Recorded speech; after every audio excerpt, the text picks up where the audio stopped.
Take a moment right here, feeling like it's out gear. Driving towards the sun with a rose and a gun. Feel the wind in my hair, going nowhere I swear. Like an outlaw on the run, dangerous but it's so fun. Running, running, no. Hold on, don't let go. Running, running, no. Keep running.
Told my boss that I'm done.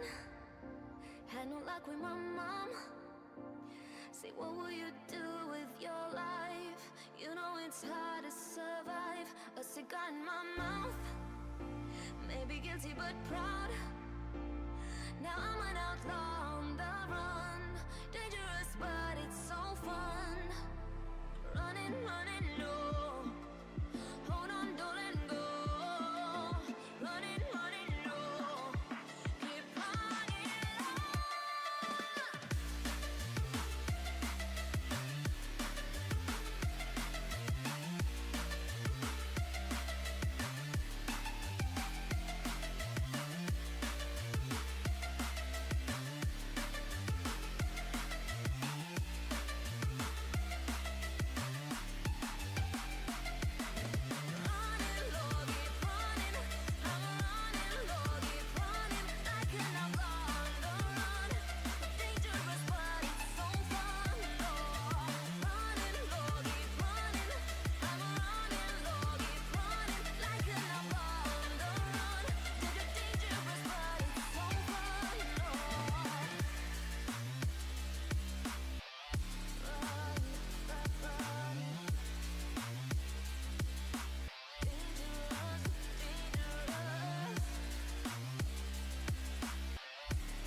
Welcome one and all to the LPL English, your unofficial home for everything LPL. I'm Mazel, I'm joined by K-Man, and we got a slog of a day. It's going to be 6 games, no doubt. I have it in my mind, and it's going to be some bangers. Will EDG lose their first series? Will BLG lose the WE? We'll find out today. Oh, I cannot wait for this. I am so excited for today's slate of games. We've got a banger in Group Nirvana, a team that needs to win versus a team that cannot lose, and then a rematch of a series that we just got a preview of. It was exciting yesterday. I have a feeling it's going to be even more exciting today. Got to kick off the second round robin with a bang. Let's go ahead and look at those standings as we do crest over that first round robin. This split, both teams get to have a double round robin, or at least both groups, which is always appreciated to get more games. And we see some of the standings shaking out now. Obviously, TS proved that they can bleed, but they are still titans among the top 4 group ascend. Yeah, Top Esports certainly not the perfect record, but #1 nonetheless. BLG knocking on the door with today's series, though. If they can pick up that, a 7th win, that's going to be first place for them. An undefeated start to the split, but I'm also very excited for this Group Nirvana series. You can see EDG at the top there, not just 5-0, but +10. That's 10-0 in terms of their game score. And Thunder Talk, their back is up against the wall. They are out of those play-in spots right now. They need to step up. And you have to remember, it's the top 4 of Group Nirvana versus the bottom 4 of Group Ascend for those playoff play-ins. And TT scraping the bottom of the barrel right there with LNG. They need to find that win here tonight, maybe get that leap up over Ultra Prime. But that also brings us to a little bit of a conversation, a little bit of a recollection of where some of these teams, and especially for this first series between TT and EDG, where we saw them last split, K-Man. It's certainly been a turnaround for both of them, both for good and bad. EDG, of course, still in Group Nirvana, and while they were effective last split, it really never felt quite like this. At 4-1, they were a team that felt beatable. They ended up not making the playoffs, but Thunder Talk about a team that really needs to start getting their feet under them when it comes to their gameplay. This was a team that was in Group Ascend. They took a best of 5 off of BLG earlier this year. They felt the highs of the LPL, but right now they are feeling the lows. If they can get into those, top 4 spots in Group Nirvana, I still think they can have an impact, but it certainly needs to turn around soon, and it's not looking like it did last split. And while there's been a lot of changes to the roster, you wonder, oh, wait, but how did TT even get into Group Ascend for split number 2? It's because they had a miracle performance, it felt like, in that split number 1, especially with Beichuan on the roster. And so far since then, I mean, it is the end of the year here. It's been a long time since those glory days, and TT just needing to find something here. And as we take a look at this roster, I think it is important to talk about the fact that it hasn't been as effective. We do have Aki here with split number 3, trying to make things work for the team. Obviously, a big, boon for them has been this bot lane of 1xN and Feather reunited at last from the LDL all those years ago. But our focus tonight has to be on how proficient Aki and Saytab can be together. Absolutely. The middle of the map is going to make the entire engine go for Thunder Talk. It really is kind of the driving force for how they like to play the game. Aki is a huge, huge piece for them. This was always a jungle-focused team, especially going back to the beginning of the year. Aki's a player who's had a ton of success at this level before. He's been in the top 4. He's been able to really compete towards the top of the LPL. This has been, a rough. You're gonna have some haters coming after you, K-Man. I'm just saying. Know, there's some Aki haters out there. I don't know my bad. I don't know what happened, what Aki did to people, but let's go ahead and take a look at some of those clips from TT. Keep talking a little bit about the fact of what works for this team, where we find success, because that has been few and far between so far. I think what I'm looking for specifically out of this team is better proper setups in terms of the plays that they want to make. This team is actually very good at playing from ahead. They're just not always in that position. They can find it kind of hard to control the map in the way that they want, but they have a lot of players that have shown that if they can get gold leads, if they can start to win their own individual lanes, whether that be Aki in the jungle or players like Saytab, players like 1xN, if they can start generating gold leads, they have the talent to be able to capitalize in the later part of the game. It's all really about getting there. Yeah, and these kind of capitalizations that you see right here, playing those kinds of comps that, do have a little bit of pre-built synergy in together, and it doesn't always go so well, but I think some of those directions in team fights, the shot calling in team fights, can be so strong for this team. You can see execution, like you see here, where it felt like they were being backed into a corner, but their quick target selection was able to kind of turn that around.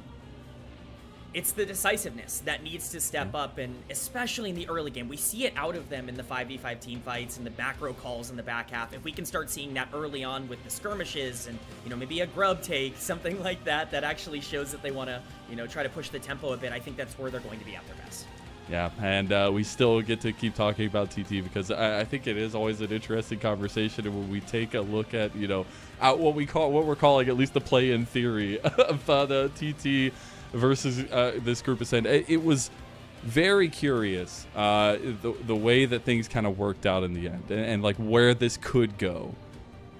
It is very curious indeed, because you'll notice up on the screen, it could be interesting. They're not there right now. They are not in the top 4 in the play-in stage. Ultra Prime has taken that 4th spot from them with their win earlier on in the week. So this is huge for Thundertalk. Again, not only are they a team that was in Group Ascend and has been competing already, but they're a team that absolutely, even just from a roster standpoint, should be competing in Group Nirvana. This is a big chance against a very, very big opponent to showcase that they deserve to be back in this picture, and there are some beatable teams here in Group Ascend. And you have to remember, TT finally got the accolade of getting into playoffs, but it feels so long ago.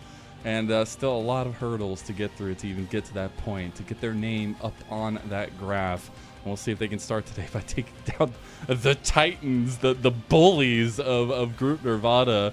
As we go ahead and talk about the top of the teams, it is EDG, who at this point could probably rank among some of the Group Ascend members there. But so far, so dominant in so many ways. 10-0. Looking at an undefeated round robin #1. No games lost.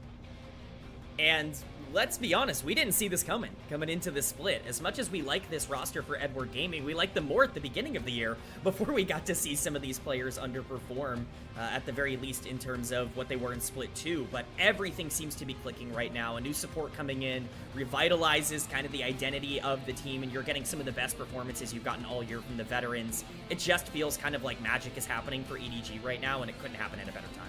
It felt like it's one of those rickety old cars you see on the side of the road, but then you go look at it and it's got like a brand new engine in it, all the fixings underneath, and you're like, damn, that puppy goes. And EDG, they're going somewhere, and it's definitely been through a lot of coordination, a lot of really good macro decision making, where you pinpointed kind of that in-fight decision making for TT. EDG have just been good across the board, and a huge centerpiece to that has been Xiaohao. So I think that matchup between him and Aki tonight will have a lot to say. Yeah, it's no secret that Xiaohao is somebody that has really gathered a lot of attention, not only this year, but many other years from myself and others online, but it's really coming out again right now in 2025. It really feels like the Xiaohao that was dominating a lot of the lower tier teams years ago, 2022 and 2023. The snappy decision-making in the early game has really been what's transformed EDG, and you can see it from the numbers. That #1 grade is not just for Group Nirvana. That's in the entirety of the LPL. He is first in every category with how he has been playing recently. You know, Xiaohao is a player that didn't necessarily have the best time of it when he was on a team like Weibo Gaming in the upper echelon of the LPL, but he consistently is able to perform well in scenarios like this.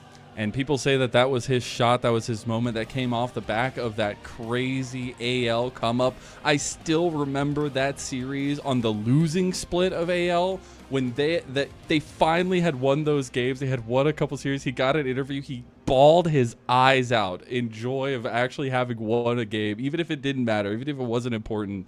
And I think that kind of emotion really led to his come up through Weibo. And then now I'm trying to find that ground again. I think that's the same conversation for both these junglers. It's sad to say, but neither of them have found a home, to be honest. Neither of them have found a stable place to kind of put their feet down.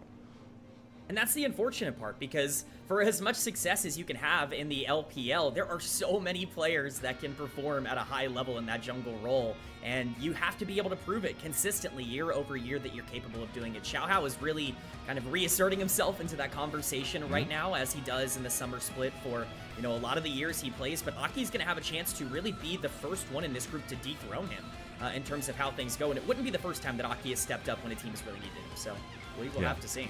I think it's just crazy as we get ready to go to stage, get ready to go to the series itself, just how insane it has been to watch EDG's dominance. Like, they were good last split, right? But this, it feels like a completely different beast, and it feels like they have such a good hold on this group Nirvana. And you got to remember, they're 4 teams. We had the split of the groups coming from split number 2 to split number 3, and I think looking at the track record of both these teams, maybe you look at EDG in that split number 1 and you have some big question marks. Maybe that's why I was talking about the being kind of a rusted car with a new underside, but it really was TT who were the team. Everybody's like, oh my God, TT is the new come up. They're the new thing. They're the miracle. Oh my God. And then look how far we've come to see the difference ending points, at least for both these teams. And with the second round robin on the horizon in the final split of the year, I think a lot comes down to it, and it needs to start now for TT, as you said, and the dominance needs to keep rolling for EDG.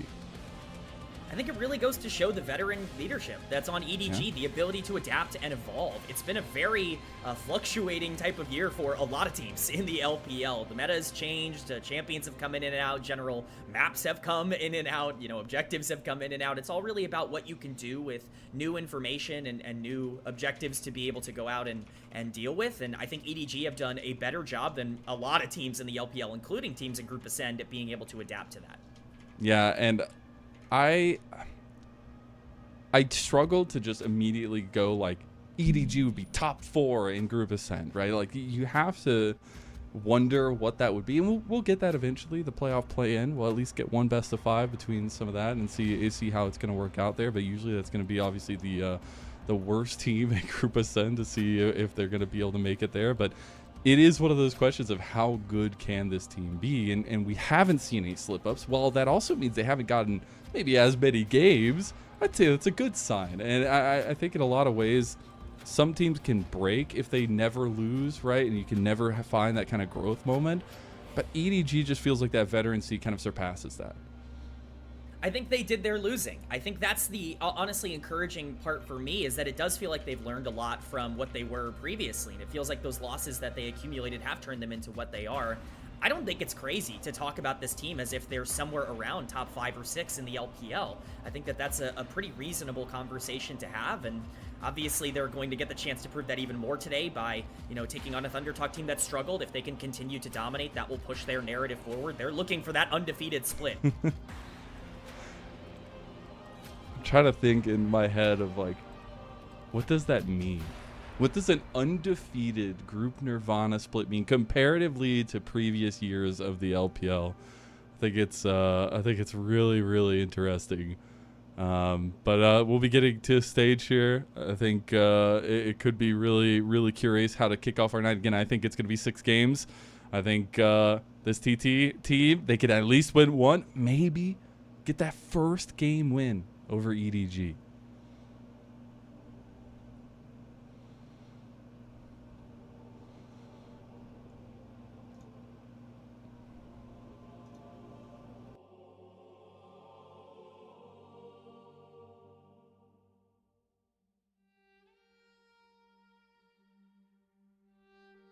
Soon, then it's going to be tough to really respond from that point. I know you're on the younger side, but are you a fan of Danny Phantom? Oh, absolutely. You've gone ghost, brother. I know. Where have I gone? Disappeared. Yeah, I don't know. You got to pop out sometime. But yeah, this EDG roster is so full of smiles. And the reason I talk about the meme of like the rusty cars, because a lot of the expectations of EDG weren't necessarily that high, obviously in Group Nirvana, but they have that experience that you mentioned. I think all those journeymen coming together, it's not the best of the best. It's not the brightest of the stars in the LPL, but it's a lot of veterancy. It's a lot of time spent, a lot of experience. And especially when you look at the impact that, you know, Xiaohao and Angel have had together, but more so that duo from AL all those years ago, right? The ZDZ Xiaohao combination. I think ZDZ has transformed a lot of his play, and it's been enabling Xiaohao to play towards this mid lane and with this mid lane with Angel, and I think they've had a lot of impact together because of that. Yeah, I mean, it's really opening up the map for players that know exactly how to push tempo. And I think that's, again, just something that good teams do well. Bad teams really struggle to be able to find that out. But Angel in particular is so good when he gets to roam and move around the map and really affect the macro sense of the game. It really does play towards his strength individually as a player. So we're going to have to see if he's going to get the chance today. As I said before, Satab also a player that loves to play from ahead. So mid lane is exciting. You know, I think K-Man, I think I'm also a player that likes to play from ahead. I'm just gonna say that right now. I think I am. I'm one of those guys. Shouldn't we all be? Yeah, but we'll exactly. see. It seems like EDG are playing from ahead here, but we'll be getting into draft number 1. Let's talk about the setup between these two, because we talk about the early significance of jungle in this series, but also the draft. And often throughout this series to kind of get those power picks on the board, and we already see the Gwen Talia ban by TT. We're starting on the blue side, and the Pantheon ban by EDG on that red side. Yes, a lot of the standard stuff coming out here, the Pantheon ban coming in against Thundertalk. I think the thing I'm going to be watching out for is a potential Azir ban as well. I think it does create a more even playing field going into a team like EDG, where if they're able to get that consistent scaling into the late game, Angel just feels so much more comfortable. But it opens up the map quite a bit for a lot of those junglers to get through, as you mentioned. I think that there are quite a few priority picks. Things like Xin Zhao have still been prioritized very heavily by Thundertalk. Even something like Nocturne has been something that Aki not only has played this year, but it's been a real specialty of his in years past. I wouldn't expect that maybe immediately in a game number 1, but definitely could be something on the horizon as we see the standard bans of Talia, Varus, Gwen come out on blue side. For sure. You also see there, it was announced not long ago that Mel will be competitively banned because some of the bugs and things going through. So that's why you see a random Mel portrait in the middle of the screen. I, for one, gotta ask our pro players to stop popping off on Yunara, especially the LPL. I want to see this champion. If they keep finding B1s, it's never gonna get through. So please, for me, stop. And I want to see Yunara, but it is going to be banned. It's going to be the Annie ban as well. We'll see if the first pick, Aurora, is going to be for TT. Some flexibility here. Yeah, I would expect this is going to Satab in the mid lane. It definitely feels pretty comfortable. It's one of his most played champions this split, alongside a couple of the more facilitative-esque picks. If they want to go for something aggressive, it makes the most sense. But like I said, Azir, a pretty easy answer here, I would say, for Angel, at least in terms of what he prefers individually as a player. Gives him that free scaling into the late game, and already we're starting to see, you know, some battle lines drawn in terms of maybe the identities of these two comps. Aurora, very aggressive, wants to get onto that back line. Azir, very much that front to back, can still be that playmaker, but definitely both teams already playing into their own identity with skirmish versus controlled chaos happening, like we talked about in the pre-show. I do. We've heard all the conversation, especially in the LTA, of like the kind of give Azir, pick Ziggs, and that kind of dueling dance between the two. Well, we're not going to get that here in the LPL today. It's going to be the Trundle locked in alongside that Azir, so giving Xiaohao a blind Trundle, which we actually have seen work out pretty well, is going to be something that TT are going to need to deal with. They need to find something for Aki that's really going to offset that skirmish power. I think it would make sense to go for something that can contest the Trundle early. You need to make sure you can move around with the Aurora. The Vi makes sense in that regard. I think that there were plenty of options available for Thundertalk to be able to pick up here, just depending on what they wanted. It seems Aki still prioritizing the Vi. Vi has fallen in popularity at least a little bit over the past couple of weeks. Not quite that 1A type of jungler that she has been for a majority of the year. So I expect to see a top side here, especially with Gwen off the board. Rumble makes a lot of sense to pair up with something like Aurora. You are indexing pretty heavily into magic damage. Could put some more pressure onto a player like 1xN. Does open the door for something like Ornn on the other side, but still, again, identity-based for Thundertalk, which I like. Yeah.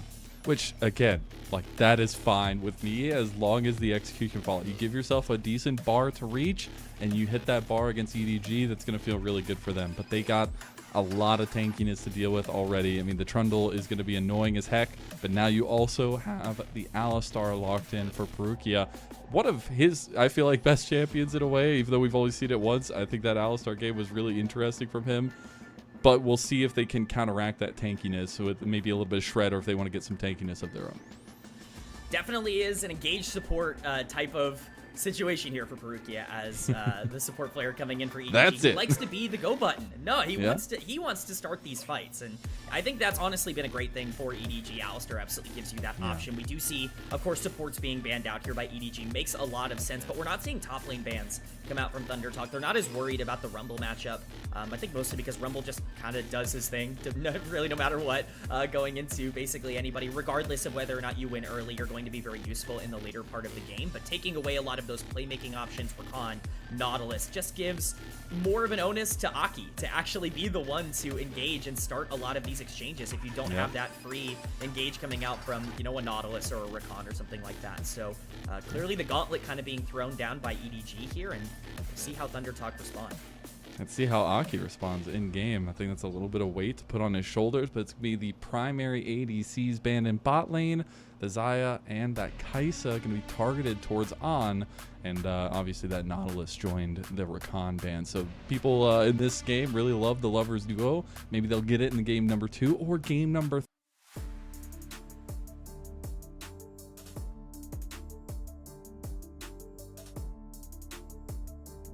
Up for these two, and especially Perugia getting so much control and giving so much direction to this team as a rookie support as the Cassante comes in, and we'll see that at least that ADC be the final pick here for EDG. Cassante as the answer to Rumble. This is something that we haven't seen as much over the course of this year in particular, as opposed to what we saw last year. I like this for ZDZ. It gives him a tank on the top side that he can just be quite comfortable on, and hopefully we can. The map Cassante still a problem in the late game to pair up with that Azir. It's going to be difficult to die, but the Smolder is going to be the lock-in here for 1xN. That is ginormous for Thunder Talk, because you wanted to talk about, you know, trapping, you know, people within a Rumble ultimate or getting on the backline with an Aurora. The Smolder makes things a lot more interesting for a hyper carry player like 1xN. Yeah, it gives you that front to back style that especially EDG are going to keep kind of funneling themselves into. Now you have the Braum to offset any of that kind of forward aggression that EDG is going to have. I actually really like the way that TT have set themselves up for game number 1. I agree. I think that they have a lot of tools here to play. It's all really going to be about which AD carry ends up coming through. Do they want to try and punish the Smolder with something that can really take it down in lane, or do they want to feel more comfortable? I was getting so excited there for a potential Draven. lock-in. That would have been so great. Not confident yet. Is the Corki though locked in? So we've seen this pick, you know, rise in prominence here recently as well. Maybe this is a big one for On in particular. A champion he's really preferred a lot over the course of this split. And I mean, the identity for both of these teams is clear. If one can get an advantage, the 5v5s are strong for both sides. I would actually argue that Thunder Talk's engage might be a tad bit more consistent with things like Vi being able to dive into the backline. It's a little bit more difficult for Alistair to solo be able to, you know, get that perfect 2 or 3 man knockup every fight, or, you know, you're kind of hoping for a Shuriman shuffle coming in from Angel. But the damage for both of these teams is very high in the late game, and that makes things very volatile. Yeah, and that volatility can throw a couple wrench in the works, but I gotta say, we spent this entire pre-show talking about, you know, kind of in a way, David versus Goliath, TT needing to find a win against EDG, who have not dropped a single game throughout all 5 of those series. Is this draft, you feel okay saying that TT have a chance at game number 1? I certainly think they have a chance from draft. I would need to see how they end up playing in the early game. That's really what it's going to look like for me. I think specifically you want to make sure this Smolder is in as good of a spot as possible. He has to be the main character here today, and I think they put it on the right player. Well, EDG have been a well-oiled machine. Edward is indeed gaming. And we'll see if this second round robin can continue that trend. See if EDG will continue to be the bullies, the top dogs in Group Nirvana, and continue trying to ascend that ladder into that playoff play-in. Or if TT can make some of that miracle happen, make some of that magic. The roster might be different. We might have all these changes throughout the year, but at one point, this team finally broke through that barrier, making it to playoffs. And we'll see if they can make that legendary run here in the second round robin as we get into game number 1 of our first series of the night, TT versus EDG.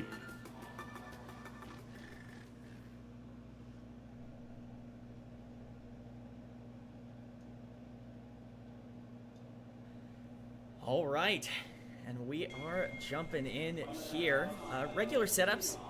Doesn't seem to be a particularly crazy start for either team. And we'll just have to see what the jungle pathing ends up looking like. Wards placed down on either side, of course.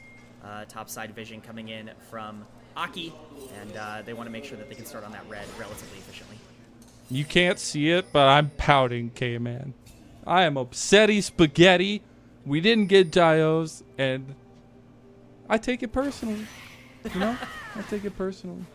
I'm upset. I'm upset of everybody in the crowd. They also, there's a funny thing that I might be blaming the crowd when they actually did do the gyos, but the crowd mics weren't on. But I'm gonna stick with the narrative that fits my moment. But anyways, we'll see if we get those gyos going further into the series. But now that we get to this opposite side pathing for both junglers, we can kind of see where their focus is gonna be early. Definitely makes a lot of sense to path up to the top side if you are Vi here. You want to make sure to protect the Rumble as much as possible. In case Xiaohao wanted to go for anything aggressive with the K'Sante, K'Sante should be fine, if not incredibly strong early, so definitely makes sense for Aki in that particular case. But for Xiaohao, he just wants to get as much tempo as possible. He will be spotted on this ward here, so they will have knowledge that he has cleared the top side of the map. At least a good amount of information going over to the side of Thunder Talk, but really what's going to be important to me is where the priority goes in the mid lane early. Aurora obviously has a ton of combat power, but the range coming in from Azir can make that a bit trickier. So one of these two can get out on the map and start moving a bit more. Perhaps we could see action in that direction, especially when those objectives spawn. Yeah, I think those objectives are going to be super contested between the two. I do expect TT to maybe take a little bit of a back seat to that until that level 6 comes up for Aki, until that confidence comes up with that cease and desist. But still some possibility for that early skirmishing. But both junglers might also just go for those easy clears first and see how prominent the Dragons versus Grub side of the map is going to be between the two. And I think that's where we could talk a little bit about these two junglers, and especially the way that they've, as I said earlier, not exactly found the place to call home, have been jumping around a little bit, in a lot of ways. And Aki even, you know, going up against EDG with that recent history and some things along those lines, you know, working out to where these two junglers are still trying to prove themselves so far into their careers. Yeah, the jungler is definitely a big narrative here as we get a nice trade in the bot lane for EDG. That's pretty large for them moving forward in terms of the 2v2. But you're absolutely right in terms of these junglers needing to prove something, and especially on these two champions. This is Trundle versus Vi. These aren't champs that just want to sit back and, you know, farm and scale and, you know, worry about things in the later part of the game. These are champs that want to make something happen across the map, and both junglers are going to have the ability to do so in this game. It's all just about where that pressure goes. Dragon spawning in 1 minute. We've seen a lot of teams really forego dragon pressure early on, but I think especially with the amount of scaling on both teams here, we could maybe see an increase in priority on that, depending on where these teams want to go, at least in the early game. Yeah, and the reason I bring up some of that history is because I'm not going to lie, Aki didn't have a great time when they faced EDG last time.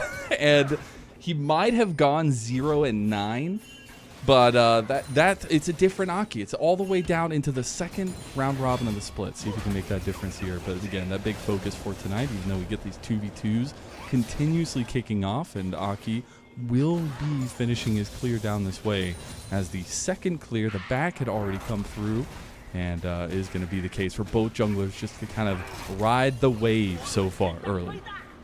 Yeah, no real action to be had. It doesn't really feel like any of these lanes are too exploitable. Hoya is going to have generated a pretty decent lead for himself on the top side here, not only shoving ZDZ into tower, but does have a bit of a CS lead as well. That's something to keep in mind, I think, moving forward. If the Rumble is going to be pretty far ahead, that can actually be a swinging point here for Thunder Talk. Hoya himself has had a bit of trouble over the past couple of splits at generating that lead, but bot lane is the focus here. That's going to be the instant flash from 1xM, but Feather just gets caught out. Perukia with a beautiful flash, get the headbutt back, and Feather will die to some Alcove Gaming, even denied that, as Xiaohao gets first blood for EDG.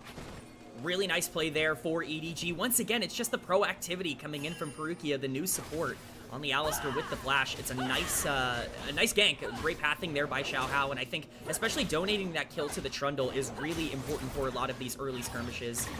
tells me that they feel confident to look for even more of these plays moving forward, and especially if Satab's going to start winning trades in the mid lane as well.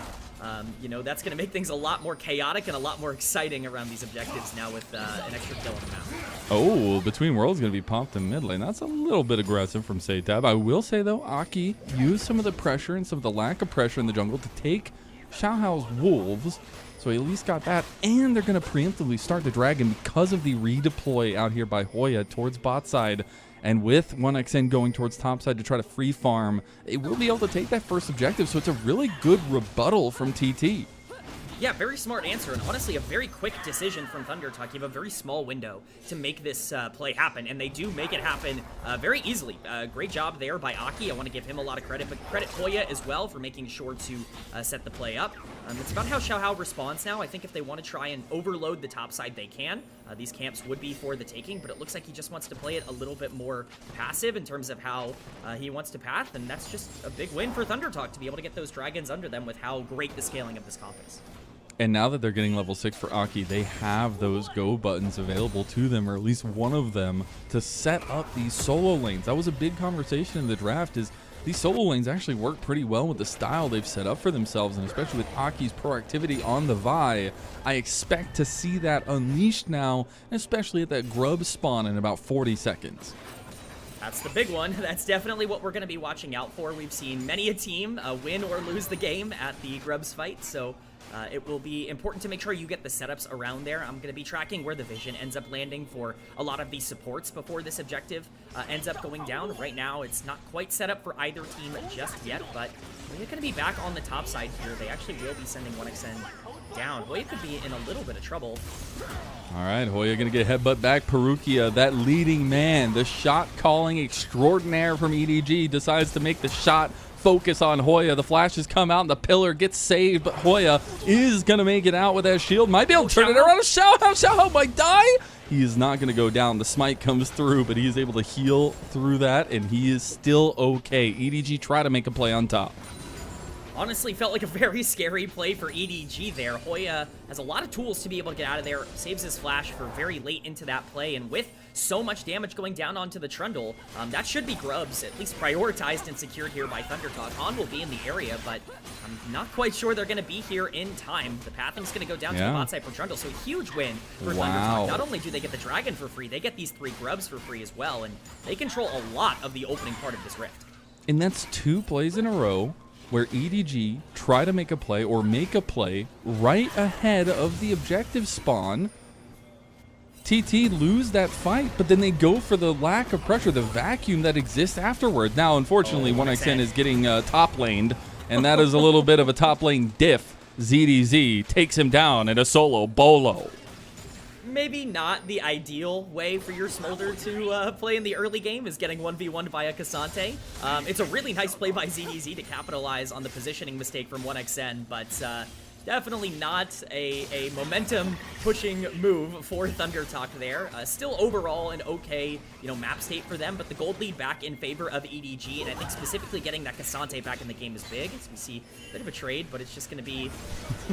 Perukia's got mad cow disease. I don't know. He's out there running amok in the herd, and unfortunately, he does fall.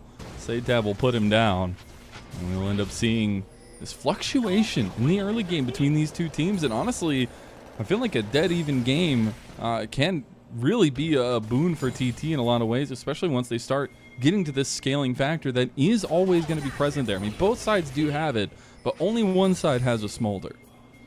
That's definitely true. The Smolder is going to change the complexion of how this game moves forward quite a bit. Pardon me for getting caught off guard there, Lennon. I presume that Angel was going to have that Shuriman shuffle to potentially try and salvage that play, but nothing coming out quite there from the Azir, so it is just a sacrifice of the supports. But I think the most notable thing for ThunderTalk and the reason that their comp does look so good is look at the lead that Satab has been able to generate in the mid lane. Luden's completed here. This is a very strong Aurora, and if this Aurora can get onto any of the backline pieces, Corki's not the longest range champion. Azir's going to have to step up if he wants to be a big playmaker. It could actually be a bit of a problem for EDG, so definitely want to play careful around Satab and the pressure he's generated. The reason why they B1'd the Aurora. Felt a lot of confidence in that pick. use it through Satab, and I think Satab, you know, even though TT haven't had the brightest of splits so far, we talked about him for a reason. His connection with Aki, when they're on, they are on. And while that lightning is still starting to get revved up between them two, I do like to see Satab having some resources given his way. Now we have another dragon in about 25 seconds or less. See if TT want to continue the tempo they had with the objectives so far. We will see. That 15-second timer is really relevant for these teams, but 1xN is going to be on the top side. It does make it a bit more difficult to try to contest if they want to go straight for it. Aki on this side as well. It looks like they just want to overload on the top side of the map, potentially try and catch out the bot lane, but nothing to be found here. It is going to be Xiaohao by himself on the bottom side of the map, so we will see if he wants to position aggressively on making his way down, but at least for now. This is the team that knows they've got to raise the dragon. And it's full on. Give him all the kibble. As TT trying to get these plates down, Peruki goes with a nice double pull. He's going to force them away. The TP also being a little bit of a warning shot from EDG as EDZ comes across. But now they will have to find somebody to answer that bot side because nobody can really answer right now. Nobody has TP. So they're just going to lose the dragon. Or at least they're going to take the dragon. But they will end up losing a little bit of waves bot side unless Xiaohao can come down here and clear this out. Yeah, it should overall just be a big win for EDG. They do burn the teleport on the top side. No way Hoya's in danger. No way he dies here. Oh, he has flash. He's going to wait till the pillar comes out, but he hasn't used it yet. Now he will at the same time, but it doesn't matter. On guns him down at EDG. They find 3 kills. That's feats of warfare completed. If anyone has reservations about an early pick Trundle that's blind in draft, I think a lot of those can be relieved at this point. This champion I think there should is still be just some questions. very strong. I don't know. Yes, this champion just does so much. Even down as much CS as Xiaohao is in this game, that Trundle is still going to be a nuisance. And once again, it's just a small mistake made by a player of TT that overextends and gets caught on the bottom side of the map. If they keep making those mistakes over and over again, it could be a problem. Angel, though. Angel maybe a little bit caught out his own, but he does still have flash. He'll be okay using the shifting sands out, but I love that. And I love the kind of, I guess I would call it a comeback that Xiaohao has had for EDG in a lot of ways, because again, this is a guy that knows the lowest of lows in the LPL, and he almost had that shot where he could prove that he deserves to be on that upper echelon team on Weibo, and it didn't go so well for him. But now it just feels like he's back to himself in a lot of ways. The way that he's playing, the way that he dictates the map, and that's a refreshing sight to see for Xiaohao.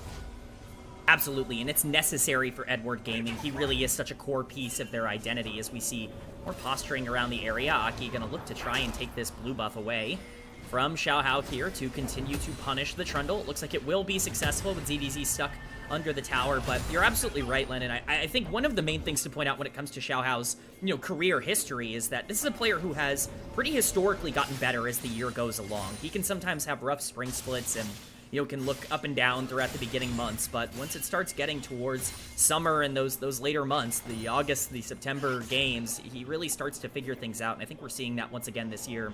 Just goes to show how much this guy can learn and grow throughout a meta and throughout a split throughout a year.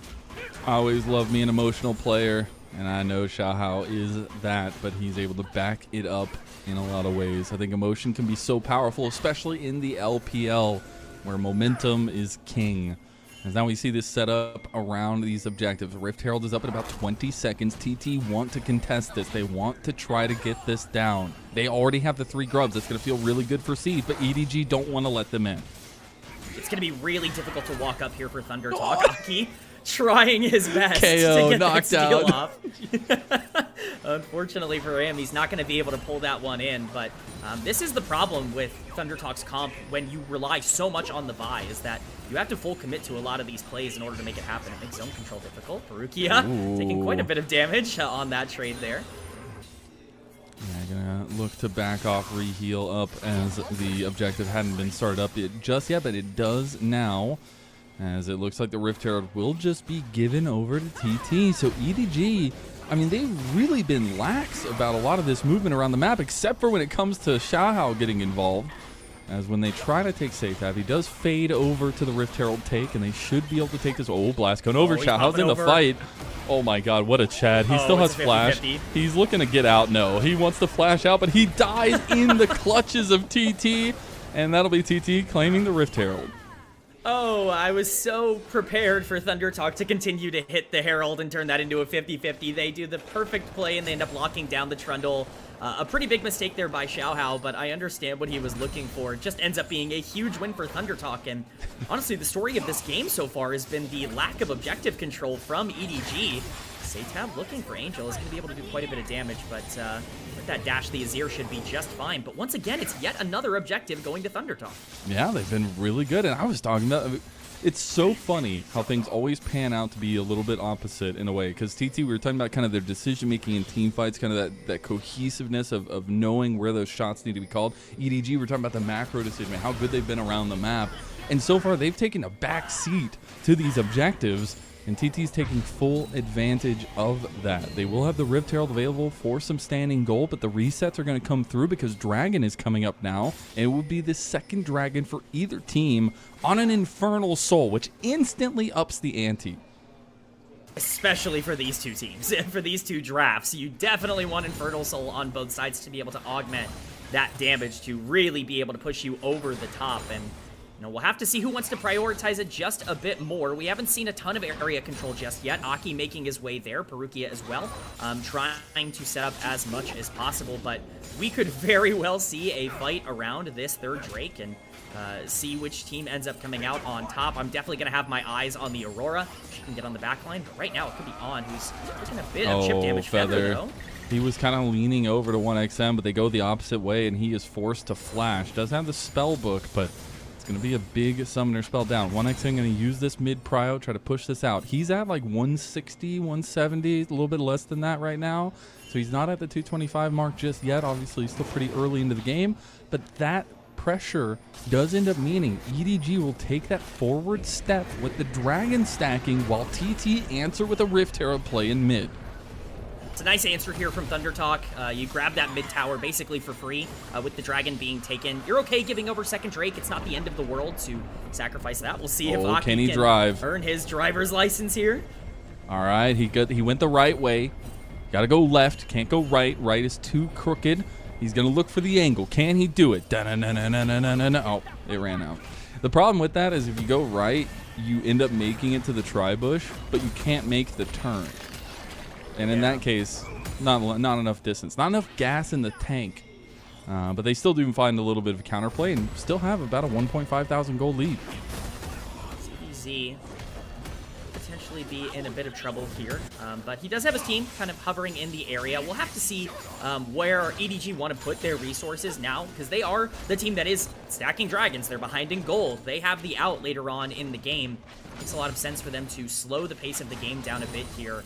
But you can't really do that with the Smolder on the other side either. It becomes very dangerous. So it's a bit of a tough position here for EDG that they've placed themselves in, giving over so many of those objectives. But any team's going to be able to get themselves out of it. It'll be EDG, and quite frankly, I'm not sure if they know how to play passive. That's kind of been the case for them throughout the entire year.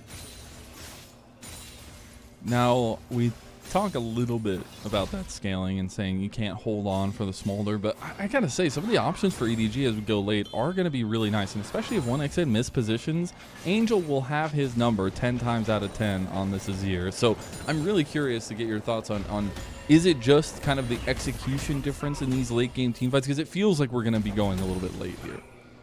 I think it's really going to come down a lot to how much of a lead Saytab himself can generate in the late game, because if you can pressure out the Azir from stepping up, or at least give him pause towards where he needs to position in those fights, it's going to be difficult for Angel to find an avenue to do anything other than just try to free hit on the backline, and that makes it very dangerous for the Smolder, who's just going to have a little bit more priority in those front to backs. But at the same time, Thunder Talk, not as much engage either, but they could be looking for one here as Perukia eats some damage. It's the heal burned. He does not have spellbook, so we'll just be down. Saytab looking for a little angle. Does get a nice little hop with the weirding over the pillar. Perfectly timed there. But EDG will try to move in, clear out some of this vision. But the play is still there from TT. They're still collapsing here. they're between a rock and a hard place, but they've got 1XN coming down as well. EDG realized TT have overextended. They should not be in this sector. And 1XN trying to get some help over the wall, but Feather just gets blown apart. On takes him down. It's a huge mistake here, and the play's not even over on. Valkyrieing forward, taking quite a bit of his health bar, but Otacon still on the menu. Oh, I think 1XN might take him to bait. Dicey. Okay. He's good. Hex Flash was there from Perugia. Was wondering if he was going to go for it. Didn't have vision over there, so will not be finding 1XN. And that is a fight that TT can't have. They are still an advantage, but little picks like that can mean a lot. But it wasn't in front of any objectives. Otacon is up, but neither team really going to be willing to start that right now.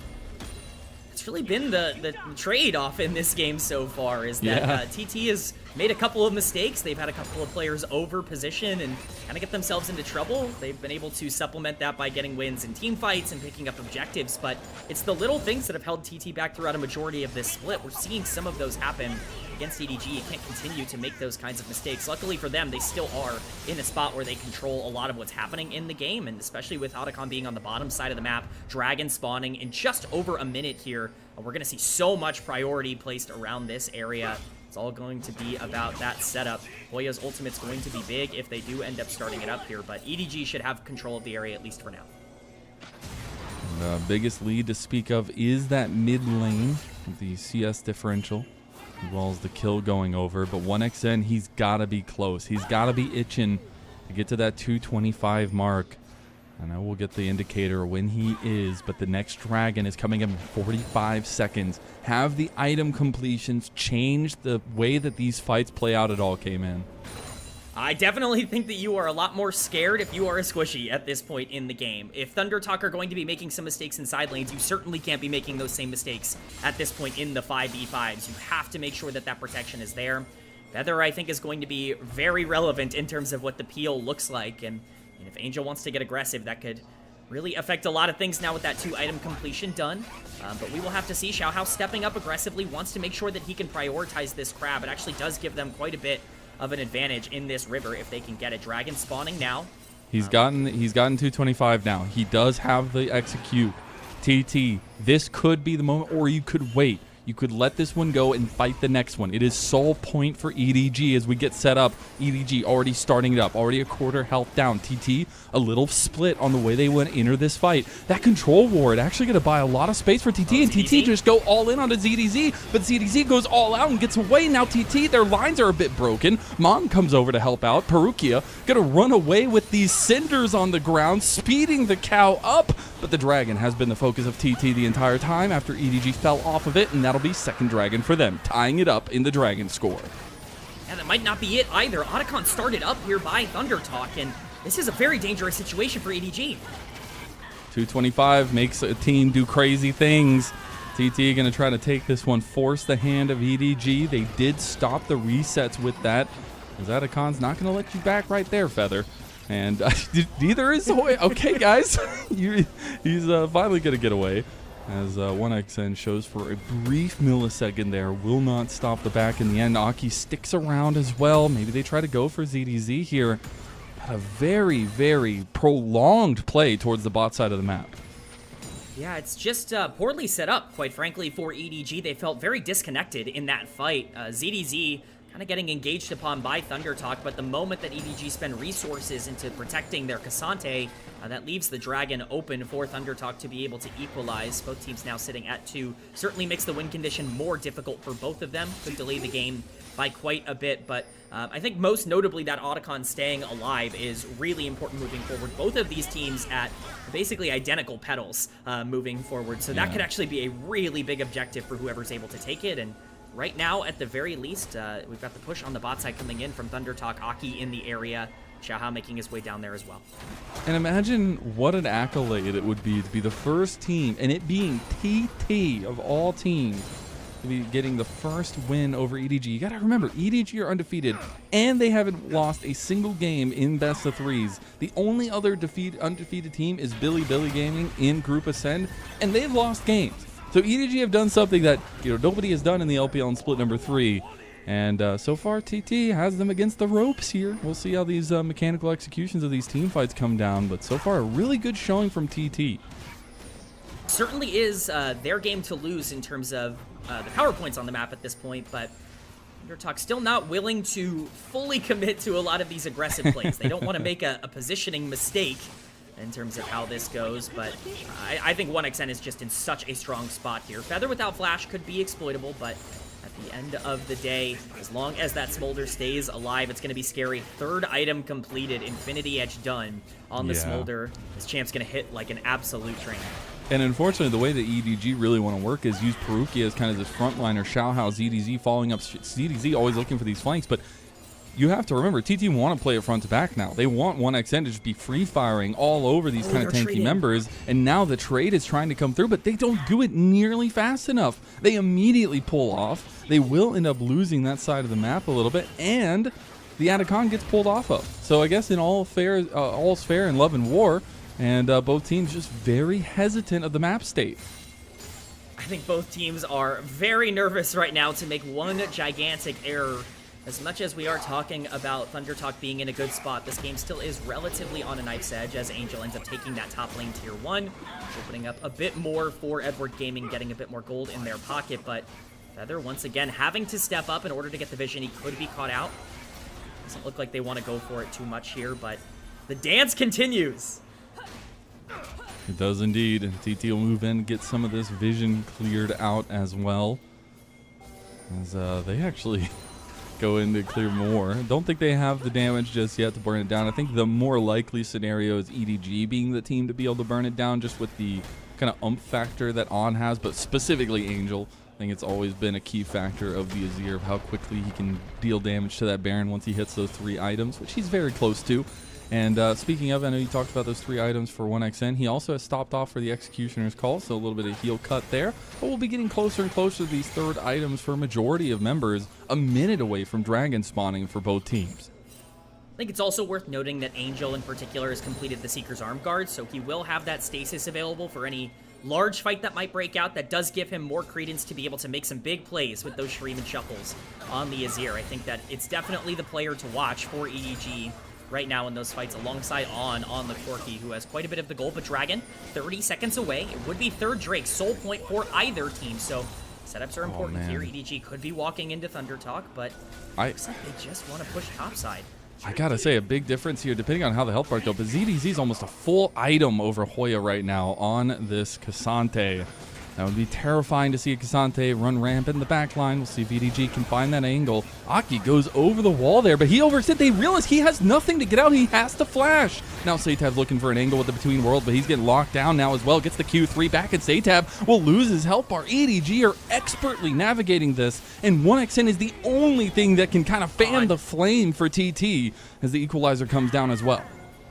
Yeah, it's a huge equalizer from Hoya. It actually completely cuts the backline's health bar. This is a very difficult fight now for EDG to be able to take. Thundertalk should have full control of this Dragon. We will see if EDG want to try and contest, but there's no way with the health bar being gone on the Corki. This is a free soul point for Thundertalk, and while the fight looked very questionable at the start in terms of Aki and Satab's positioning, as it turns out, the Smolder is eventually going to be able to do enough damage, and it's a really big Rumble ult that equalizes the fight, if you will. Yeah, I mean, just doing all that damage. As soon as we saw On complete that back, he knew it was forfeit, and that'll be soul point on this Infernal Soul for TT, which I think this composition just absolutely explodes with an Infernal Soul. And EDG will be, unfortunately, the ones on the receiving end of that. We finally got the Zanyas completed for Angel. But this also gives you a counter, a timer, 4.5 minutes for that soul for TT. What can EDG do in that time? Right now, EDG needs to make sure that they do not give over free vision across the entire map. It's difficult. Perukia looking.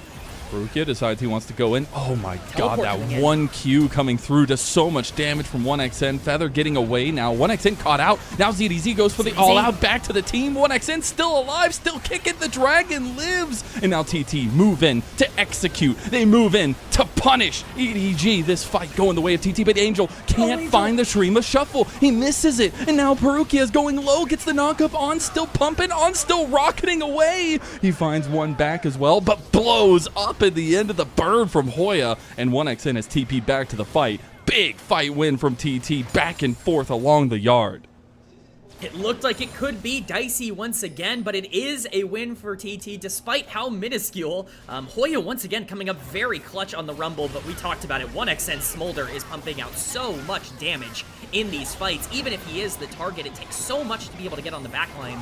We're going to get a replay of this situation. Perukia just looking for the engage. It does land onto Feather, but at this point in the game, it's so difficult to burst it down. Satap doing a great job to chunk out basically the entirety of EDG at the start of this fight. Once Feather flashes out, it's really difficult to be able to keep this play going. 1xN comes dangerously close to falling at the beginning of this fight, but just not enough damage coming out from the side of EDG. Satap all the while pumping everything out, pumping his entire kit onto EDG, and there's just not a lot left for them to be able to fight over. Feather will fall. It's a kill for On, but the burn coming down, he realizes his demise here. And looking towards the future, I mean, that's a big fight win for Thunder Talk, because that's even more gold going in the favor of multiple members that needed it. The Smolder is online, but if you can get this Aurora and Rumble especially into a more positive position, that could be a nightmare for EDG.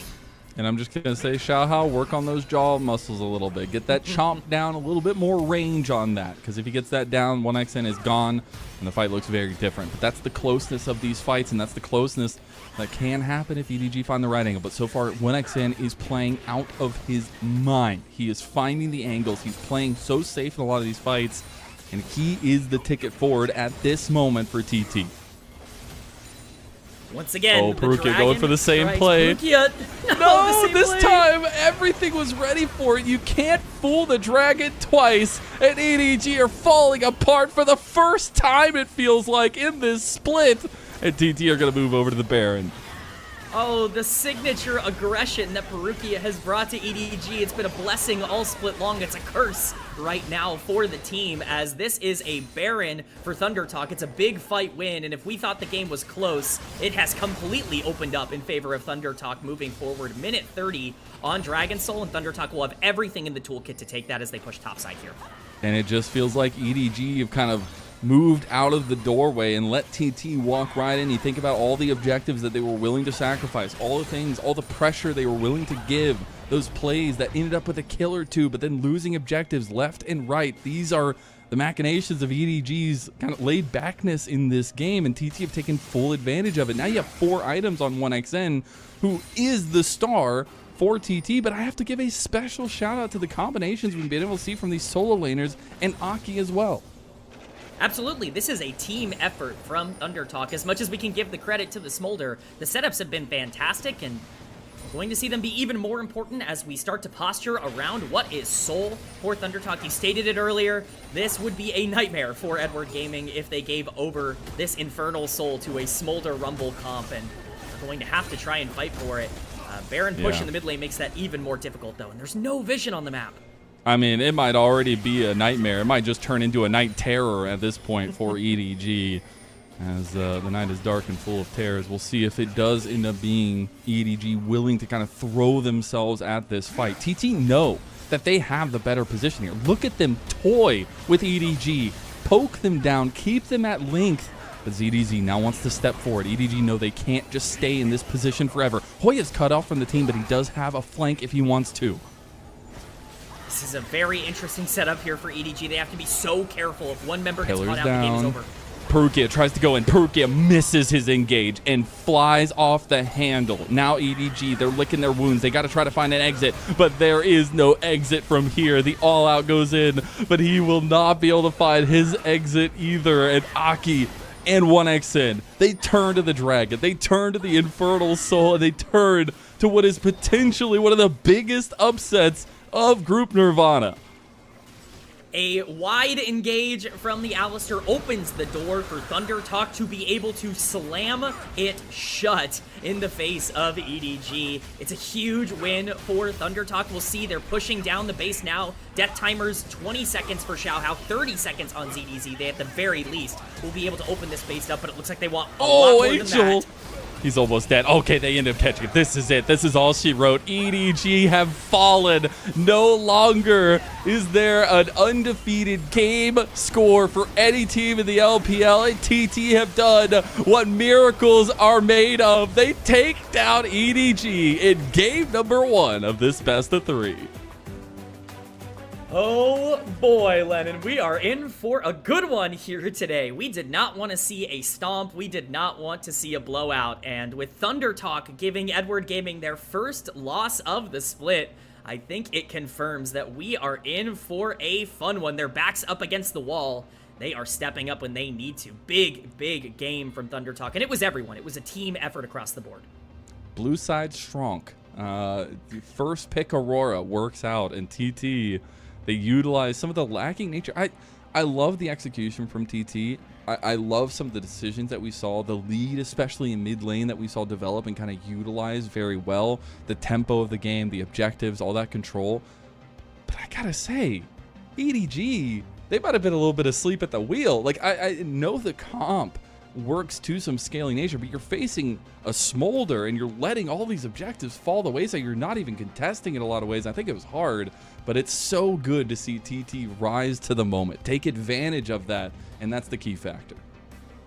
Absolutely. I think that there were a lot of takeaways from that game, just in terms of, okay, this is the first time EDG's really been on the ropes, and what happened? They kind of folded. They kind of capitulated. They threw their hands up and said, no more. And I think that there were some concerning traits. We need to see this team really lock it in terms of the consistency with which they can fight with. Perukia in particular, I think, didn't really know what to do when the game started to kind of trail off. A lot of those Alistair engages going wide. But again, credit to Thunder Talk. They stayed patient. They stayed controlled. And the plays that they did go for, they really succeeded on. And I think that's really the mark of a team that knows what to do. Yeah, and they had a very clear win condition. From the draft, we said, give yourself a decently executable bar to reach, and they did do that, right? They had some clear engage tools. They were able to kind of get that lockdown, and a lot of it came off the advantages from some of those skirmishes. I mean, we had multiple members with almost 100% KP on the side of TT. It really was just a team effort across the board, and that lead got big real quick, ending at 13,000 gold over EDG. Yeah, the gold graph is definitely telling of how this game went. It was a lot closer, I think, than people will remember. For a majority of this, there was definitely an avenue back in for EDG, but those plays at the end of the game really sealed the fate of everything going on with Edward Gaming. I think the damage is also indicative of exactly where those resources went. 1xN just doing so much, 37% of his team's damage in this game. Smolder ended up being absolutely huge. It almost makes us forget this solo kill at the beginning of the game that he ended up falling to ZDZ with. Just an ADC versus a top laner. What can you do, man? But it's so good to see the kind of Joy Dream prospect all the way from JDG's LDL squad coming back all these years later, right? And 2 years down the line with TT and still being such a major factor. We came in today, we're like, all right, we're not going to talk about 1xN. We're going to stay away from this guy. He doesn't allow us to. He always is that linchpin that TT build their leads and build a lot of their wins off of, even if they come few and far between, like we've said. You're absolutely right. This has been the case in all of their last few series. They've played 2 against Ninjas in Pajamas earlier this week, and in both of them, yeah, they weren't able to really, lock in the final couple games. But game 1xN was there, and he was able to take over. So we're seeing that pattern once again. I think they're hoping for a tad bit of a different result in this series, but they've set themselves up to be in as good of a position as possible against the leaders in the group. And as a reminder, this is kind of for their lives. Obviously, not a lot left to play after this for Thunder Talk, so they need to get into the top 4. 3 more series. Exactly. They need to win now, and this is a huge, huge step in the direction of them getting top 4. Yeah. And for EDG, it's the start of their second round robin, at least. But for TT, yeah, you're getting down the way here. You're only going to have 3 series left after this one. So you got to make every moment count. Again, top 4. Make it out into that playoff play-in as well. But these kinds of showings, these are what brings back some of that memory that we've seen from TT, what ended up giving a lot of hope to this team and finding that first playoff at least appearance for the organization. But that's a long way away from the conversation now. Right now they need to focus on what they can do to take down EDG, because I expect them to be on that red side for game number 2 and EDG to get something very strong, at least on that blue side. Certainly will matter quite a bit. I do want to give a big shout out though to the solo laners of Thunder Talk. If they're going to perform like this in this series, it is certainly not impossible for them to be able to pick up another win here in game number 2. Oya had a great game on the Rumble, multiple ultimates that were going basically perfectly cutting down the backline of EDG, and Satab with a huge lead in lane on the Aurora. Not the easiest to do always against the Azir, but pushed it wonderfully, and quite frankly, the damage coming in from those fights was sneaky large. He was not too far behind, but MVP was Dragon obvious. gets it, obviously. Does so much damage, but also they knew that this was the condition.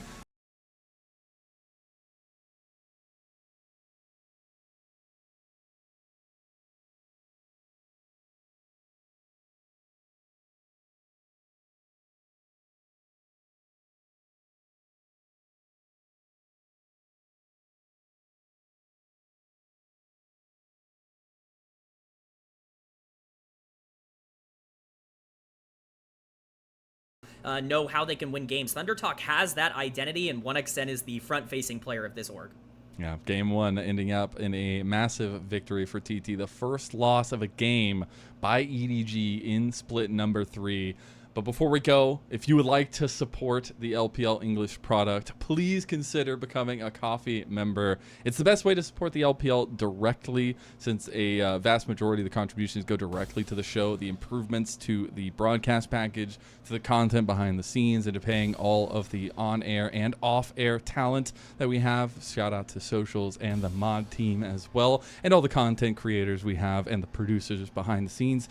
Subscribe to our coffee, linked in the chat. You unlock perks like early access to content. You can even ask some interview questions as well. But again, you're supporting a volunteer product that we all love so much. Thank you to everyone that has already become a coffee member, and please consider going to give us a little bit of coffee love over there. So thank you so much to everyone already, and that's just game one of the day. I expect 5 more bangers and nothing less for us. We'll see you for game number 2.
Welcome back, one and all, to LPL English, your unofficial home for everything LPL. I'm Mazel, I'm joined by K-Man, and game number 1 proved to be a little bit of a surprise. TT, maybe not as much of a surprise for them, but they do end up knocking EDG down a peg, making them lose their first game of this split number 3, which is just crazy to think about nonetheless.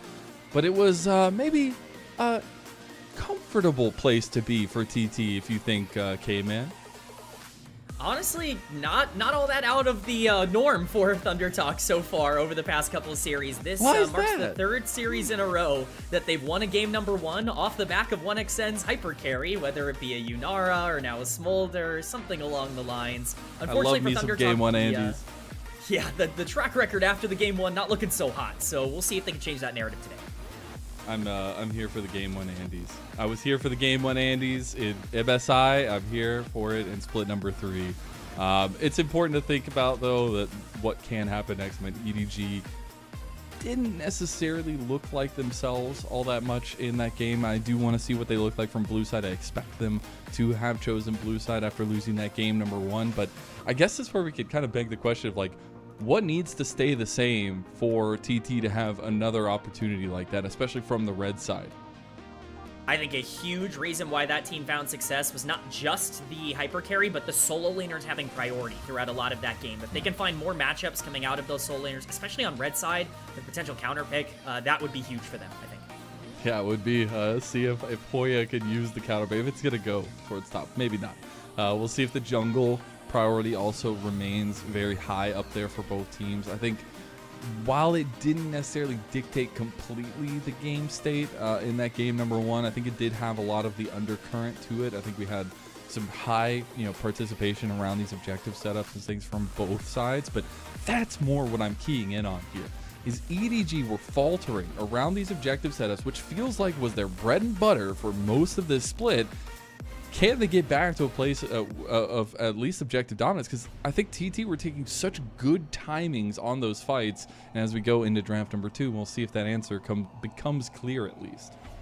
Yeah, really, it was just a lot of over-aggression and unmatched. You just really like Danny Phantom. I appreciate the commitment to the bit. I appreciate it.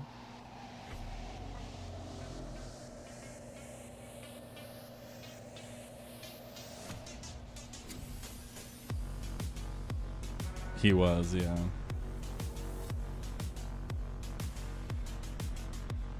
Be a bit more, aggressive in terms of how it sets things up. I know the Wukong is something he really likes. The Xin Zhao is still on the board. Even something like the Skarner might be a bit more efficient, but we will have to see. I imagine early pick going towards the mid lane does make a lot more sense as well, especially with Talia off the board. Something like, an Orianna or a Victor could really spell the idea for what EDG want to go for.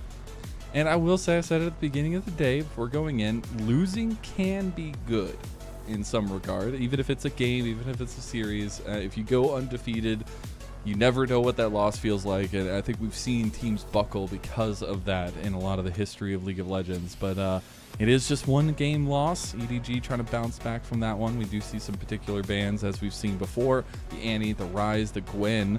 And the thing that's different this time around in game number 2 is that Yunara was left open from the red side and would be first picked for On.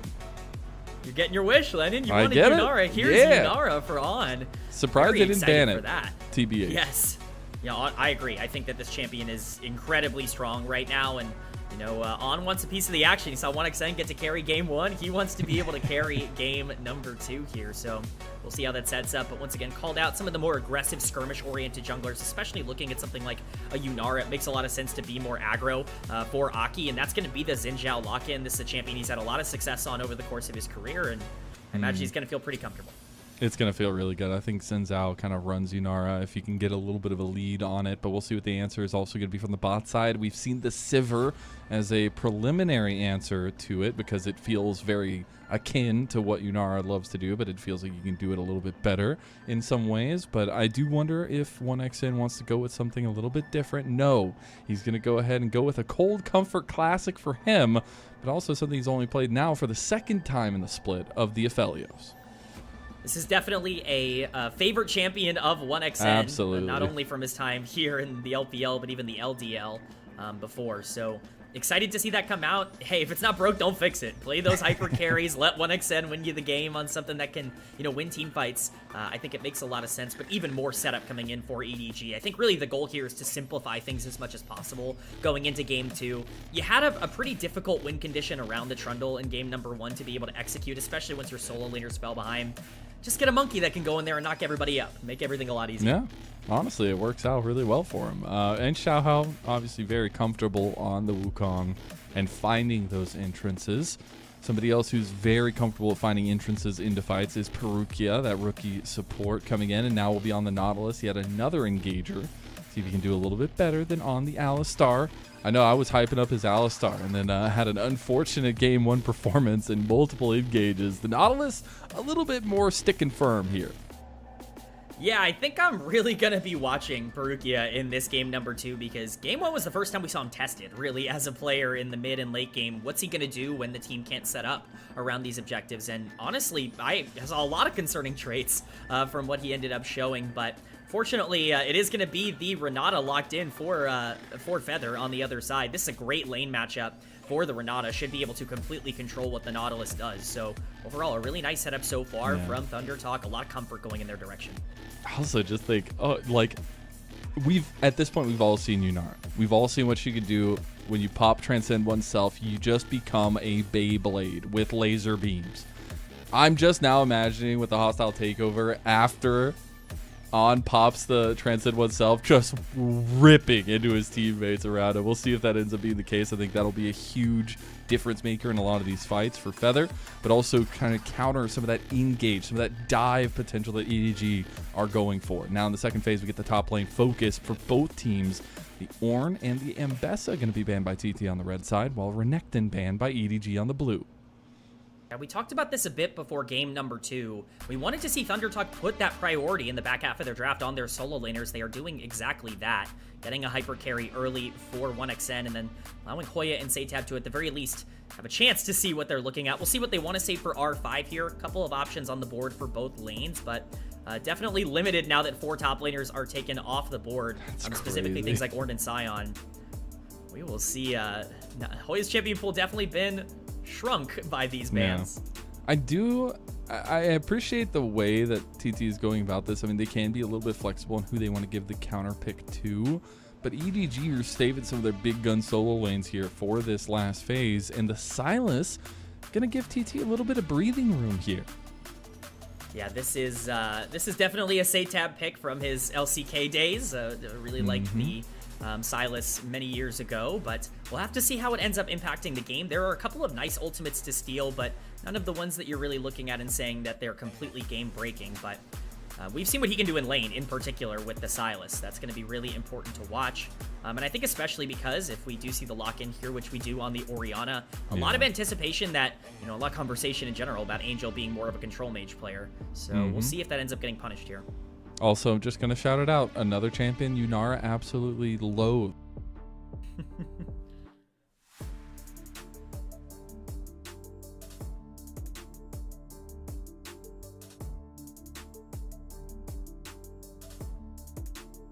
He's going to be on that. He's going to have some entrances into this back line, but I feel like against this setup and the counter pick that's going to be possible, it's bold to choose the blind Aatrox.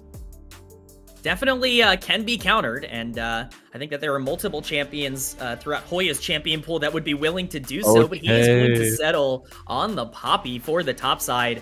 Very good matchup into the Aatrox, and you know, I think the battle lines have been drawn. I think we are looking at a comp for Thunder Talk that really wants to take advantage of their lane matchups, and for EDG, they are going to have quite a bit of scaling and damage on their end, and it's really just about if EDG can survive that early onslaught.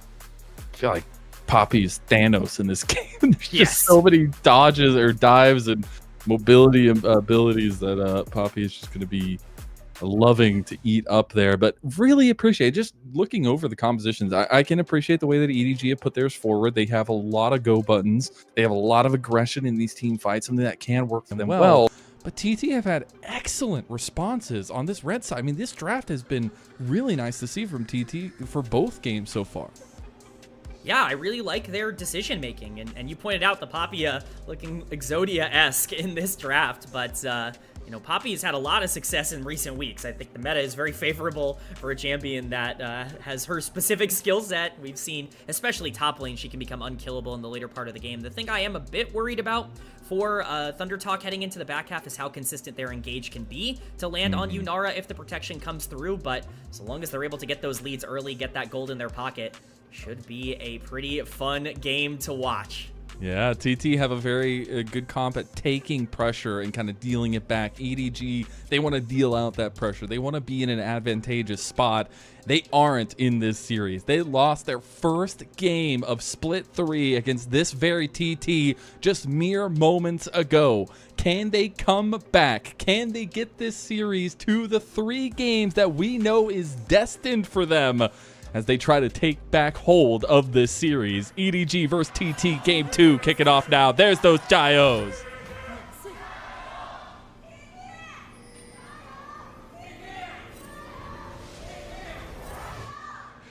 Don't laugh, cheer. See all the people looking around like, oh man, it's pathetic. It's like, no, just cheer, come on. It's fine.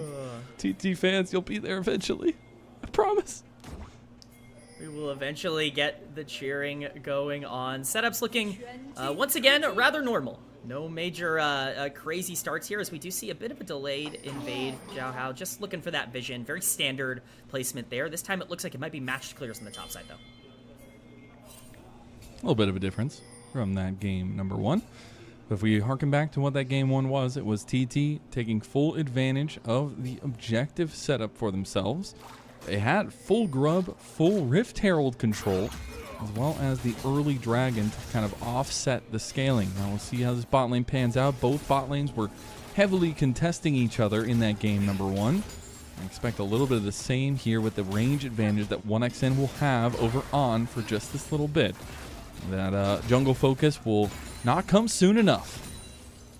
Yeah, it's definitely going to be important to get that push here for both sides of this matchup, really. But it's the Renata that really needs it. The hook going wide, so the trade coming in from Thunder Talk that definitely should be, at least for now, in their favor. Feather very adept at these enchanters in lane, so expect them to do well here.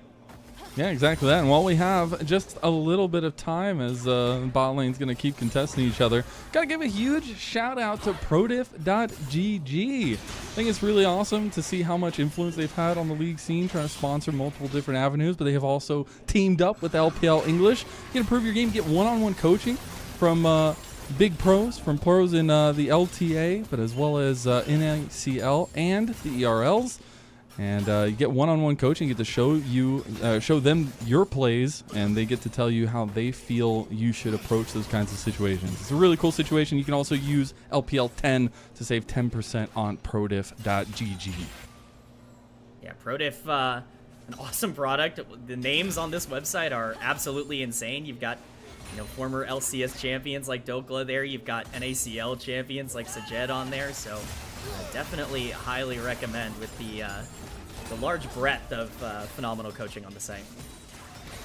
Really cool situation. Make sure you scan that rotating QR code in the bottom left of the screen once it comes back up. But now we go back into things. We've spent all that time talking, and now we get to the good stuff. The culmination, the clear from the 2 junglers. Yes, and both of them converging down on the bot side here. I would be surprised if it plays May, but here we go. Okay, they're going to get set up here. The preemptive engage, the handshake already going to be out. Xiaohao decides to go for a fight onto Aki, but Aki has so much current. Perukia just goes in on a 1xN. That was not the play. Now 1xN getting low, Feather getting low as well. The bailout's not even going to be there. He didn't even use it, but the AoE from 1xN and the damage from Aki. They find the 2 kills. It's a 2-for-1 in favor of TT. Absolutely massive for Thunder Talk in that exchange. It looked like it was going to be a disaster. The Perukia Flash set up at least a little bit of damage coming out from On, but just not quite enough coming through from the Yunara to turn things around. And again, the bailout, as you claimed, not being used really felt like it could have turned things. But Aki specifically getting a double kill in that exchange completely changes how Edward Gaming can play the early part of this matchup. Should be full control over to TT now. Xiaohao going to try to get what he can on the top side of the map, but jump into this replay. Aki haters in shambles. I'm going to repeat what I said in our Discord. because this 2 kills on the Xin Zhao is actually so huge. But the way they played this fight out. Yeah, I mean, it's such an aggressive engage from EDG. This is really not a fight that they should be taking, but it really feels like they should be locking up Feather a little bit quicker. Unfortunately, they have to burn so much to do it, and it's just barely not enough for EDG to survive. But once again, as I talked about, like that Xin Zhao getting ahead, that completely changes how you play this game if you're EDG. And just the expert use of the Infernum there from 1XN. I mean, we talked about this being comfort for this guy. I mean, it's just insane, especially in that moment to fight into that, but as well as just some of the decisions that were made by TT in that one. Still wonder where the bailout was. We used a little early, but still trying to figure out what these fights are going to be looking like for TT, and that's a little bit of a taste of what they can do to counteract some of this very deep engage that EDG has. Definitely worth noting that despite that play on the bot side, despite the Xin Zhao getting an advantage, gold is still relatively even because of the leads that the solo laners have been able to generate for EDG so far. As we get the swaps coming up to the top side, looks like Aatrox will be making his way back up here, so no swap just yet coming in for EDG. They're okay at the very least opting into this 1v2 for now, but objectives are the next priority. Mountain will be the first dragon, so no Mountain Soul this game for something like a Poppy. At least something worth noting going into the late game. But all of TT's pressure is up towards top side with their bot lane being up there. No counter lane swap coming in from EDG's side of things. As Satab try to go for the Orianna Shockwave combo, gets Shockwave right back from Angel. He's like, that's how you do it, bud. And takes a decent chunk of his health. We will have the Kingslayer, but TT really aren't looking to play around this bot side objective. And EDG will right the wrongs of game number 1 and claim the first objective of the game in the Dragon. Seen this pretty consistently in the LPL. Teams either really want that first dragon or they really don't, and in this case it's EDG that want to pressure that out. I think specifically with Aki having so much gold, it's nice to be able to get any objective on the map in the early game, but now the contest comes around the Grubs, spawning in just over a minute here, minute 15 seconds, and that's why this top lane pressure is going to be so important. You know the good proverb here in League of Legends, red, white, looking to fight.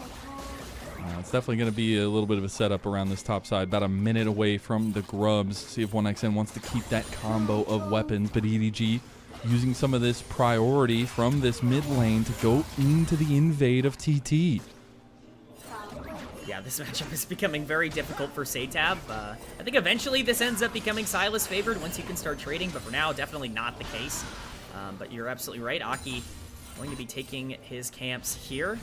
Interested to see exactly where ThunderTalk want to put the priority right now. Do they want to push down mid and try to use that tempo to move up, or do they want to try and move their Sylas to the top side and then play through that? Right now it looks like it's going to be the latter of those decisions, with the mid lane being occupied by the bot lane. Yeah, both top laners did end up coming down towards bot side. The TPs are a bit off from each other, about halfway from Hoya's being back up. ZDZ just used his. But around this Grub fight, I mean, that importance of who can walk first is going to be a big difference, as it looks like Hoya is going to make the long trek towards this Grubs.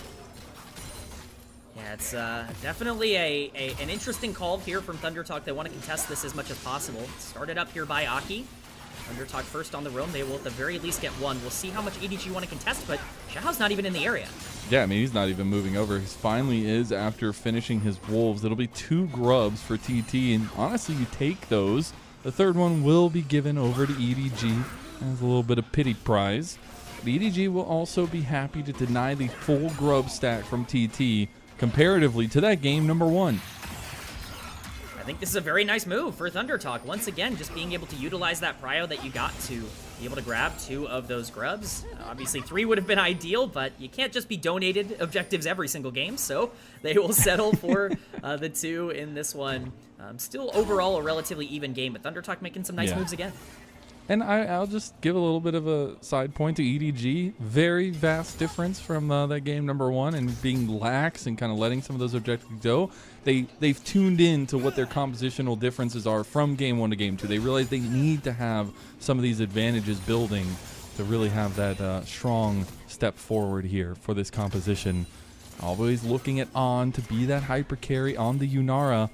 1XN going to be right there with them. So what can they build until then? We still haven't seen Aki find anything else after at least those first 2 kills going his way, but now he's already completed Sundered Sky, and I expect him to be a lot more proactive as he comes out onto the Rift. This is absolutely the timer for Aki to really start moving around and playing as aggressive as possible. The Wukong very far behind in terms of tempo right now. We're going to see if Xiao can end up catching up in that department, but already out on the map, like you said, with that Sundered Sky. He is going to be pathing down towards the mid lane. I'd like to see if they can make something happen around Feather. I think that this level 6 power spike for the Renata could be very powerful, but it's actually Xiao who's potentially in the area at the very least for now. Looks like it's just going to be a disengage as Pinks come down on the top side. Yeah, they're looking for something on top side. I think Angel realizes what's coming his way. Some of that vision going to be cleared out as well by Aki. And here comes the move from EDG to kind of reinforce this top side of the map. Not going to find anything else there. And some of that impact, especially when we were wanting to talk about this kind of mid lane setup between the two, it's been a bit quiet on that front compared to what we've seen in the past series from, honestly, both these teams. Yeah, I'm a bit surprised, quite frankly, about how things have gone in the mid lane. I think that I expected Satab in particular to receive more attention once Aki got that lead. And as it turns out, they feel comfortable with the Sylas moving forward. They just want to keep Aki farming, keep him out on the map, and Satab will have to catch as many waves as he can on the top side here, dealing with that poke from Angel. We're just vibe central here. We're vibing. We'll PvE it up. We've had a couple kills, so I guess it's not full PvE, but it's like one of those PvPvE games, you know, the new hotness. But speaking of some PvE, Dragon number 2 is coming up in about 15 seconds. TT are present in the mid lane. Don't know how willing they're going to be to contest over this objective. Yeah, I think it's worth noting that they are sending ZDZ down to the bot side here. Teleport not quite available yet, but theoretically would be for a fight. But Dragon spawning now. It is going to be that Hex Dragon. Thunder Talk making that first rotation. Interested to see what Xiaohao does as a response. He can play this very, very fast, or he can end up playing it a lot slower, but his decision is going to determine a lot. If he can get this Yunar in a good spot. This is tough. There's a big item differential right now. There's multiple completed items on the side of TT. Can that make the difference? EDG did not reset, but they're going to move into for the fight. The handshake, the hostile takeover has not been used, but there it goes. On to the back line, but it's not enough. The trio is just locked down by EDG. Now Satab trying to come clean house, but Hoya has to get out now as well. The flash going to be followed on by ZDZ, and now On is ripping them a new one. Satab has nothing left to say in this one, and now Hoya and Feather will try to get out. The handshake hits, but Hoya will still die. EDG finally show up in the series big time. Massive flank from ZDZ on the Aatrox in that fight. He ends up landing a 3-man Q3 on the Aatrox, which is ginormous. That will be Dragon going over to the side of EDG, and all of the lead that Thunder Talk has been able to generate has completely disintegrated. I thought that play was actually going to be really positive for Thunder Talk. Hoya actually ults Xiaohao out of the pit at the start of that fight. It's a numbers advantage for Thunder Talk for a majority of that fight, and they just can't capitalize. So really, really nice win, and it means a lot moving forward for EDG's control of the map. Yeah, man, about a 2,000 goldie with a comp that we said wants to be in the kind of power position of these two comps, and we take a look back at how that fight played out. Yeah, the knockup's coming in. It's the flash from Perukia, but really it's ZDZ here landing the 3-man Q3, just absolutely obliterating Thunder Talk. Huge, and we can see at this point, On basically able to free hit on the other side with so much attention being drawn. This is the problem with Yunara. You cannot leave her alone for even a second. The Ori ultimate on top of it, just disgusting. Very nicely comboed from EDG. The TT grouping up like fish in a barrel right there. As that's the way that this comp for EDG wants to function, wants to work. And now they have those items. And again, that was with item differentials, right? Like completions on the side of TT and not on the side of EDG. Now we look back, and that lead has surely ballooned. Now 2 dragons up as well. There's going to be about a minute until that Rift Herald spawns. I have to suspect that EDG are going to be the ones in favor for that one. They absolutely have every prerogative to be the one to step up. We'll see. We've obviously seen in Game 1 that no objective is perfectly set up, but they have every tool at their disposal, and I think specifically you're starting to hit a lot of those most important spikes. You've got the Kraken completed on the Yunara here as the first item. I know there's a bit of debate in general in the Yunara community about Kraken in general, but that will be the direction for On in this particular game, and it certainly worked before, but that 1.6k gold lead for Angel is huge. Yeah, I mean, it's so funny because literally like 5 minutes ago, I was like, man, this mid lane's been really quiet. And then he lands a 3-man Shockwave on top of that 3-man Q3 from ZDZ, and all of a sudden, gold's raining down from the heavens. He's already going to be stacking up that Rod of Ages, but that massive lead and the setup that the Orianna has in this game, it's a position that Angel has been in many times for this very strong EDG team, and that is a refreshing feeling. It's a player who's formerly been in the World Finals. He absolutely has the ability to step up when he needs to, but Aki going to take a little bit of a trade as Herald does spawn here. ThunderTalk are first in the river. It's nice for them to be able to control the area. We'll see what EDG wants to do to be able to try and take it back as Herald has started. They're going to be a little bit late on the setup here, kind of giving ZDZ some time on the bot side. They're going to move in, though. ZDZ does have TP. See about 4,000 health on the Rift Herald. EDG might just want the fight afterwards. Satab has stolen the depth charge. The Rift Herald goes down. Keeper's Verdict not going to be used. They still have them completely surrounded. They had no vision, no scanning, no radar, and EDG just duped them as now Shockwave comes through as well to 2, and it's going to be a double kill for Xiao Hao. Hoya is going to fall as well, make it a double kill for ZDZ as well. The double-double for the old AL friends, and now the new EDG powerhouses. ThunderTalk were so preoccupied with trying to get themselves the Rift Herald that they forgot that EDG still controlled the vision in the area. They're attempting to make their escape, but grouping up is not the plan against this roster for EDG. The combo coming in, we're going to see it in the replay, was absolutely massive. Xiao Hao goes over once again, just trying to get into the back of the pit. He's been so consistent at trying this on Wukong, but once the teleport comes out for ZDZ, this becomes difficult. The hook lands right on top of Feather, which I think is massive, but once 1xN is blown up, the entire backline is gone, and there's no fight to be had here for ThunderTalk. The escape is impossible, and again, I think the kills went on the perfect members here. It's even more gold for the Aatrox, and that's going to become a bigger and bigger problem with that 2k gold lead. I should have respected the comfort that the blind Aatrox blue side brings to ZDZ. This man's a legend on the Aatrox, but now finding his own in this game itself. Those backline access moments, so huge. But TT, they're still somewhat in this game, at least on the same rift as EDG, as Shockwave gets used by Angel and almost kills Satab on the top side. They do have the Rift Herald available to them, and the Dragon's in 30 seconds. So they're going to use this Rift Herald in the mid lane, try to bust down this outer turret. Looks like the priority will be the turret, at least for now. They're going to use this to transition down to the Dragon. They have to control this river, or else things are going to get very scary very fast. You cannot allow Soul Point for free, especially because, once again, for the second game in a row, it is Infernal Map here. So definitely cannot allow that on Yunara and on Orianna. That would be terrifying moving forward. ThunderTalk looking to set a trap. It's also the decider on the feats of strength. Perukia, just be careful. It's not like the last game where he gets caught and he immediately dies. He is fine this time. They're in much better position than game number 1. And right now we have second item completion. So a little bit of vice versa, a little bit of changing of the sides. TT, the last time we came to this Dragon fight, they were the ones with the item differential. Now EDG fully in front of them, as this soul point will just be freely given over to Edward Gaming. Yeah, it's really tough to contest. Once that Keeper's Verdict is charged up and not utilized, it's really tough to imagine a world where anyone can actually get in on the side of ThunderTalk. So it ends up being donated, but that is Soul Point. As you said, that is feats. And so it's a big win for EDG. They take their lead that they had already accumulated and exponentially grow it with that play. Game 1 Andes, we love them all.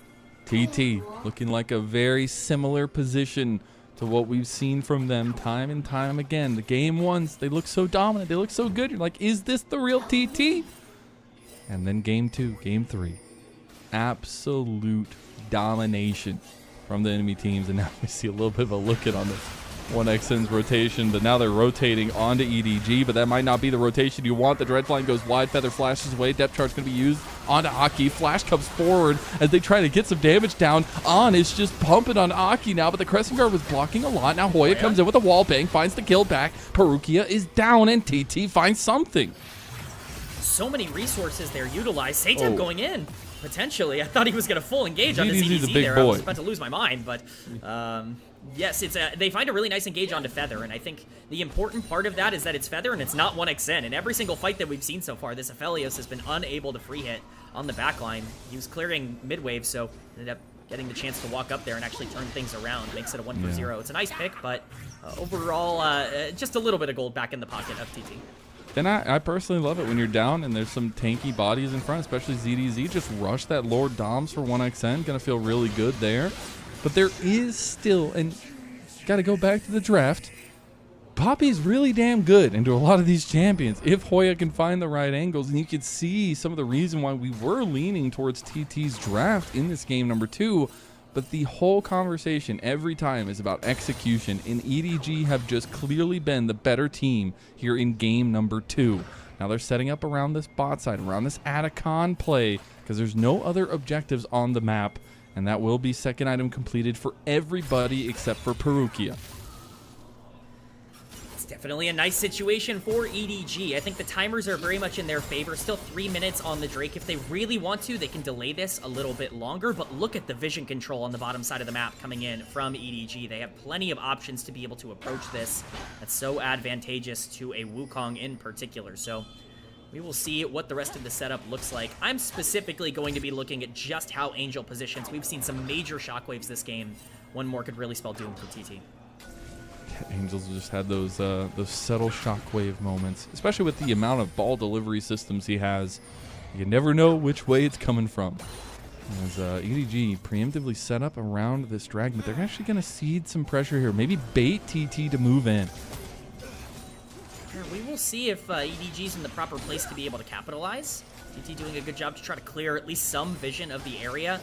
Don't want to overextend though, so they are going to back out relatively efficiently. It's just so hard to find a way to get in once EDG ends up establishing priority here, because look at all of the combo tools available. And they're just going to so start dangerous. it up. Okay, TT realized what's happening. ZDZ going to be the front line here. TP coming in from Hoya, but he's way behind everybody. EDG trying to move in and take this Atacon, but now it's a little bit worrisome as Angel just chunks Feather, and TT very hesitant because they're on vision right now. They can't really move in. Satab on the back line here. They can try to move in, but it's not going to be fast enough. Atacon just going down, smote away by Xiaohao. The fight after, though, Perukia tries to go for a depth charge on back line. Perukia is down. ZDZ is the front line now, and he is scary. Here comes 1xN. The shockwave hits onto him. His bailout is not going to be nearly enough. Angel with the death-defying shockwave to keep EDG in this fight. The resets start raining, the wings are singing, and Angel and ZDZ have combined a mecha force for EDG in game number 2. Oh, poor 1xN. He feels so much weight, so much pressure on his shoulders to carry the fight that he steps up just a little bit too early, ends up ulting the front line of Edward Gaming and eats a shockwave for his troubles.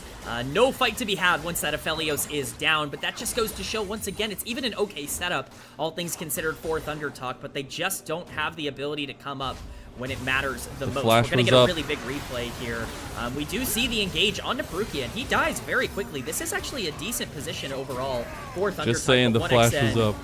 Yeah, feels confident to be able to step up here. Takes so much damage from ZDZ, and then to the shockwave, it's just completely doomed. Dies with flash up, as you mentioned. It's a disaster for Thunder Talk, and EDG end up wiping the board without the hyper carry.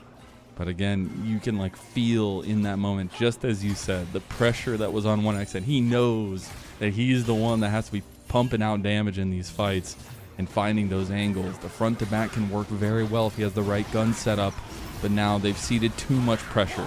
Almost 10,000 gold up is EDG, returned to form after their slight faltering in game number 1. They will claim Infernal Soul of game 2. And that could very well be the last nail in the coffin here for Thunder Talk. You just gave a Yunara, Orianna, Aatrox comp, Infernal Soul. Very, very scary here at 24 minutes. Baron has yet to even spawn on the map, so can't even establish too much vision pressure in that area as a counterpunch. Right now, you're just hoping for some major mistake, but EDG have all the tools necessary to end this game. I was just going to keep his verdict Angel away. He's like, get away. I don't like you very much. Unfortunately, can't do much else about it. And Angel just gets to keep doing what he was doing. As EDG, there's a play by TT to collapse on On. On's in a little bit of trouble. Hostile takeover coming in. They found him. They got the ticket. They got him down. 1xN now bursted by the rest of EDG, though, and ZDZ found him. ZDZ gets him. Now the resets on the World Ender, and he truly is ending the world of Thunder Talk. But maybe is he not enough? Angel finally comes over. Shockwave going to be coming down soon, but it's not going to be used just yet. TT are fighting this with tooth and nail, but a triple kill for ZDZ. He's going to try to hunt down Satab, who has the World Ender here himself, using his own tools against him, but it's a quadra kill for ZDZ. What a master of the Aatrox.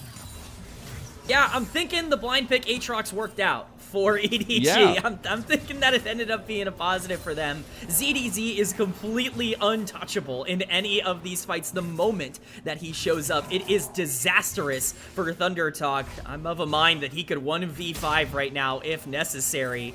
And we will get to see this a bit in the replay. It does actually seem like a pretty good catch from Thunder Talk, all things considered, with the Yunara walking a little too far forward. 1xN with the flash ult over the wall. But at this point, Xiaohao can buy just enough time to allow ZDZ to jump in and end the world of Thunder Talk. No flash on 1xN after the aggressive play.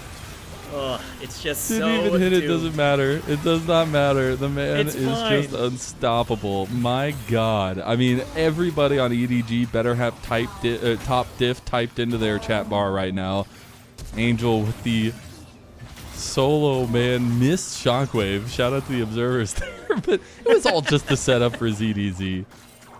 Yeah, you can't complain too much. It was a nice dodge out there by Satab, all things considered, but with the bot side being preoccupied by Thunder Talk, Baron has started here and it's gone. Yeah, I mean, it is fully gone. I mean, TT did get the lead under 10,000 with that as well, but unfortunately we'll go right back to that as we look at picture-in-picture. I actually don't think, yeah, he's dead because he didn't have the keeper's verdict this time, so second time's a charm. He did have it, but it was just not casted fast enough. Boy, went down a solo to Angel. Oh. Yeah, I think you know things are going a little bit poorly when you as the Poppy are getting very easily solo killed by Orianna. That's how you know some things have maybe not gone your way, but Siege now coming down on the top side. Trying to find some pick-offs of TT as they go to defend their base, but it's not going to be a big defense here as EDG barrel down the waves. The Baron buff still up for 2 minutes and 20 seconds. Mid and top inhibs are going to fall, and quickly the base is shattering around TT. Does not look good for Thunder Talk. They're going to have one more chance to fight back here with the hostile takeover whiffing. Depth charge is still going to be available for Perukia as well, so he can still find that engage. Keeper's verdict goes wide. They get the double shockwave as well. Perukia goes down on losing a fight, but finds the win with the blink and the flash play at EDG. They've made this one look easy. Where were they in game number 1? We might never know, but the game 1 Andes are out in force, and TT have faltered when it mattered most. They might have shown that EDG can bleed, but EDG are still the Titans of Group Nirvana. We wanted to see a counter punch to the strong blow that EDG took in game 1, and we got more than what we asked for. A dominant win in game 2 from Edward Gaming, where they end up controlling every part of the map despite giving over some pressure in the early game to Thunder Talk. It's everything you wanted to see from this team. At least we got it in game 2. Yeah, hey, at least we got it in game 2. And again, maybe the loss was therapeutic for them. But no, it feels really good to see EDG back in form, back in control. They had a composition that needed it, and they were able to execute to that. And I think for TT, they had some things running for them. I still really like their draft, but that's the difference between the drafts between them. It comes down to the execution, and unfortunately for TT, they weren't able to find any kind of stabilizing presence there across the map, really. It's just so tough. You end up drafting something for Thunder Talk where the Xin Zhao, getting the gold early seems fantastic. You have 3 lanes that should be able to, at the very least, push forward and contest around a lot of these objectives. But the moment that you end up really losing around, a lot of these early fights, things start getting off the rails real quick. And even with something like an Aphelios, if the champion's going to be in danger all game long, it's going to be tough to pull that back. Yeah, and you could see, again, time and time again, 1xN knowing that he has all the weight on his shoulders and trying to find those angles. And if time had been his friend, if they had gone to 4 or 5 items, I think there's a big conversation that you can have around TT's composition kind of coming back into strength. But when you're down 10,000 gold at 24 minutes into the game, 23 minutes into the game, I think it's very hard to come back from those kinds of situations. So TT just going to have to wipe the dust off their shoulders, try to get back in for game number 3. But EDG, keep doing that. Keep looking like the EDG we've seen all split long. That's the goal. That's the goal, is to keep seeing this team succeed, because honestly, we were talking about them in the pre-show. Their goal is not to beat Thunder Talk. Their goal is to get into the playoffs and make some noise. Their aims should be higher than a series like this. So, you know, faltering in game 1, certainly not a part of the plan, but they absolutely can still recover, and they've done a great job so far. Yeah, they can indeed. A little bit like that game number 1 gold graph, but still extremely one-sided for the side of EDG. You can see in the end about the same gold difference that TT had over EDG in that game number 1, over 13,000 gold up.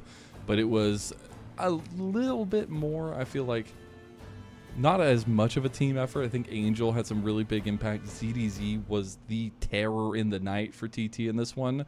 And you can appraise those kind of individual performances for EDG as being something they've really stuck to over this split. Absolutely. We called it out before game 2. Thunder Talk solo laners were very good in game number 1. That was a huge reason why they had that tempo. Was not the case in game number 2. It was a solo lane masterclass from ZDZ and Angel. You can see the combo of them there with the Shockwave and the Q3 on.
I think there's a couple options, but I think there is one man with a giant pair of wings that absolutely deserves it. And ZDZ gets the MVP for game number 2. Go ahead and throw those ZDDs in chat in the positive way. But getting a nice little setup for him. 8-0-7. 75% KP on the Aatrox top blind, by the way. Yeah, blind Aatrox, top damage in the game, completely obliterated everything, was absolutely running the Rift. Really great game from ZDZ. Well, that is game number 2 down in the books. We are almost to the halfway point with our 6-game night as TT and EDG have gone the distance. We'll see who takes that win on the other side of this break.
Welcome back, everyone, to LPL English, your unofficial home for everything LPL. I'm Mazel. I'm joined by K-Man, and of course, this first series went the distance.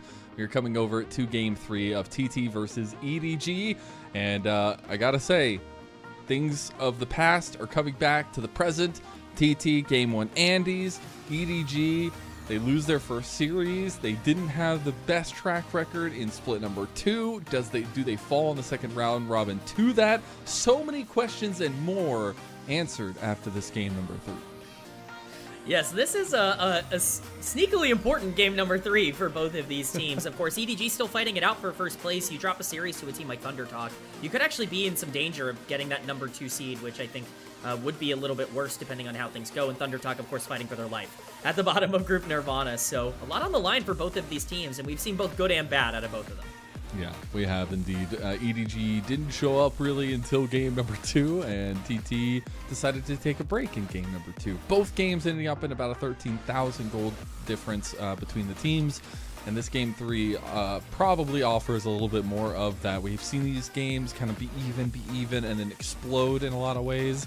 And I do expect the drafts for Game 3 to be extremely important. As we get a little bit closer to that, I think we've seen a lot of prevalence to these kind of carries in the bot lane. We saw solo lanes be extremely important in Game number 2 for EDG. But through all of this, I think some of those early draft adaptations, some of the answers we've seen from both sides, especially from blue side, the strength we've seen drafted early has been very nice to see. I agree. I think a lot of the adaptations in draft have actually been really positive for both of these teams. Some of the execution definitely leaves a bit to be desired. But yeah, you know, that's a different conversation I think to have. But I think the drafts have been smart. It's all, to me, about, do you want to go for things that are a little bit more in line with what you've been playing? For ThunderTalk in particular, are we just throwing 1xN on the next hyper carry that we've got on the list? Or, you know, are we perhaps going to go for something that can, you know, be a little bit more dominant in the early game? Something like a Xayah that he's played a lot over the course of this split. I mean, the Lovers duo was banned away, one from each side in game number 1, non-existent in that game number 2 at least coming through, and now I think a lot of comfort in the bot lane going to be needed. I mean, what will we see from On as well? Again, a journeyman that has so many things he can go for, but obviously one he loves to hover when he really needs to come up on the line is the Draven. He hovered it last time around as well. We'll see if that eventually comes out, try to combat some of that 2v2 strength. But I also want to focus back in on this jungle because it's something we wanted to focus on coming into this series as a whole. I think Aki has had some pretty consistent performances so far if you're going to talk about the level that we expect to be for TT. But Xiaohao has had some really brilliant moments, even in the loss in game number 1, and I want to see if they can kind of utilize that forward, because Aki was not able to do anything with a 2-kill advantage on the Xin Zhao in game number 2. I think that unfortunately was the undoing of ThunderTalk, was that early lead kind of just fizzling out, but Xiaohao really only ran into trouble in game 1 when he was down so much, so yes, he couldn't respond. But we do see the Jax ban coming out from ThunderTalk. A bit surprised by this onto blue side. Clearly They're calling scared, something out from ZDZ. They're scared of the ZDZ Jax after that Aatrox game. I think I understand maybe some bans being thrown in that direction. And it's actually going to be yet another one, a Renekton ban coming out. Oh my god, so. ZDD living in their minds rent-free there. Not even his real name. But it will be. Do you think they know about ZDD? No, anyways, Pantheon Gwen is going to be banned away. We'll see what EDG want to go ahead and ban with their final one of game number 3. And the final ban, at least in the first phase of this series.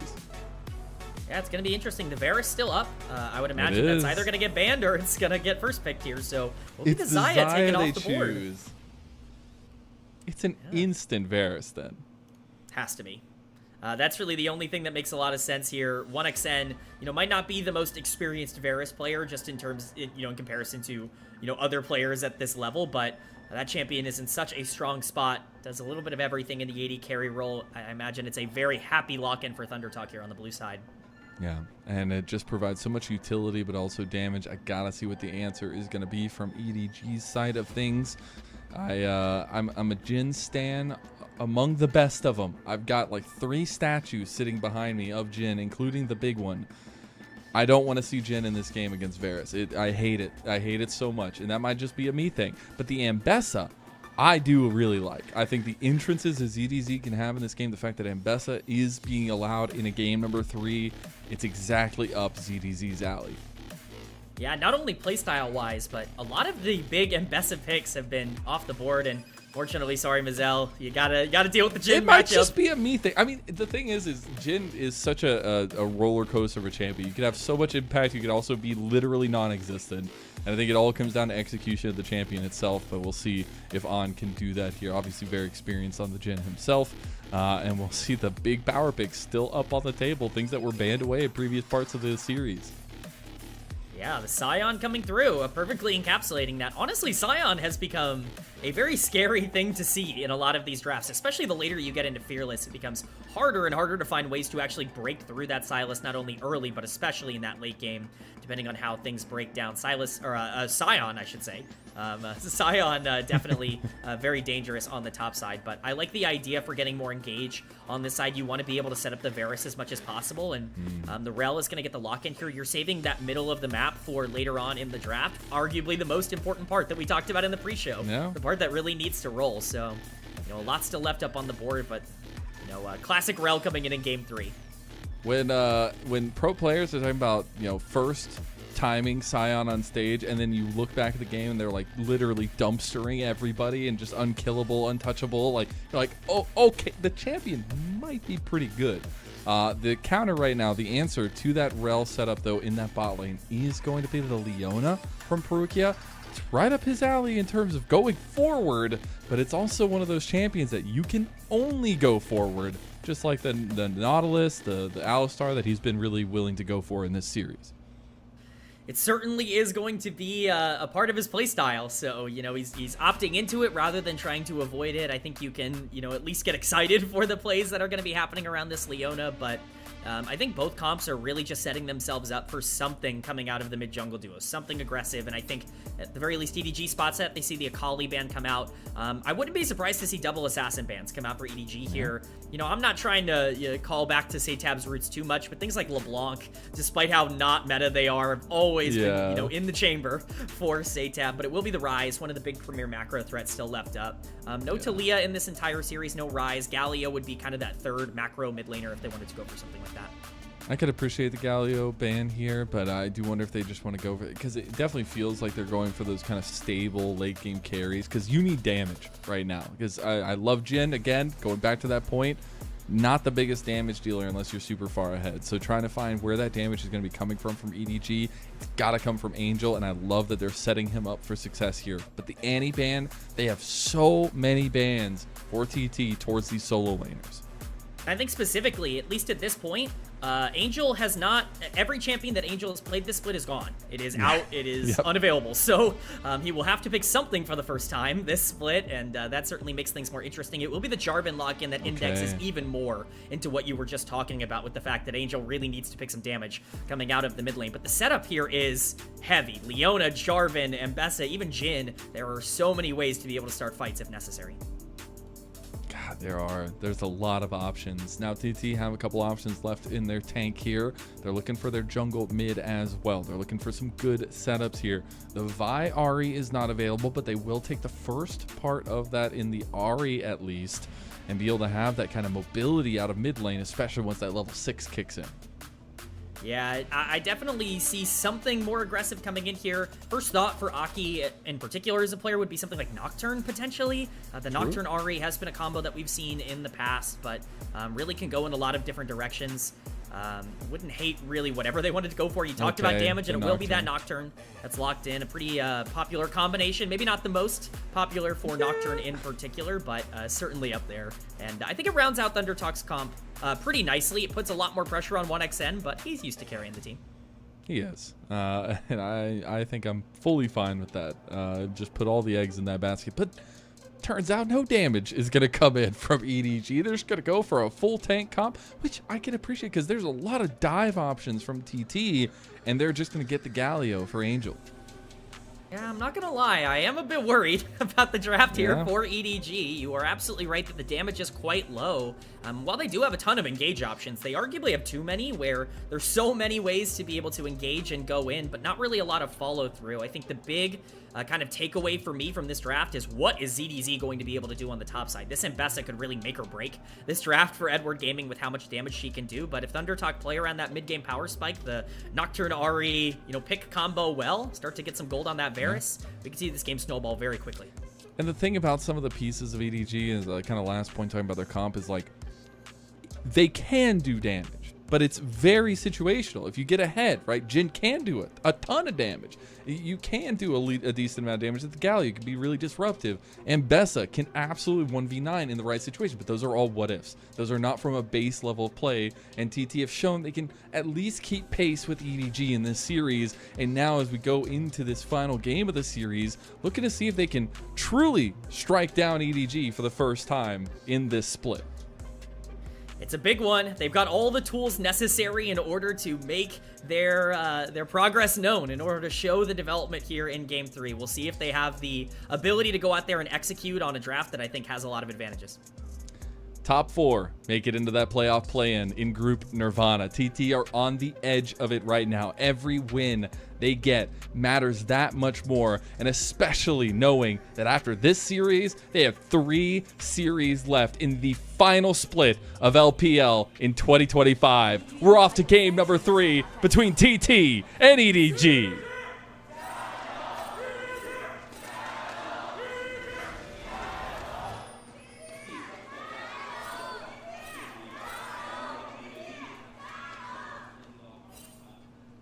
There we go. Got some more TT fans in there. How can you not be after that game 2, or the game 1, I guess? EDG bouncing back obviously in game 2, but TT has pushed this undefeated EDG team. Slowly becoming a fan of them here.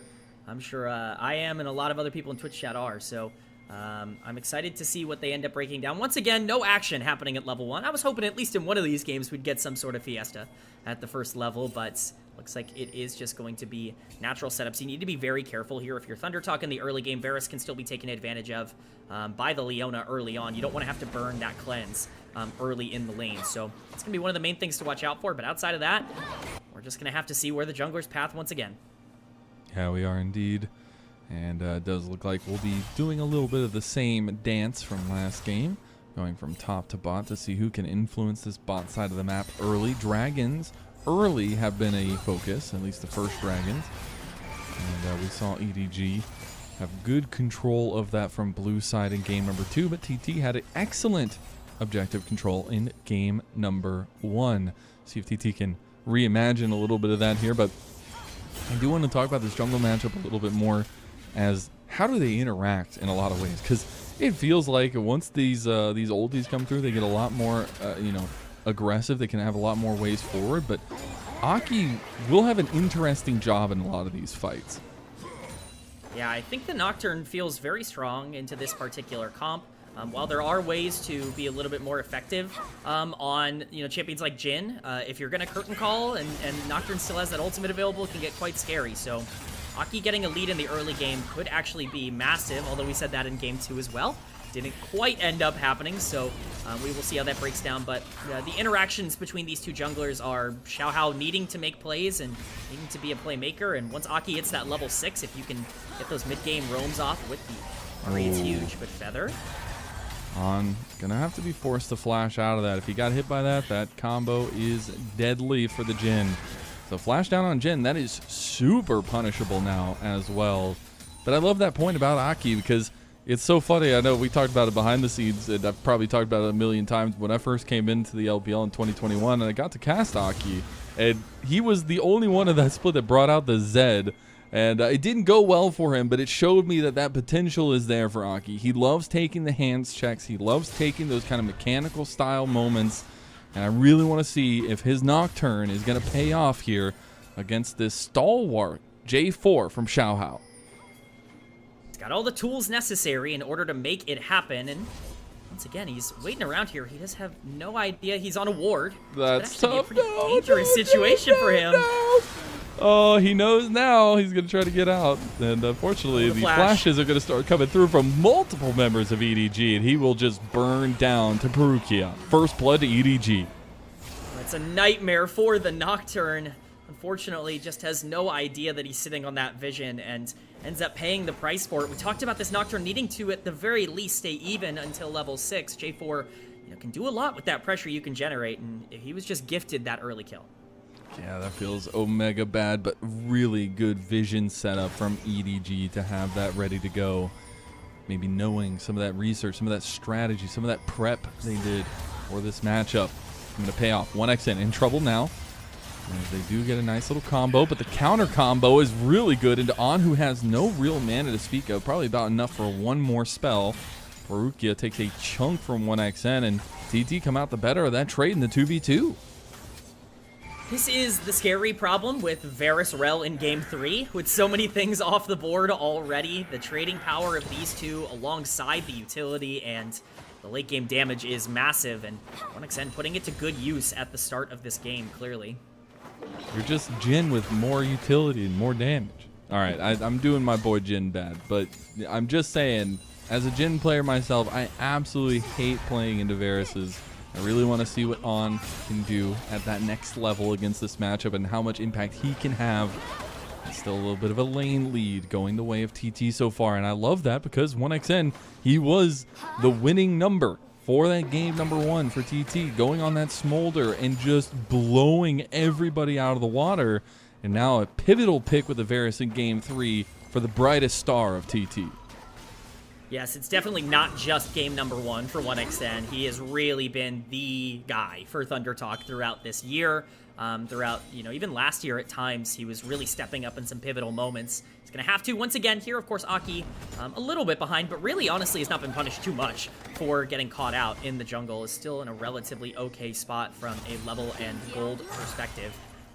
But definitely going to be on 1xN, and Saytab's going to be a big deal here as well on the Ahri. A little bit of a weird lane swap-a-rooney going on. On and Perukia have deployed out towards mid ahead of this dragon start by Xiaohao. TT are in force here, but Saytab doesn't have TP and just got that back off, so they don't really have the bodies to contest this. I do wonder if they want to anyways. As the path is laid by TT, Piercing Arrow is not going to find too much. Engage comes in from Perukia. Here comes the grand entrance, or at least the heroic entrance. And Aki is able to back away from that, and TT play that one very reserved, very nicely, pick up the aggro on the dragon, and TT will be the first one to get an objective in Game 3. I hate to say it, Lennon, but this is the exact problem we were already talking about in draft. There's no damage from EDG. We're already at the point in the game where it feels a little bit scary for them to full commit to something once they're not able to land onto Aki. The spell shield comes through to block the stun from the Leona, and at that point, you have no lockdown. The Galio heroic entrance can't really knock anybody up, and it's just a disengage. There's no way left to fight. So many resources burned, so nice play from Thunder Talk to be able to grab that dragon.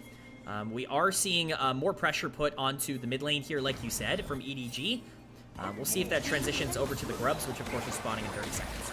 Yeah, I think all power is going to be transitioned up towards that top side. Saytab's about to have his TP. Angel's going to have his very soon as well. We'll see where they want to play, if they want to use those TPs for this play, but the preemptive vision is there from Aki and TT. He has also hit level 6. That combo between him and Saytab now is online.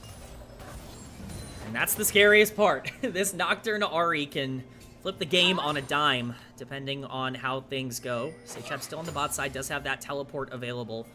Angel will likely not have his ultimate for this fight, so it will need to be a TP from the Galio. Could be a really big advantage for Thunder Talk if they want to go for this. And they are starting it up. Aki looks like he's on it.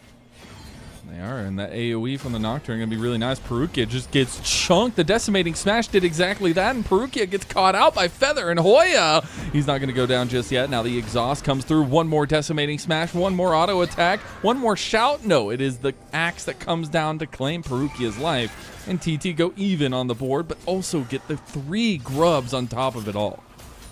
Huge win for Thunder Talk in that exchange. Ult, insta-cleanse. Captain Jack coming in there from On. as he's able to get himself out of that instance. But still a big win for ThunderTalk, even if it's not necessarily showing in the gold. A lot of what we were saying at the beginning of game number 2 here, where they are in a pretty decent position, but with 3 grubs instead of 2, they should be able to control that side lane. Hoya getting that kill to kind of equalize the top lane deficit. ZDZ still going to be pretty scary up there, but as you said, kind of evening that up. Sion just going to be the wall for TT to play behind. Nothing else on the map for a little bit, though, and so I do want to check in on the series totally, because this does still feel like a TT style of series, where that game number 1 looked really damn good. You're like, is this the real deal? And then EDG destroy them, dismantle them in game number 2. And now maybe a little bit of dismantling on the bot side as a setup for that point. Satab is going to get caught in some alcove gaming. Aki's going to pop the paranoia here. Satab's going to try to get out with his Spirit Rush. They've got Feather coming in. The AoE from Aki, who decides to pull the trigger, goes in, gets one. Now they have the rest of the team following up. It's the big crash down from Feather. Is the Magnet Storm going to be enough? The Solar Flare comes out, and here comes the Heroic Entrance as well. Trying to get out of dodge, getting over to the side of On, and Perukia gets left, but ZDZ comes in with a TP in the public execution to get the kill back. What a strange play that was from both sides, just all things considered. It felt like both teams didn't exactly know whether they wanted to fight it or not, but at the end of the day, EDG comes out on top.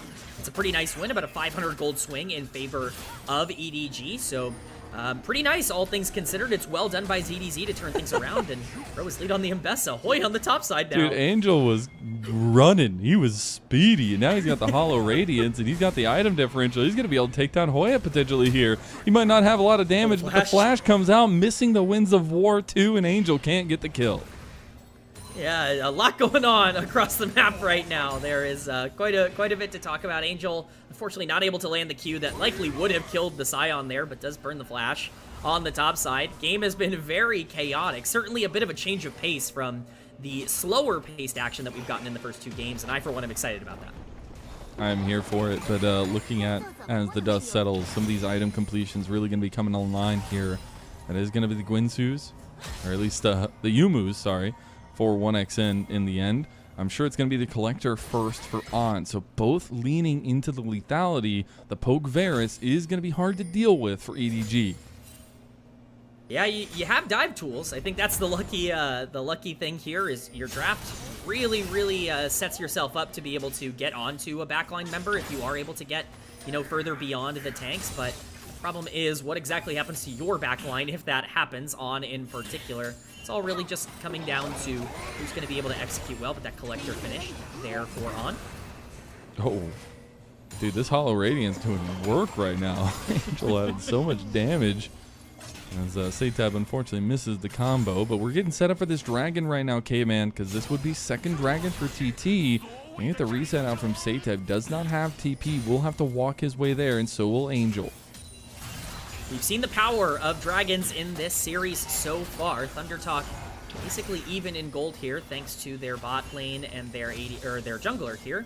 So we will see how that ends up breaking down. But Dragon started up by Xiaohao. ThunderTalk trying to maybe take the fight instead. Okay, they might actually just move in here a little late. The traps are there, set by On. They get the Deadly Flourish combo, and they end up immediately taking out Feather. That's one of your big frontliners, but now trades back, firing across the board. Shots fired from TT and EDG. But in the end, TT come out the better of it. They move over to the Dragon. They start it up. They have the damage to keep it going. Oh, here comes Xiaohao. They get the final combo onto Satab, and that's a big chunk of TT's fight. Big piercing arrow coming out, and I gotta say, 1xN is doing what he does best for TT and keeping them in these fights. Dragon's still there for EDG as they go to contest it. It's a little bit of a 50-50. Xiaohao doesn't have much health. Yeah, but he does have the smite, and that's the most important part. TP. Teleport, though, coming in. That's a full health Hoya coming in. That's a full health Scion, but the Dragon goes to Xiaohao nonetheless. Now TT trying to catch out ZDZ, but they have scattered like ants. Now Perukia comes back in. Heroic Entrance coming in as well. Double combo into Feather. Angel goes for the backline, trying to get these Hollow Radiance procs into the damage, or at least that damage into the backline for TT, and Hoya gets caught out by On. Now 1xN and Feather are on their escape, but EDG come in and claim 2 more kills off the back of that fight.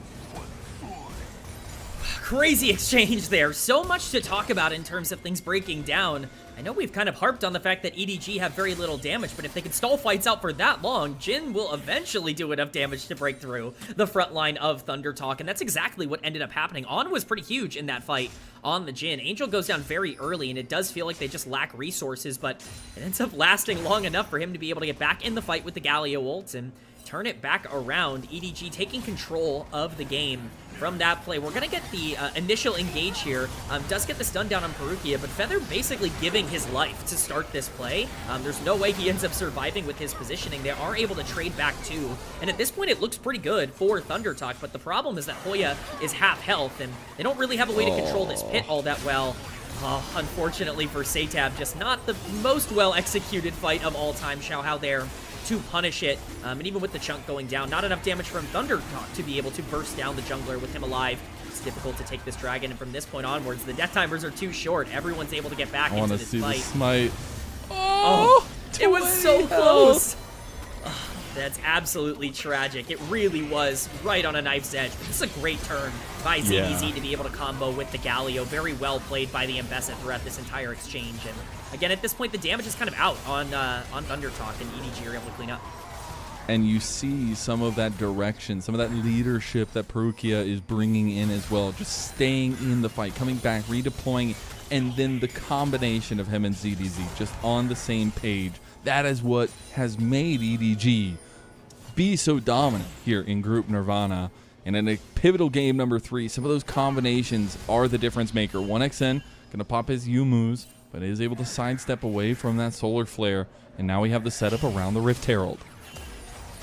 That's the next big one, Rift Herald time, and we've seen both of these teams have some success with and without the Rift Herald, so we'll see how it ends up going here in game number 3. At the very least for now, it does look like both teams want to try and contest it.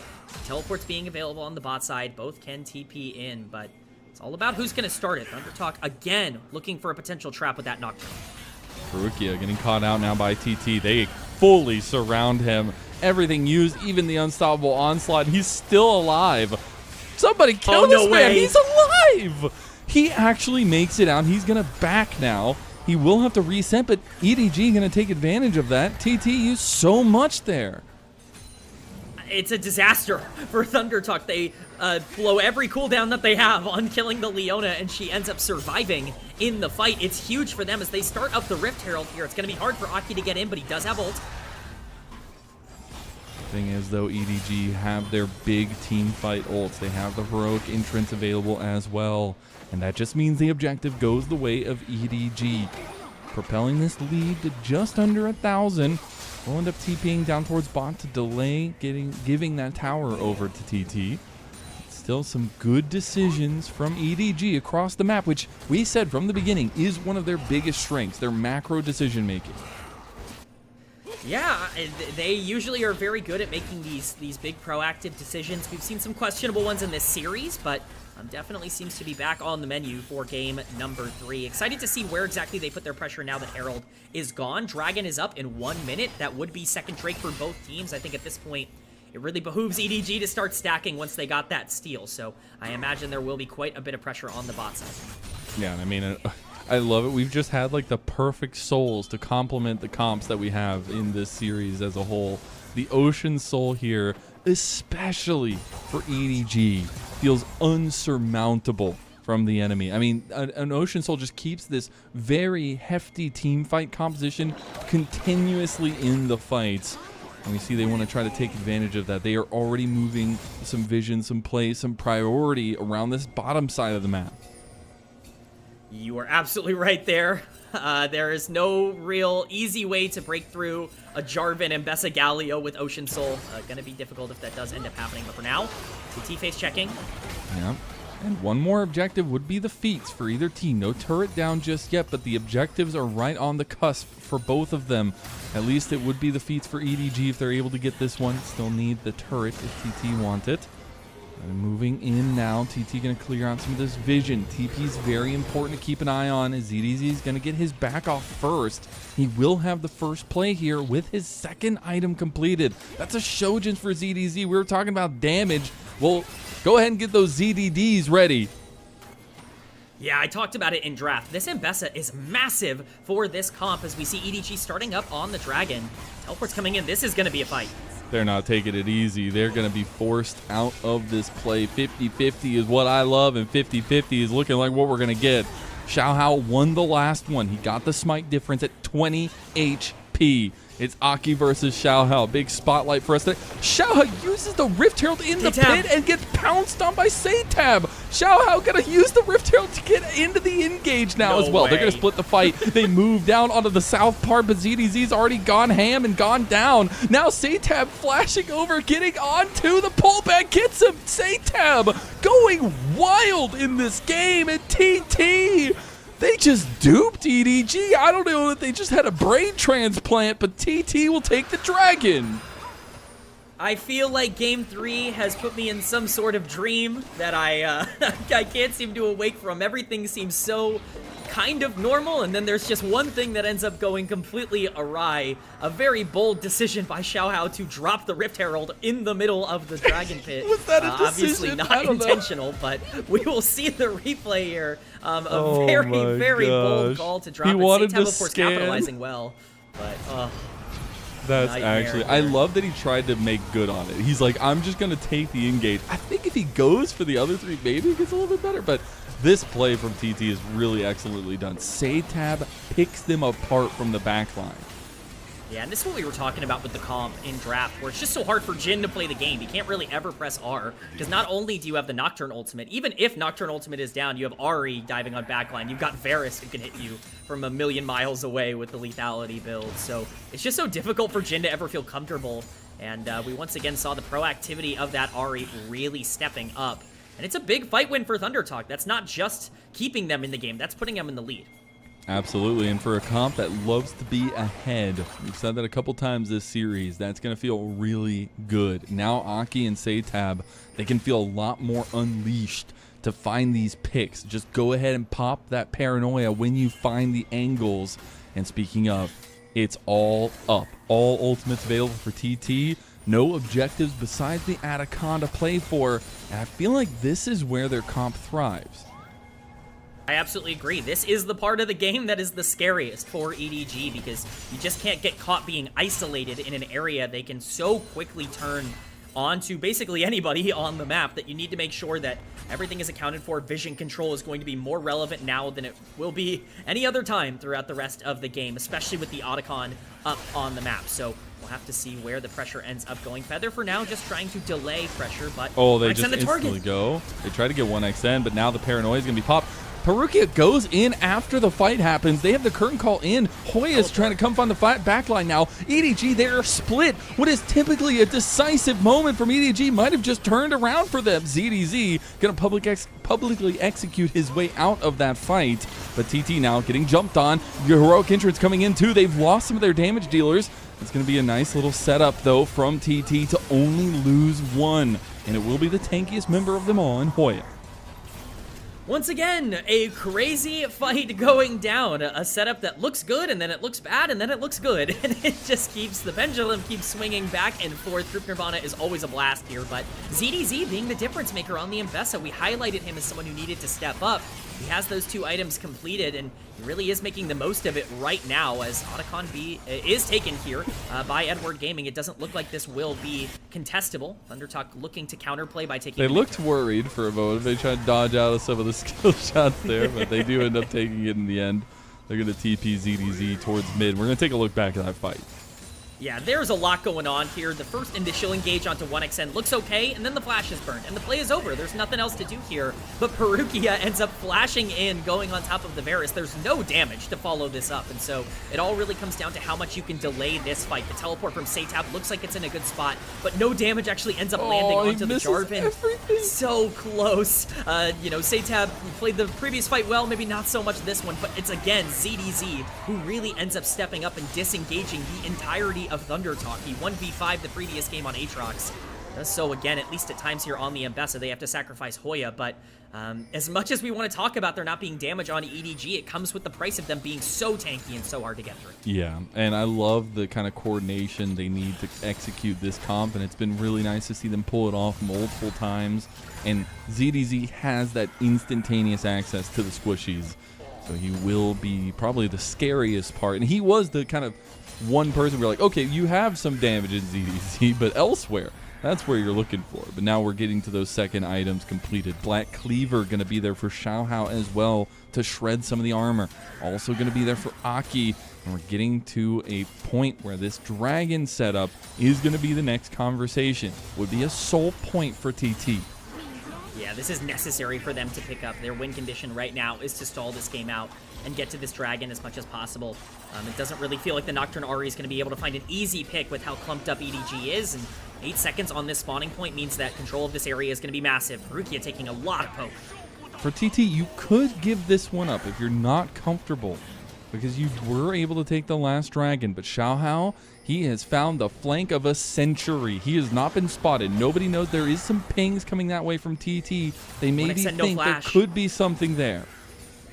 Yeah, this is a really dangerous situation for TT. They have no clue that he's on this flank. If he gets onto the Varus, this fight could be over very quickly.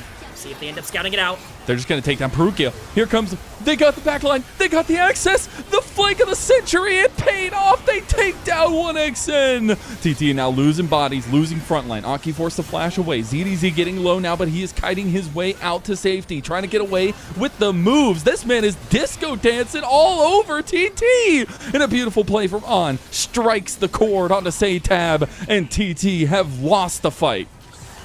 It's a disaster. It's a gorgeous flank from Xiaohao, recognizing there's no flash on the Varus to be able to avoid anything in that play. Cleanse cannot save you inside the Cataclysm, and Thundertalk paid the price. Of course, a great job by EDG to be able to stall out enough. I can't give enough praise to how ZDZ has been playing this game on the Mbessa. He has been massive in these team fights, and we're going to get a good look at that in this replay. Thundertalk feel like this is such a great setup without Jarvan here, with Perukia so low, but the Jarvan wasn't there because he was prepping for everything. A huge ultimate coming out from ZDZ as well to lock up 1XN. No damage even really comes out from him that entire fight, and Aki really has no way to be able to play this on the Nocturne. At this point, the only hope is to be able to trade back on the Mbessa, but ZDZ kiting out perfectly with those shields. The flash from Xiaohao secures it with On, and everything going the way of EDG just from an execution perspective. I'm sorry, I'm geeking out at the Jhin gameplay I'm seeing on my screen.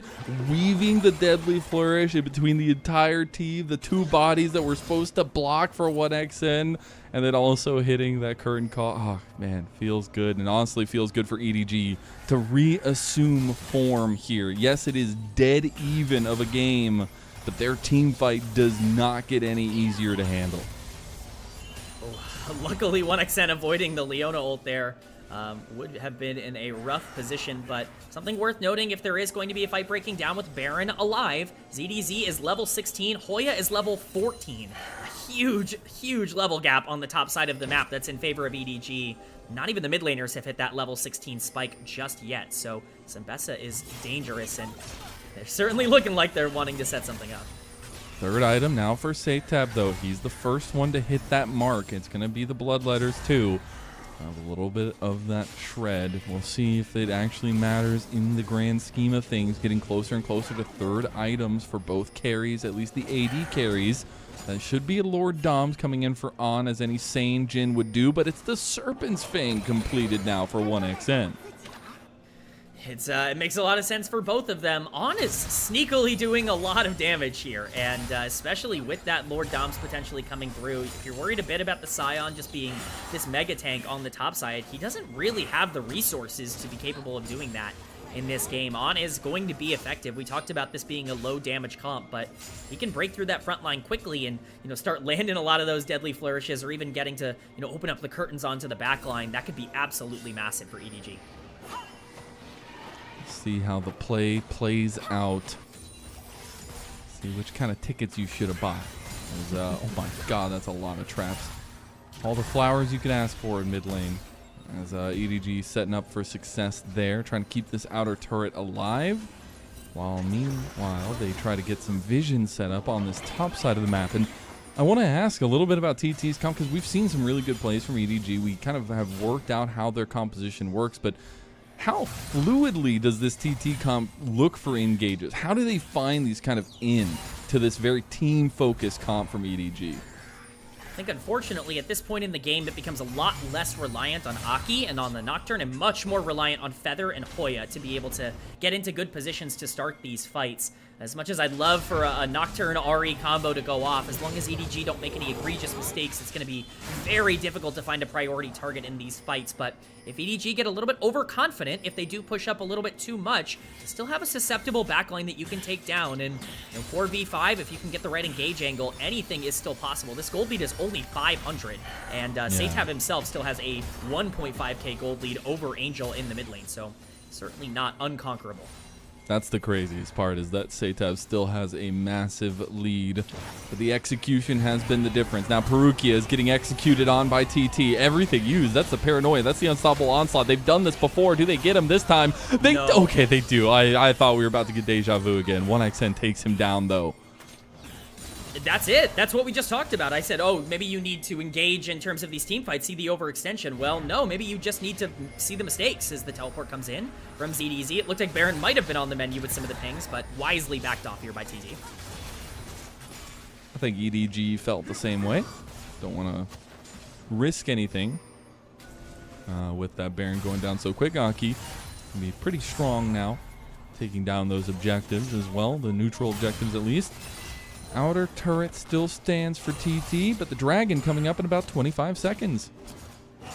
And that's where we turn our attention to now, with both teams sitting at 2 dragons apiece. It's massive for one of them to be able to grab this, put themselves on soul point, and really let them scale well into the late game. EDG continue to try to look for an overextension, but Undertalk not falling for it. Feather playing very disciplined this game on the Rel. We'll have to see what happens though as the Dragon spawns now.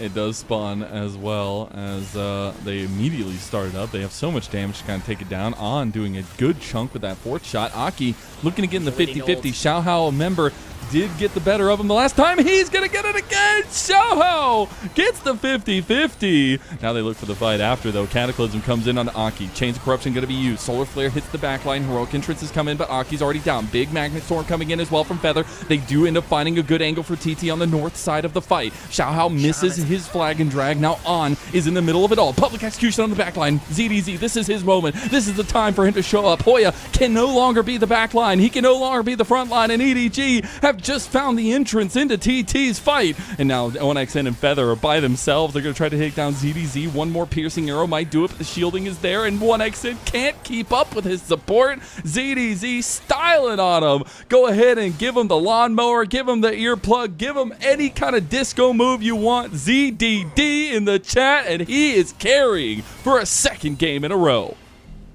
What a day from ZDZ. It's yet again the top laner for EDG that comes up big in the big moment in the game. That will be Baron for Edward Gaming, but even more than that, that is a gold lead that becomes very scary to look at. With Ocean Dragon Soul Point going over to EDG, you are now looking at a team that is incredibly tanky, is starting to get online, and has all the tempo. The flash over the wall from Aki just isn't in time. The smite comes down from Xiaohao, and at this point, it's actually a really difficult fight to win for Thundertalk.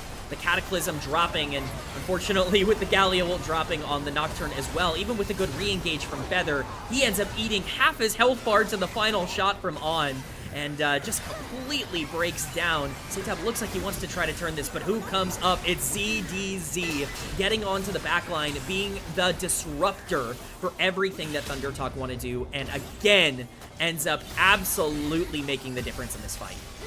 Not gonna lie, I would love to watch that fight again, because I want to know where the hell Hoya's flash was for. Anyways, EDG kind of take a little bit of what we said for TT was such a strength coming into this series, in that decisiveness in the team fights, and really make it work for themselves. I mean, not only is On just immensely fed, they have literally so much team effort in this game 3. It is truly that epitome of EDG. This is the encapsulation of what this team has looked like this year, and Now with the Baron buff, they are going to push down the mid lane. They have ZDZ pushing the wave in top as well. It's just dominant map control from the team, and it's everyone. As much as we'd like to give praise to ZDZ and On, Xiaohao has had multiple huge moments this game. Angel's ultimates have been very nice. Even Perukia, who, you know, has had some questionable decisions, has had some really nice fights on the Leona as well. It's everyone on EDG stepping up and proving they deserve to be at the top. And they might bleed with the game lost, but they are looking to try to close this one out. There goes the paranoia, but already down is Satab. And that was the one person on your team that has the lead. The heroic entrance just to make matters hurt worse. Aki by himself on the back line of EDG, but it's a double kill coming through for On. And now this final push in this series. EDG trying to get this one under wraps. Still about 50 seconds for the Baron buff. That is likely going to be the game. Sion Let's try to go, draw let's as go, much attention. Hoya. We'll buy the ultimate, but we'll only buy a little bit of time for those death timers to come back up. Drops almost instantly, gets melted through, and that's your game, that's your series for EDG. They may have been tested, but they were certainly not felled here today. They were not. The aggression from Perukia coming through the entire time, but the standout star of this series has to be ZDZ in the top lane. Congratulations to EDG taking down TT 2-1 in their first series of the second round robin. And we got to the result we all kind of expected at the start of the day. Maybe it was a little bit different than we anticipated with that game 1 loss, but EDG showcasing that regardless of what you think about their setups or their drafts, their execution and their ability to play out these games is just better than Thunder Talk, and they are rightfully at the top of Group Nirvana because of it. Really, really nice to see the combination. The old AL duo really shining alive there, Xiaohao and ZDZ, but more so, it's awesome to see ZDZ. I mean, the camera is just focused on this guy. The guy is an absolute madman for this series. Game 1 didn't go his way, of course, but for me and some of the community, when they came over, it felt like it was kind of like a tag-along situation. It's like they really wanted Xiaohao, and they know that he works well with ZDZ, so let's just bring over ZDZ. But in moments like this, you see ZDZ earning his keep and finding those moments that really accentuate the way he likes to play the game, that kind of aggressive, brawling style, backline access, kind of flank style that he brings to the table, and it really just worked out today for against TT in at least the last 2 games. Yeah, I completely agree. This was ZDZ's series. This is exactly how he likes to play the game. He likes to be the one that gets to take it a little bit easy, maybe get a small lead on the top side, and then break through in those 5v5s, and that's exactly what he did. The Mbessa was incredible. We saw it in game 2 as well. On the Aatrox, obviously, he was just phenomenal across the board, but wasn't the only player. Let's give the props where they're due. I think On had a great game 3 here on the Jhin. Yeah, I think so too. I'm always a fan of giving Jhin any praise. I think some of the kind of micro moments in those team fights, being able to hit a deadly flourish here, hitting a kind of fourth shot there, was really nice to see, but it also helped provide some of that wiggle room that EDG used in these fights. I think the distance he kept and that combination between what he was able to do while standing off and what ZDZ was able to do while just running straight at people, and kind of that help that Angel was there to provide, that kind of middleman that he was. It was just a combination of the efforts that EDG have shown and why they've been undefeated up until today in any game. This is your well-rounded team of Group Nirvana. This is the one team that you can legitimately look at and look at every piece and say, I can see what you're doing to make the team better. I can see what you're doing to add to the group. And I think that really is such a trait, as we can see the damage graph popping up once again, ZDZ.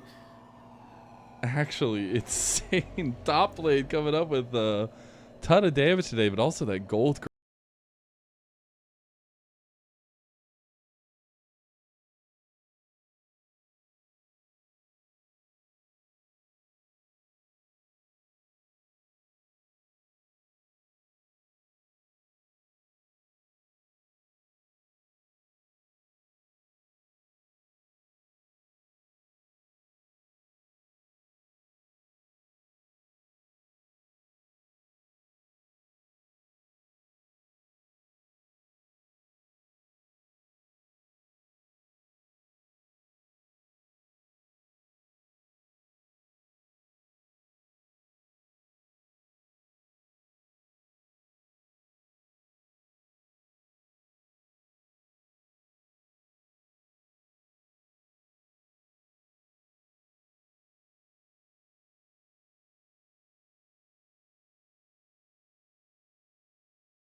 upside to really get it going, and then once you start getting pushed down, how do you respond? So far, the answer has been not very good, but I think they have the talent to be better than that.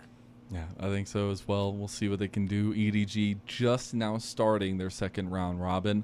We'll start it off with yet another win for the team and looking to be the top of Group Nirvana to try to get the best seeding advance possible ahead of the playoff play-in there. We'll see who gets the MVP, and it's another one for old ZDZ.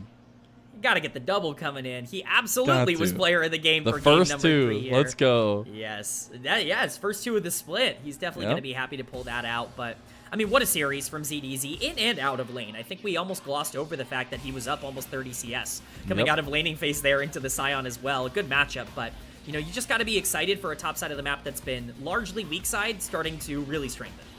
It is indeed a thrilling series, number 1 off in the books, and an expected 3-gamer there to kick us off on the night. But we got something else coming next, and I promise it's not deja vu. I promise it's not us retaping the series from last night, because we have WE versus BLG coming up next, the rematch from literally 24 hours ago. We're going to have that after this break. We'll see you there.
Welcome back, one and all, to LPL English, your unofficial home for everything LPL. I'm Mazel. I'm joined by K-Man. And again, I promise you, this is not a redo. This is not us remaking, retaping the series from last night. It is a back-to-back best of 3 between WE and BLG.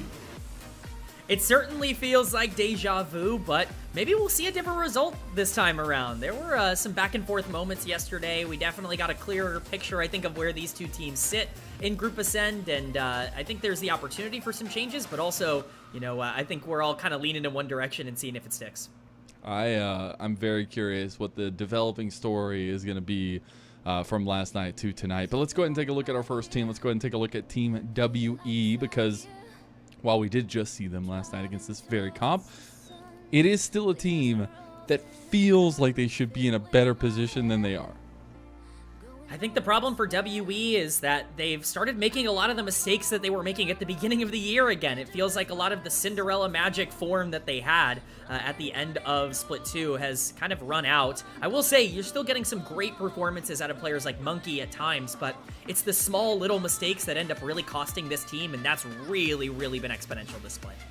It has indeed, and I think that's the most curious thing, and I want to see the highest highs of this team. I want to see the best of the best. And I think a massive focus has always been on Taeyun for this WE roster. And since we're playing into the fact that this literally just happened less than 24 hours ago, let's go ahead and dissect what our casters last night had to say. I'm sure they're going to love that, because we're going to go ahead and bring up what they decided they wanted to focus on for Team WE yesterday, and we're going to sit together and walk over this. So let's go ahead and bring the first one, because they really, really wanted to talk about Taeyun. And this game, let's go ahead and hear what they had to say. Where he was actually trying to pull a lot of these wins out for himself, right? You saw in that last play, he went a little bit int, maybe the Kaiser feeling a little bit too hyphy. I'd agree. Those games, but for the most I could agree, went a little bit int. For himself. His team were also the point remains, though, to beat BLG today, Taeyun being able to step up and make some of his own plays as well on capitalize. Okay, so we're getting some praise for Taeyun there. Because when this dude's on, when he's got some I think kills he's in his right. back pocket, some items. Yeah, I think for the most part, I would agree. Magic happen, and he's when Carson. Okay, yeah, so we're leaning with what they were talking about yesterday. We can just kind of take that and run with it. I absolutely agree. When Taeyun is on, when it's working, it looks great. The problem is that has been significantly less common over the course of this split, and I think that's really where they've been running into issues. Taeyun, as a player, had a track record of struggling a lot before coming to the LPL on stage, and unfortunately for him, I think a lot of those woes, those yips, if you will, have kind of returned so far in Split 3.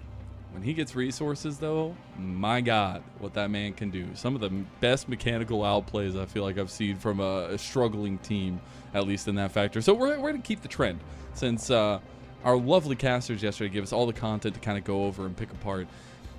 There is some similarities, I'd say, from split number 2 to split number 3 for WE, and they wanted to bring that up, I believe. So I think we listened in to what they were talking about in terms of the WE win streak. Because they have played these games before. They were 0-6 in Split 2, Bloxer, before they rattled off 5 straight wins. Yeah, they went 2-5 down the stretch, but they managed to get a pretty solid playoff seed. Yep. They got hot in the playoffs. And you know what? I Yanni, don't know if they can go and do it again, because given they took a lot of wins off the bottom semi-motivational teams, speech. But you know, listen, we can dream. I respect it. Yanni, the king of memes. It's like slowly going down. It's like, they're really good. Yeah, they got the win. Oh man, it's like slowly the confidence falters. Every time you say it, a little bit of the life force gets sucked out of the conversation. It's slightly less. During the regular season, but it is funny. Nonetheless, we're memeing on Yanni and Bloxer there. Shout out to them for bringing up the conversation, because it is interesting to see the kind of differences but similarities as well. And especially with that kind of point on the slow start for WE in a lot of cases.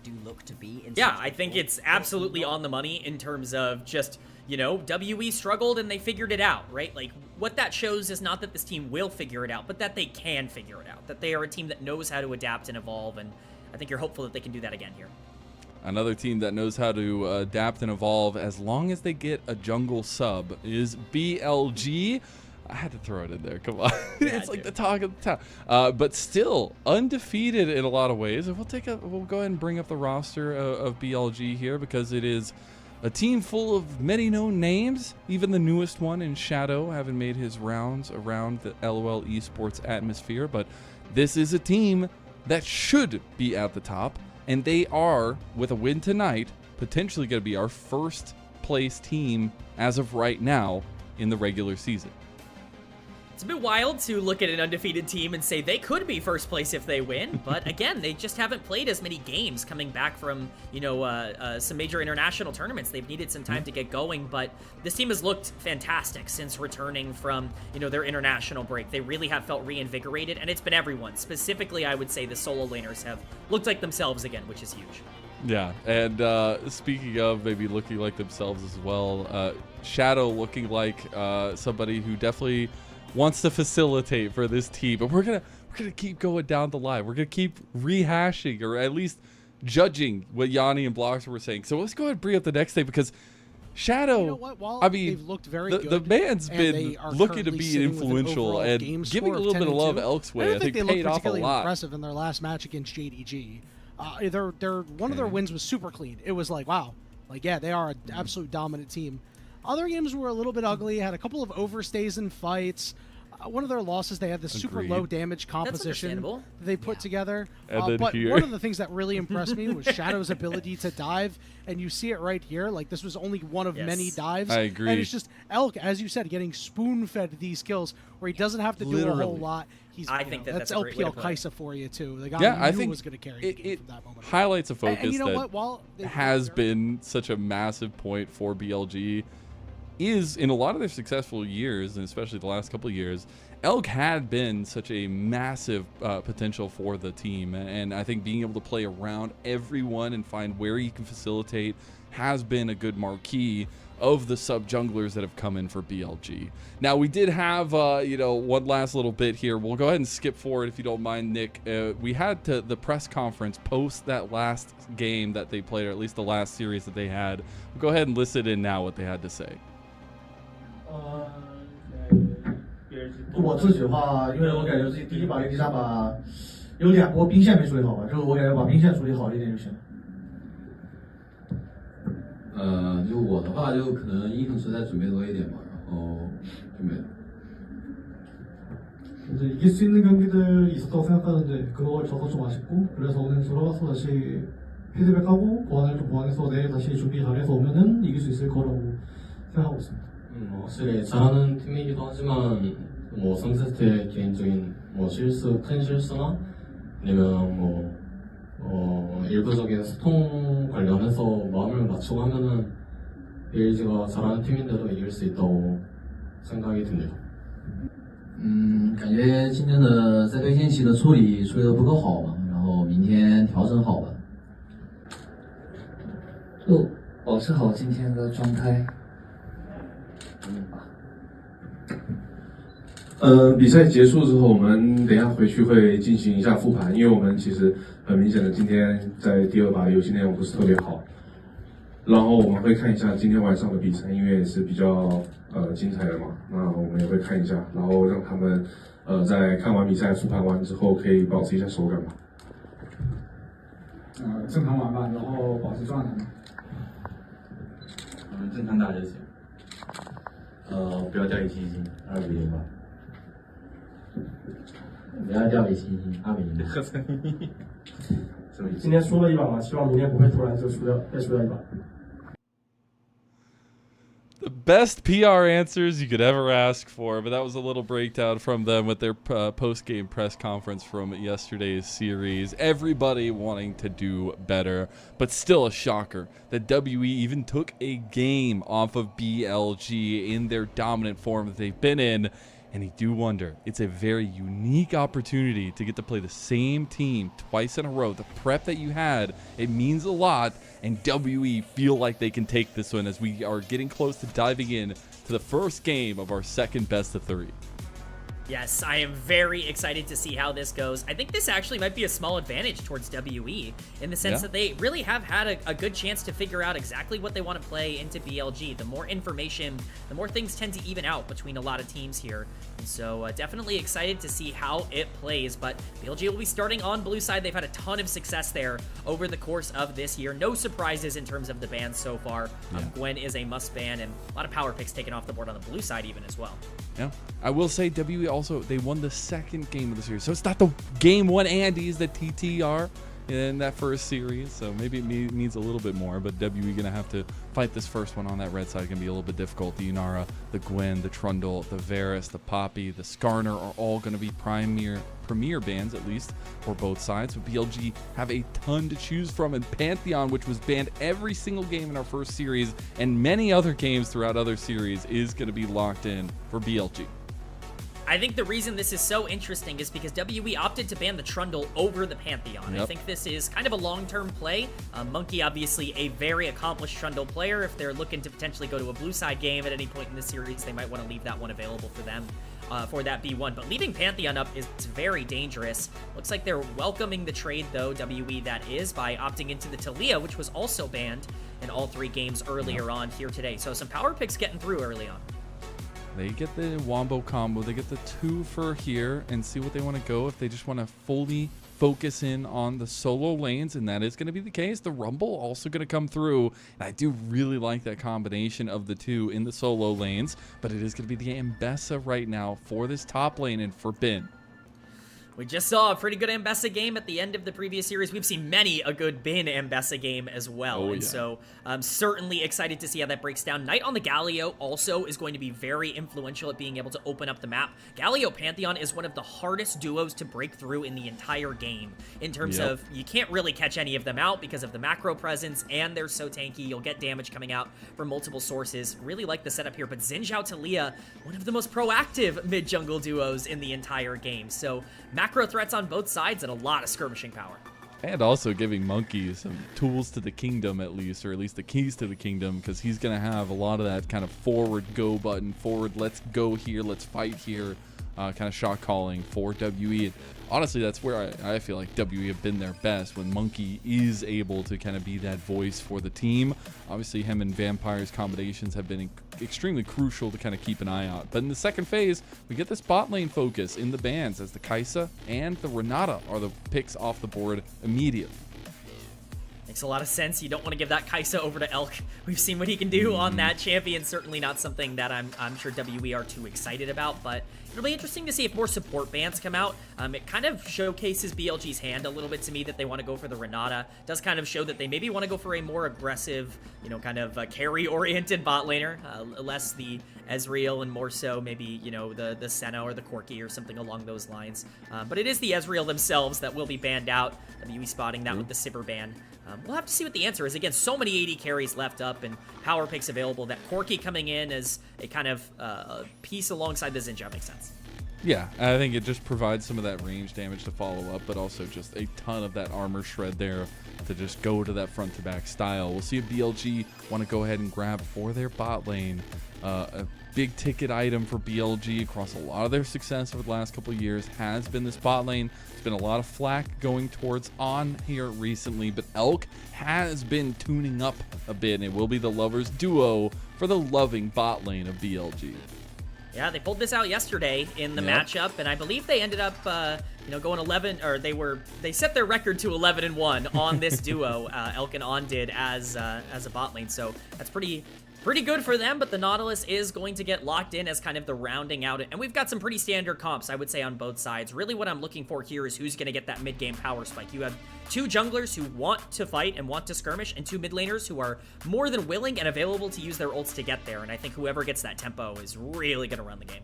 Yeah, and it can go either way. That's where I think a lot of the focus needs to come down into this jungle setup and who exactly is going to take that forward foot. There's a lot of that skirmishing potential that you had said between these two, but also just the way that they play. Monkey is very aggressive. Shadow has been playing that more facilitative jungle, but when we've seen Shadow at his best in the past at least, he has been invading, he has been finding early skirmishes, he has been trying to contest over those objectives, but what makes him that kind of big selling point for BLG has been the way he's willing to facilitate for the team. He can do a little bit of both. I think that's going to be important tonight because against WE, this could go either two ways. WE learned so much from that last series. They were able to turn it around and they beat BLG, marking an end to any undefeated teams, at least in Group Ascend. While on the other side, BLG could have taken those learnings and said, no, it is time to down smash. It is time to go even higher in our undefeated streak. I think both these teams are going to put in a lot on the line here. WE not in the stablest of positions in this split, obviously trying to contest for as much as they can in that bottom half of the bracket. It is really time to put up or shut up for WE. We are getting, like we said, for even, earlier teams, we are getting closer and closer to the end of the split, and this game is in their hands. They have all the tools necessary. They have a lot of range at their disposal in terms of how this comp operates, a lot of macro tools to be able to get around, and team fight ultimates galore to be able to set things up. So really excited to see what ends up breaking down for them. But if BLG can't get that lead early, if they're going to have to play from behind, it's where they've struggled a lot of this split, and this comp even indexes into that. And even with the changes, we kind of break down some of the format earlier, but it does mean, with only 8 teams in Group Ascend, even in the double round robin, you're playing those 14 series. And I think the difference between these two teams is that WE is now stepping over that line, going to that second round robin. This will be their first series in that second round robin, while BLG, this is the final series of their first round robin. And to have so much strength, to have this kind of come up from the addition of Shadow, it just feels like things are clicking for this team. We're finally getting those moments from Knight and Bin where they're being a little bit more consistent. We're getting those massive pop-off Elk moments that seemingly disappeared for a little bit, but definitely had some struggles towards the end of last split as well. But this split has been all about BLG's resurgence to dominance.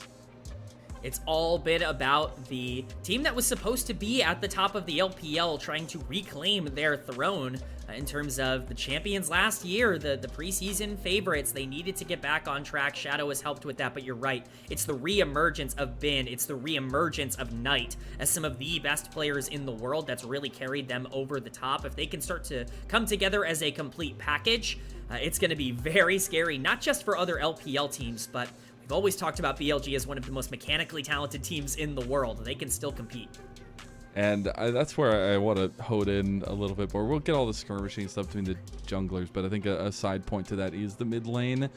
And I swear, if you just put these two names next to each other on a piece of paper, you're like, Knight all day. There is no way that Cars even has a hope. He's losing 50 CS in lane, right? He's losing to solo kills, to the golden left.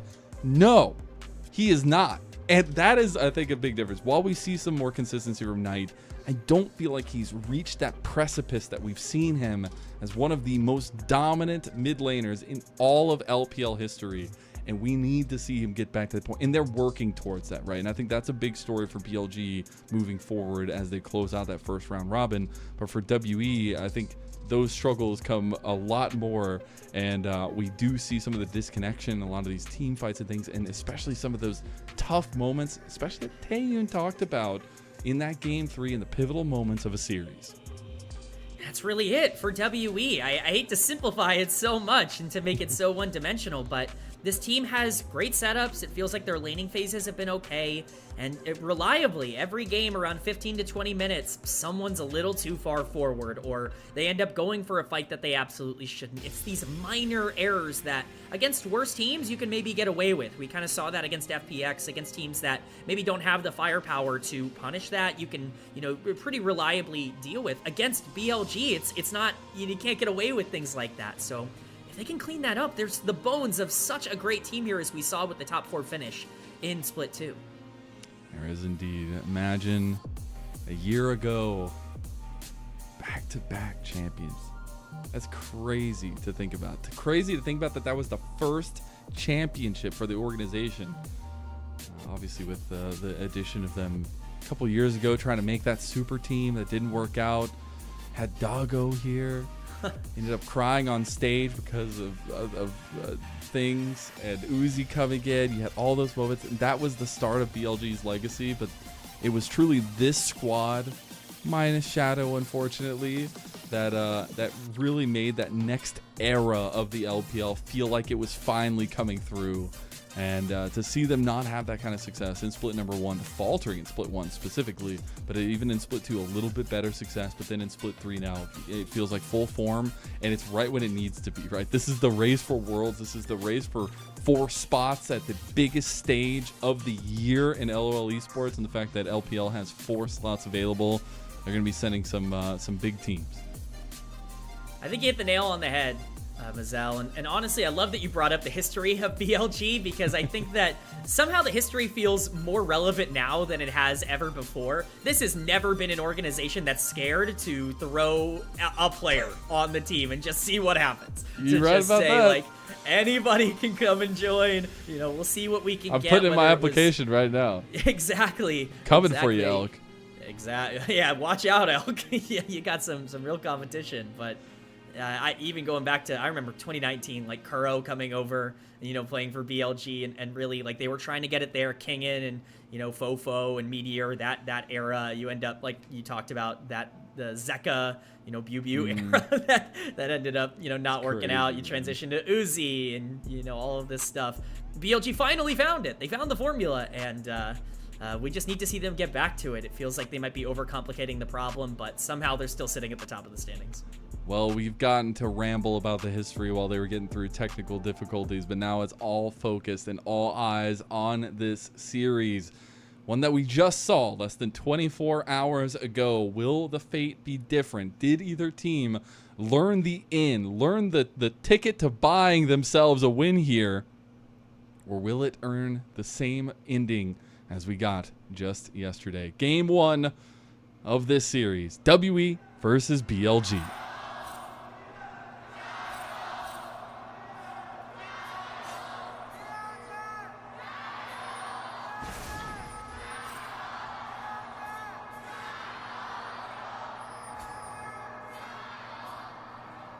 That's not fair. They got an extra one.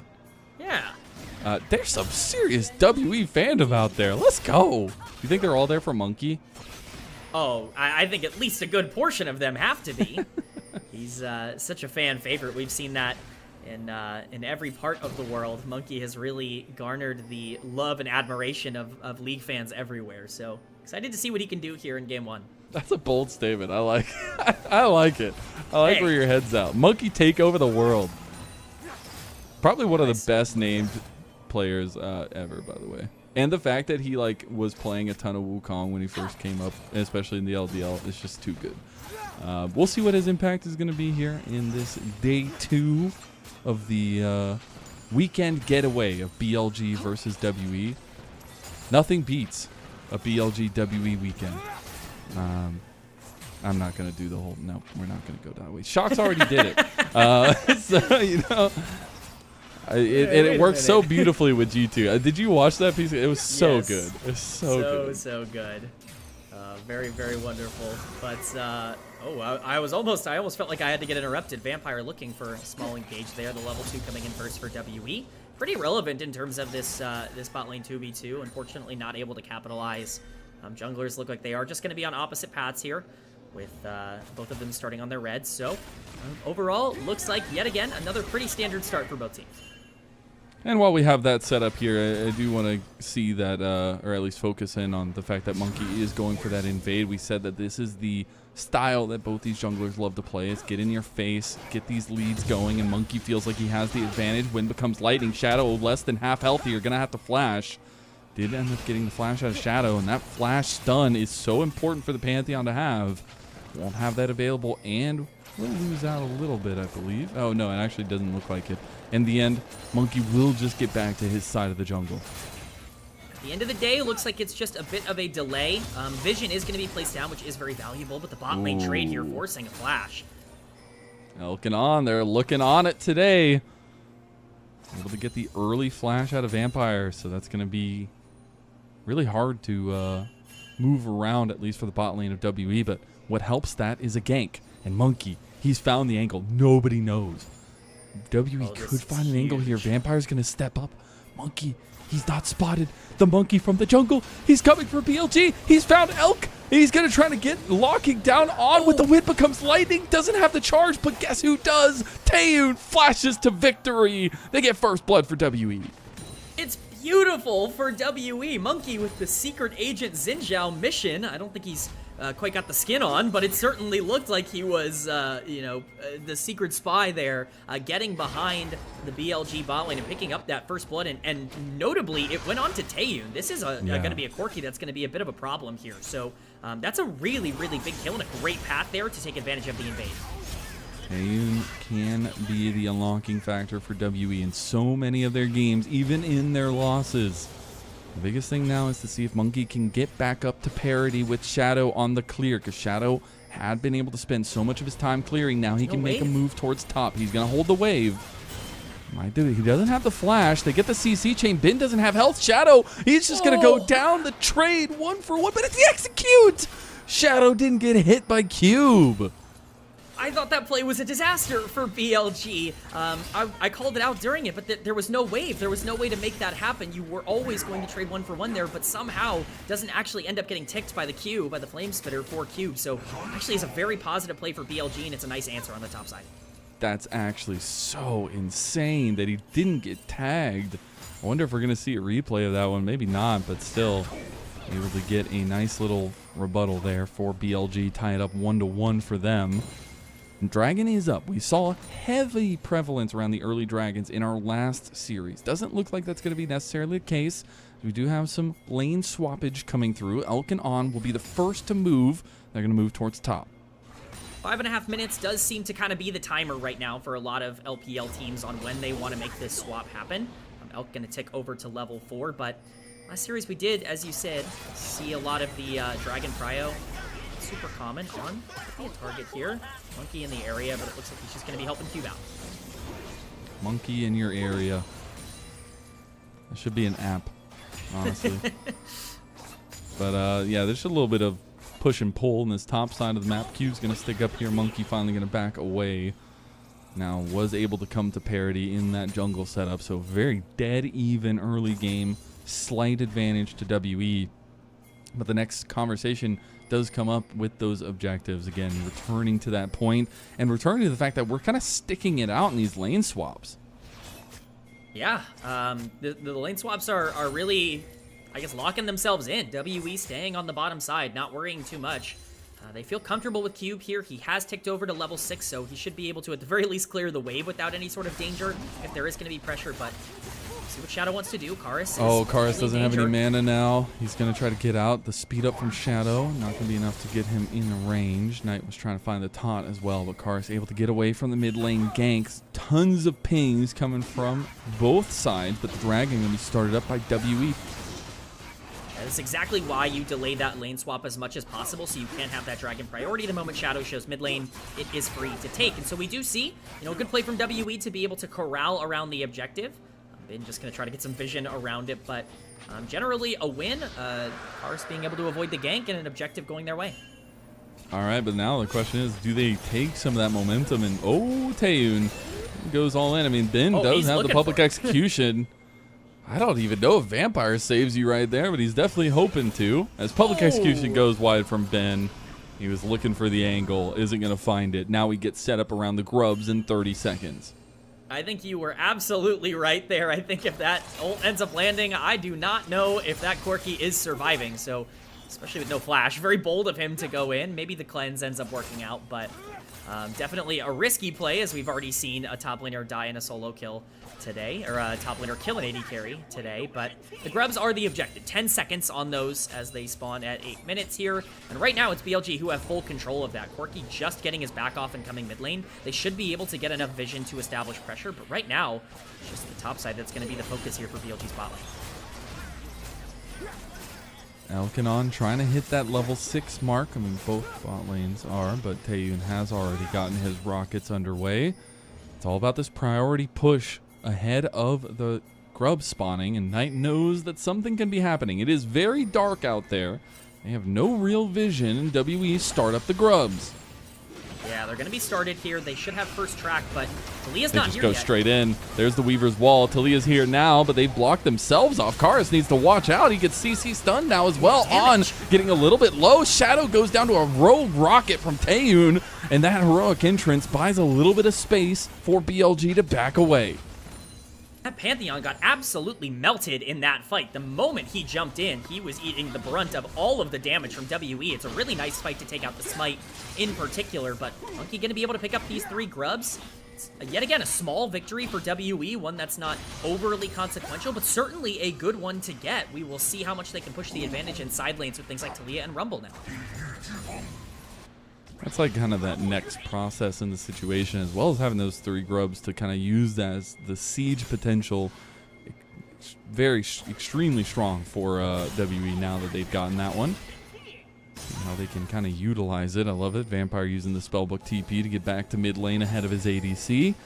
But we've returned to some wonky lane swaps here. I want to ask you what you feel about this situation. Is On and Elk going back down towards bot side. Taeyun had redeployed towards mid. I think this makes sense for both sides. BLG want to continue to get as much gold onto Elk as possible. Want to get them into a favorable matchup, whereas Taeyun just kind of needs to be able to safely farm up on the Corki. Does have the 2 kills, and so if you do want to start an exchange, you know, this wouldn't be a terrible time to do so, but if Knight's just going to be the one answering them in the mid lane, it seems solid, but fortunately for Shadow, the playmate top lane not going to work out. Pee-wee Starfall? Is that what the ones that miss are called? I don't know. Not very grand. But Shadow will be trying to be proactive. Yeah, you know, at least he's using the ultimate. We've seen quite a few junglers be a little bit more reserved At least he's in terms of using their it. Pantheon ones. It's a low bar, but it's one that I could achieve, which I'm here for. So, you know, we'll take that. Any call out that I can back up, I'm happy to make. So. Well, we unfortunately don't get super lucky, and we don't get a 3rd Infernal Soul for the night so far out of 4 games. It will be an Infernal Dragon next in about 1 minute and 20 seconds. We should be getting close-ish to first item completions, but we will kind of have everybody available for it. Do we see their team really leaning into this? Does WE need this next dragon? I certainly think it helps. I think both of these teams really want to try to fight around the mid game because of the macro advantage that both of them have from their mid laners. And so if you can find these odd numbered fights and potentially be able to create space with the Talia wall, you could be in a really, really great position. BLG have been known to overextend. That would be something I'd be actively looking for WE. We did see that a few times, especially in that game number 2 that WE won last night. Will fate remain the same? Is this a 3-game series? Or has either team learned from their mistakes that they said they would do better on just last night in that post-game press conference? First item's coming online now. We do have it ahead of this dragon. Cube and Ben fighting it out. Neither of them having TP. Vampire a little bit caught out here. We'll use the dredge line to Spider-Man his way away. Shadow might still chase, but might overextend too. This has been a little bit of an issue for BLG at times. Shadow trying to be proactive as possible. But now ahead of this, we're all here. Except for the top lane. Taeyun has to be so careful with this positioning. He is really testing BLG.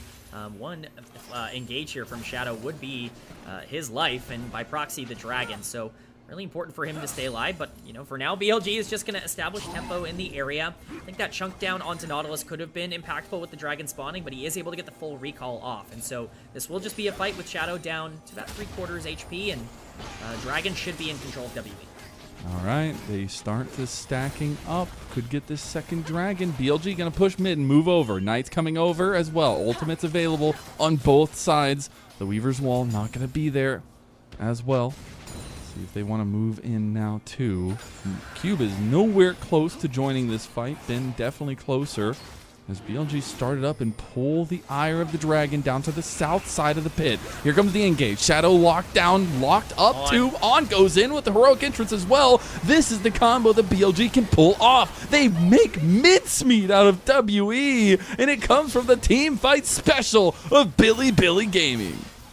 It's a beautiful setup from BLG. They buy just exactly enough time for their top laner to walk to the situation. You correctly pointed out, Cube not able to make that play. He doesn't have an equalizer, even if he was able to arrive, but it is essentially a 5v4, and On's engage onto the backline is gorgeous. He's completely uninterrupted as he charms up 3 members. We're going to get a replay of this, but just the general timing, being able to delay just enough.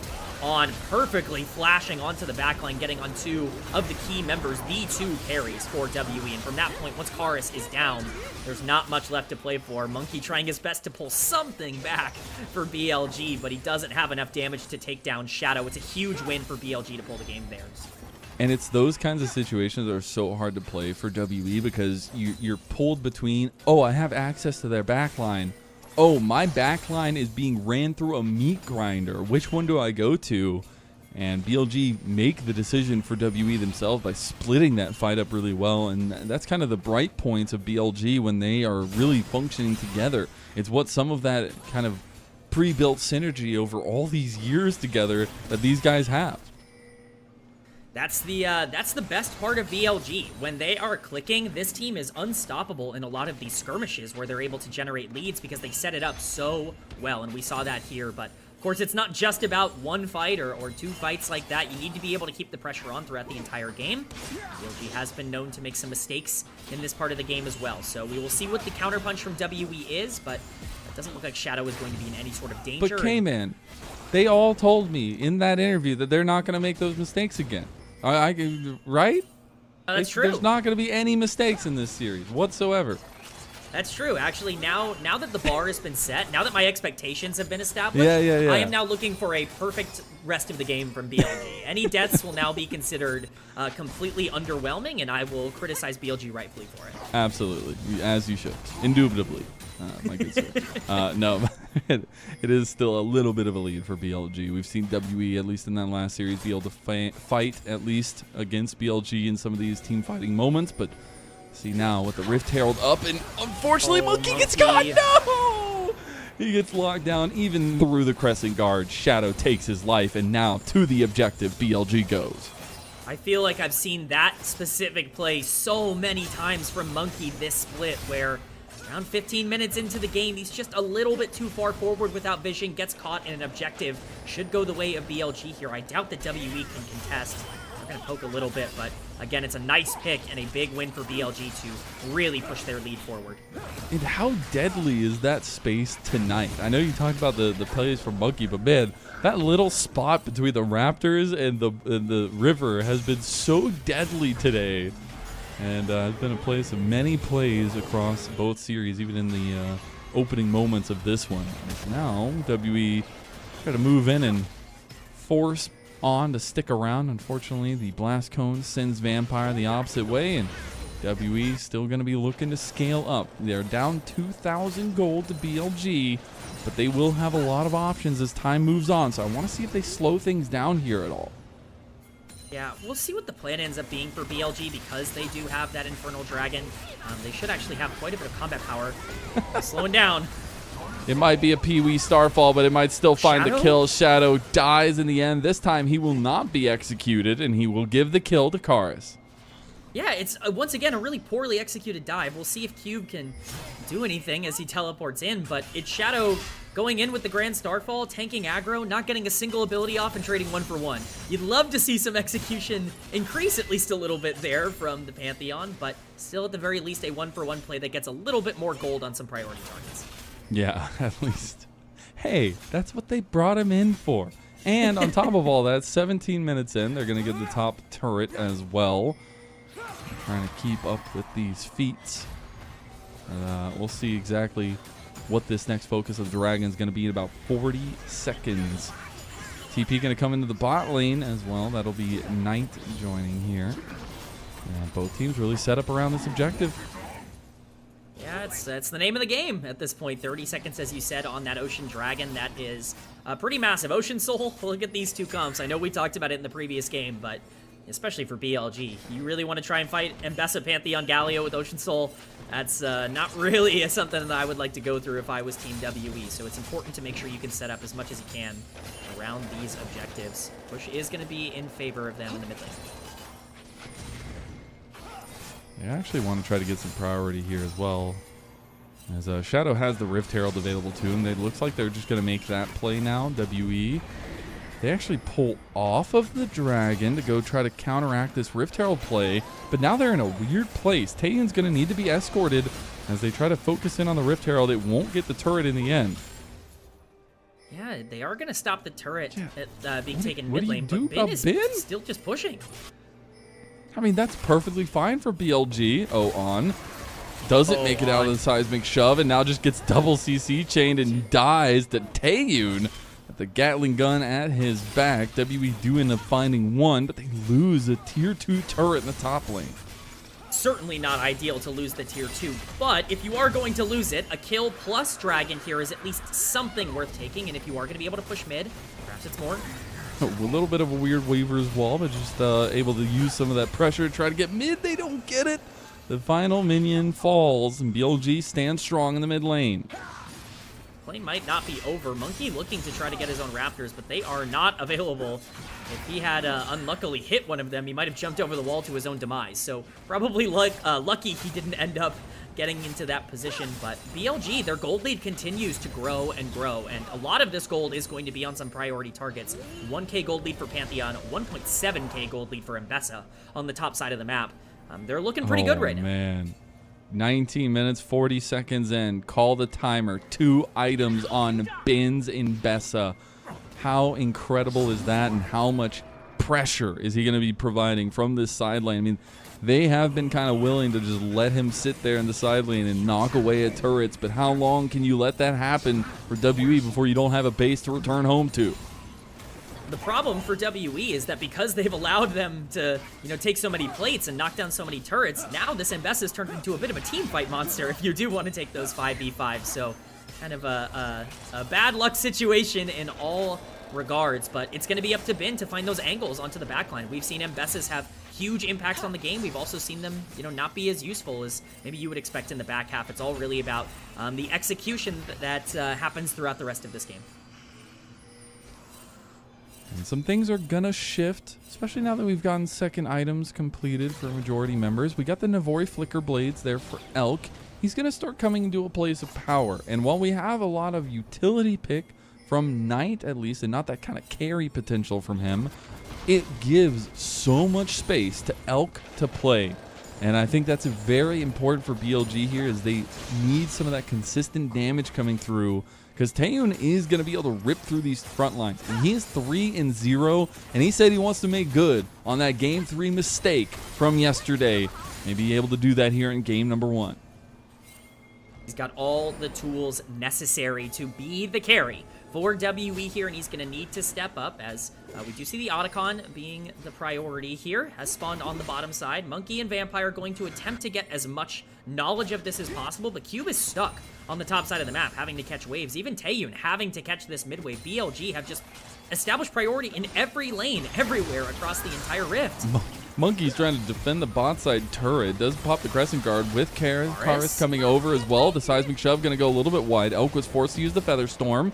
Now Shadow moving out as they tried to get this ingress into WE's side of the map. They won't be able to. A little bit of hesitancy around that Atacon, but no hesitancy from Ben. He has just got his deconstruction hat on and maybe going a little ham with it. Does end up getting the turret with the minions' help. It's just everything. It's everything around the map. The moment WE commit to something, they lose something somewhere else. It's a beautiful game right now for BLG as they set up around this major objective. About 4,000 gold up, and this early into the game, that's actually a pretty monumental lead. Still some big objectives to go down. Again, the third dragon for W would give them a ton of decision-making power on the map for being on a soul point of an Ocean Soul. That is going to be the next conversation for WE, is can they fight it? Do they feel willing to kind of give this one up and keep scaling? They are hitting 2 items now. That Corki really comes alive on that third item as well. That's going to be the big spike here for WE. You see a lot of blue on the scoreboard in terms of the gold advantages, but you're right, that red gold lead for WE is the Corki on the bot side. He just has to be put in a good position. You have to man-mark Knight throughout every single one of these fights. You can't really allow him to disrupt what Taeyun's going to be doing, and that's especially true in these close quarters Otacon fights. And it's also, I mean, like you said a little bit ago, but like the team fight pressure from Ben is actually going to be really terrifying now, and it forces you to play a different way because you can't just stand in front of Taeyun, and they're trying to do that now, but Cube's coming over a little bit late. Heroic Entrance comes through. On has already fallen, but here comes Bin, the big hammer. But now they've split the focus of BLG. Knight's forced to flash away, and WE feeling good. Cube's at the front, leading with the Flame Spitter. Taeyun's rocketing in the back line, and Weaver's Wall comes across. Knight, and that's a big seismic shove from Karis. He gets 2 of them. The Blade Caller is going to get 1 back. Elk going to flash away after he gets the kill on the Vampire. WE find the fight. Karis makes the difference in the Sciaticon.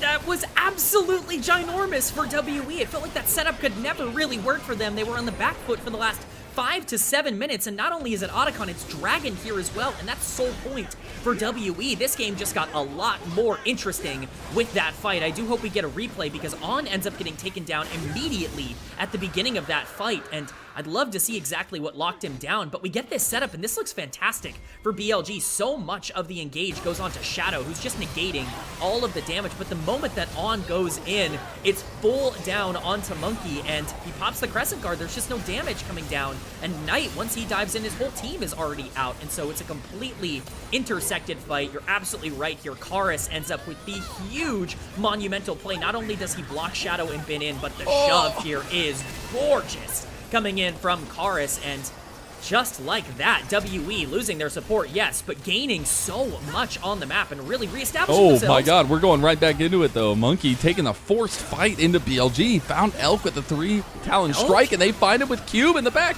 Here comes Ben now though, he's getting locked down by Vampire. He can't do anything. He's in the worked ground, he can't move. He flashes over and still dies to a triple kill for Cube. It's huge for WE. The CC layering from their comp is massive. It does not allow the Mbessa to play. If Elk gets caught at the beginning of these fights, it is over. That is barren for WE, and a gold lead that looked close to insurmountable for BLG at the beginning of this game is completely neutralized. And they knew he didn't have Featherstorm because he had just used it, and he was the last one in the fight of that last one. So WE taking full advantage of the momentum they've gained themselves. And speaking of, they take the advantage of the game.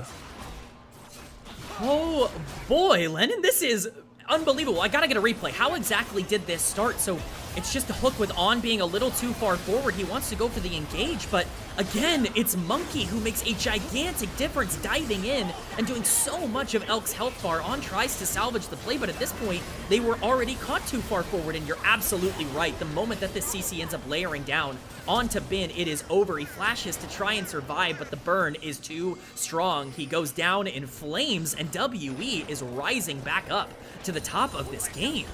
And we talked about, Knight and Bin, they're finally showing up. Bin had a massive advantage going into these fights. He has had 2 fights in a row that he has not been able to do anything. And now WE are doing lasting damage to the mid lane. What a play from WE. They played so well in the last 5 minutes. We'll see if they can make their escape here, because it still can get a bit dicey, but now the goal with Baron and a 3k Baron power play, at least for now, is to see what they can set up around this dragon. 2 minutes on it, and that will be Soul. Ocean Soul for WE. Oh, they got Taeyun. They knew. Don't want to wait for it. They had vision on him. They got the cleanse out of him as well. Heroic Entrance coming in. They can't get Taeyun, and now they've overextended. Bin now finally coming over, but Cube's got a flank. Cube. Look at Cube. WE getting low. Double kill goes to Shadow. Now they get the all-in with that public execution onto Cube from Bin. Shadow still kicking on the side. BLG losing some members. Bin getting low, but the taunt from Knight. The golden left hand grips the game and rips it from WE. Oh no, I was just praising them. I should have never done so. The caster curse comes in strong, but WE get caught out just too far forward, pushing with Baron. It's a great capitalization from BLG. Shadow plays the beginning part of that fight so well, but you're right, it's the taunt from Knight that seals the fate of everyone involved, and it's a game of throws here. Neither team is capable of holding on to their lead. Actually insane. We're going to take a look back at that replay.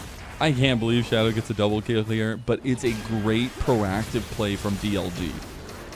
This honestly doesn't look all that bad from WE just yet. It's the re-engage from Vampire that ends up being very scary, and On going in, the full stun onto all of the important members of the team. It's the double kill going down to Shadow. At this point, Taeyun is completely taken out. He's trying to trade with Elk, but he just can't. Shadow is a little bit low to re-engage, and so this could be playable if Cube's able to get a lot of damage off, but that taunt from Knight stifles any chance for WE to play the game, and it's the execution of BLG that ends up making the difference.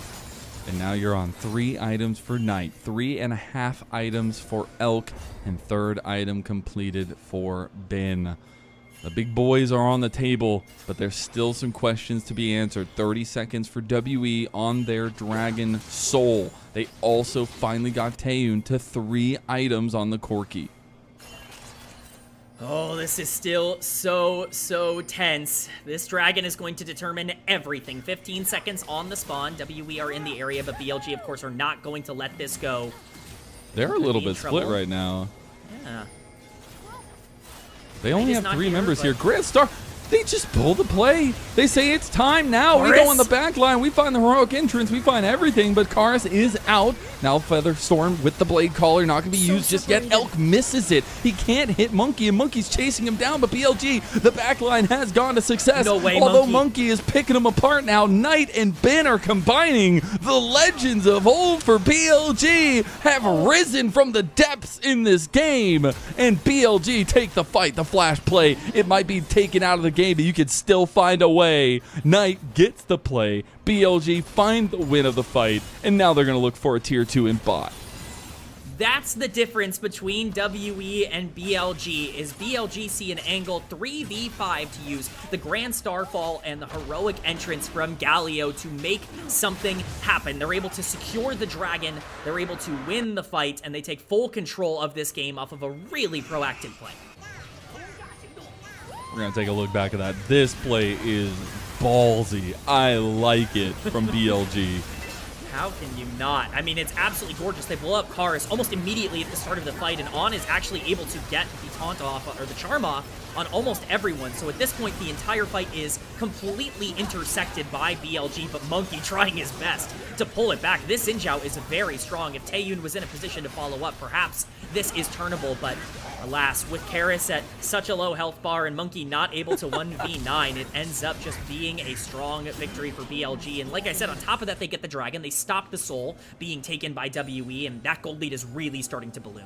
The fact that Shadow lives after that, he even threw up the emote as he goes out, living with like 50 HP. And the problem is now BLG are thriving off of their ultimate cooldown. They are just going in as soon as they have it all available. And guess what? They have it available right this second.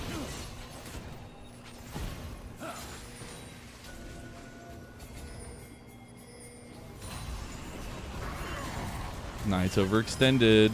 They can pull, though. They can move over. Knight can tank for a while. He's going to get tanked up now. He's going to use the heroic.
To surround them. Big play from On, but he instantly gets shut down. Another one comes through, and Knight has finally joined the fight.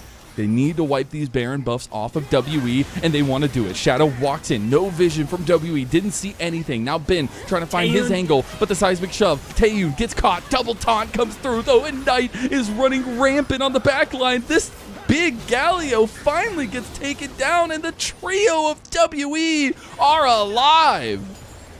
Oh my goodness, Mizel. It's just so chaotic in terms of how the game is breaking down. It's a perfect setup from WE, of course, capitalizing on the fact that they pick Knight before that fight even starts. But the setup is so calm, and they force Shadow to make a play too early as he ults into the pit here, still at 3k health, and then tries to follow up, but unfortunately misses the ultimate, and so he's not able to combo off of anything. Having to flash out means Baron is gone in favor of WE, and the escape mission ends up being incredibly successful. Really great job by Karis here to be able to stop Knight from dashing in with the soil ground, but having to sacrifice Vampire, that's fine as long as you can get your main carries out. That is the deal. Again, it looks pretty terrifying here with Shadow and Knight being so tanky, but Elk having to burn that ultimate so early. Taeyun, of course, not being taken down by the taunt ends up actually being really positive for WE, so a huge, huge turnaround once again, and it really is the pendulum swinging back. Oh, we're looking back at it. Speaking of, I gotta say, man, Monkey is feeling himself. He's got the Titanic Hydra completed as well now, so has that AoE damage on top of it all. And man, I gotta say, the Unraveled Earth is MVP of WE right now. Karis has been phenomenal in this game. I think there were multiple fights that you can look at where he has made a huge difference on this Talia. It's the reason this champ very rarely gets through pick ban, and I think we are seeing it in this game, but you gotta give credit to everybody. Monkey has been so aggressive. I think Taeyun's team fighting has been really solid, and it's been pumping out damage. Cube as well, very aggressive. It's just been a great game from WE, but BLG still have a gold lead despite everything. They do. Despite the 3k swing from Baron, they are still up. And that matters because Dragon is spawning in 15 seconds. Oh, they might catch Knight. Actually, Monkey takes more of a hurt than Knight does. But BLG now surrounding, now looking for an angle.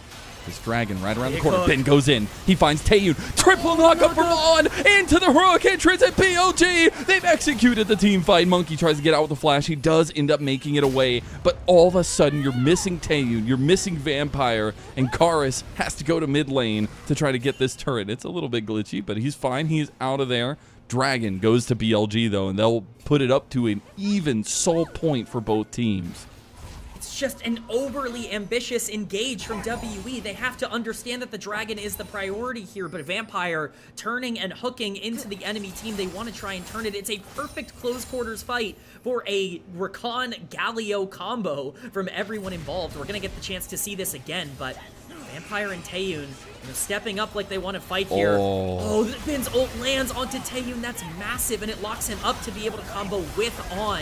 Even with the equalizer dropped, it's just over at that point. It's a beautiful, beautiful teamfight wombo from BLG, and again, this game is so much about execution. It's so much about delivering in the big moments, and BLG once again stepping up. And now that, almost full builds are going to be there, Elk just needing about half an item to reach his. Bin has gone 4th item, Guardian Angel, so he can just kind of go into these backline team fights and give his first life away. And that opens up a lot of possibilities for BLG. Speaking of giving his life away, he needs to be a little bit careful as he was the play on top side. They aren't going to find him in the end, and right now they're just contesting over vision. There's really nothing to play for but push these waves in for BLG. So I got to ask, for WE, how do you get into these fights? It's still very possible for you to be able to create these advantages. BLG have so many go buttons, but if they don't land perfectly, you have enough damage to break through any frontliner on the side of BLG, who has to be so careful with the way that they engage here. So it's really on a knife's edge. BLG control the cards, but if they play them too fast, they could really, really be in danger with how much WE still have. Heroic entrance coming in. It's not even there. I mean, the Grand Starfall, rather, as well. The heroic entrance going to be tried to be popped in here, but now they actually just get the fight coming through, and Knight's already down without even using his ult. Bin has joined, though, and now they find the backline. Double kill for Elk as he is ripping through them with the feathers. Bin might lose his GA life, and now they have to protect him. This is important, though. WE can find a combo. The seismic shove, the damage is there. He finds the kill back. They get the 1-for-1 in that little trade, and BLG want to keep sieging. This is very, very dangerous for WE. They could lose the game on the spot if they make one major mistake here. They're not going to risk it. They're going to give over the inhibitor. A fight that looked like it could be very, very shaky ends up falling towards BLG once again because Taeyun is just too far forward in terms of the exchange. He Valkyries forward in order to secure the kill early on in the fight onto Knight, but there's no more follow-up after that. He has no summoners to be able to use in that instance and ends up falling. Cube tries his best to turn it, but man, this game is close. We're going to get a replay of everything that happened here. Once again, it's the proactive ultimates coming in from BLG as Knight flashes over the wall. It's a good ultimate from Monkey to try and disengage the situation, but Taeyun's at half health before this even starts. The shove from Karis, once again, huge, and there's a lot of damage going down onto that Galio, who I said was not tanky enough, but look at how far forward Taeyun is at this point. With no escape tools, he's just gonna fall, and it's up to WE to try to clean things up. They do an okay job, but Bin, what a moment here from him after he revives. Gets hit with everything, but still is able to land the kill onto Vampire with Elk's assistance, so... Oh, we go back into live, and yet another fight is kicked off for BLG. They pick off Vampire, and now they can actually just turn back to the Baron. I mean, you're on full items now for Elk. They just completely tear this down. Yeah, I mean, it's everything falling apart for WE. It's BLG finding, play after play after play. Oh, he second-guessed himself. Yeah, that's the unfortunate play that you just can't really be making.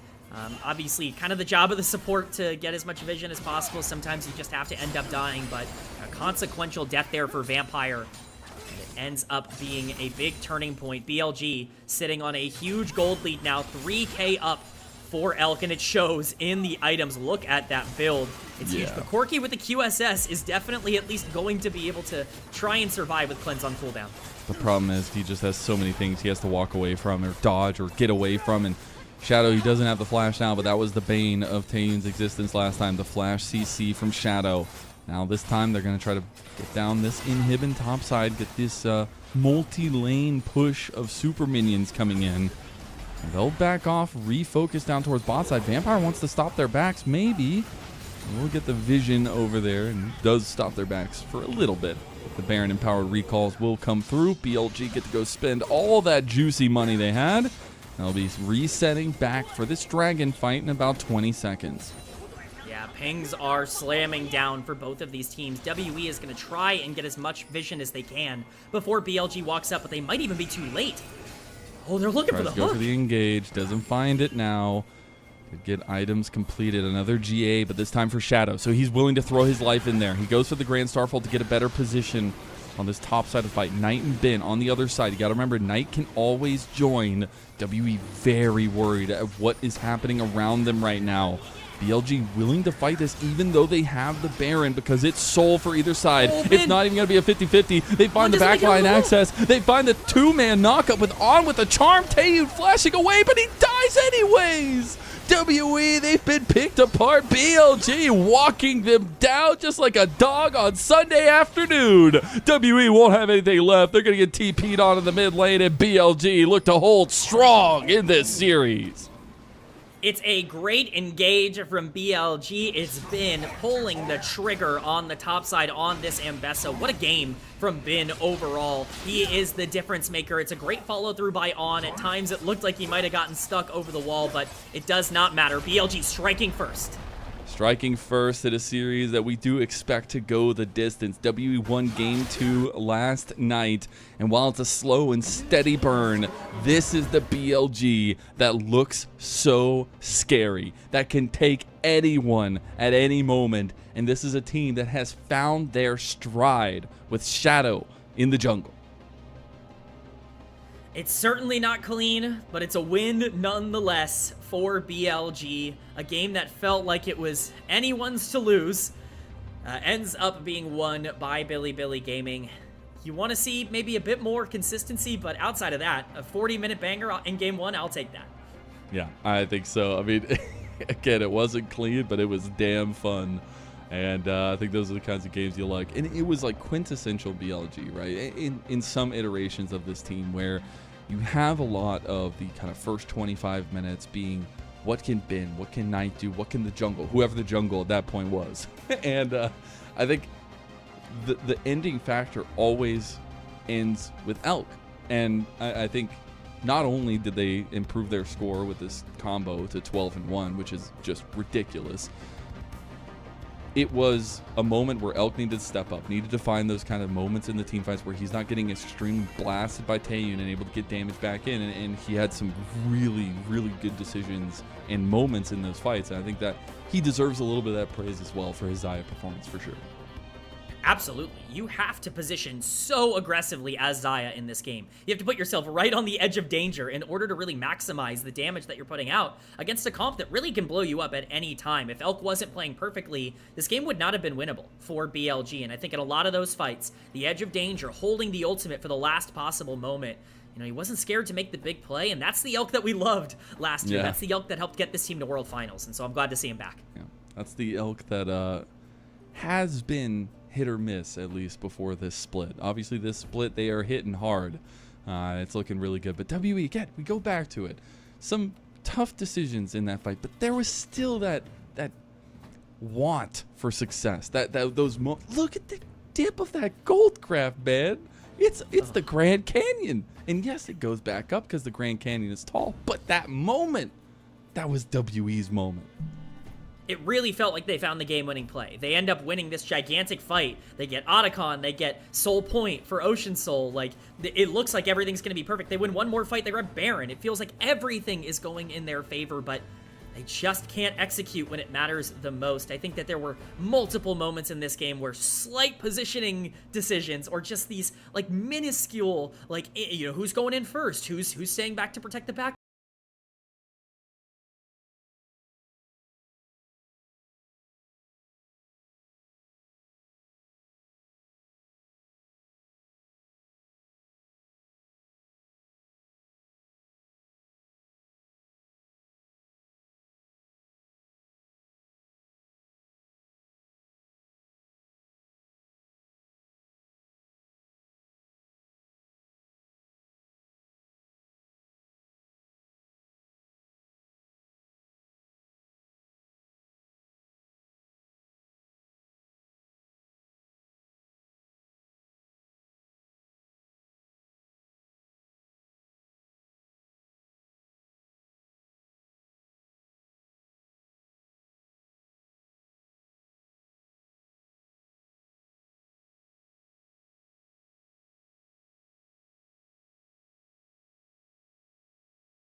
Very clean game in the end.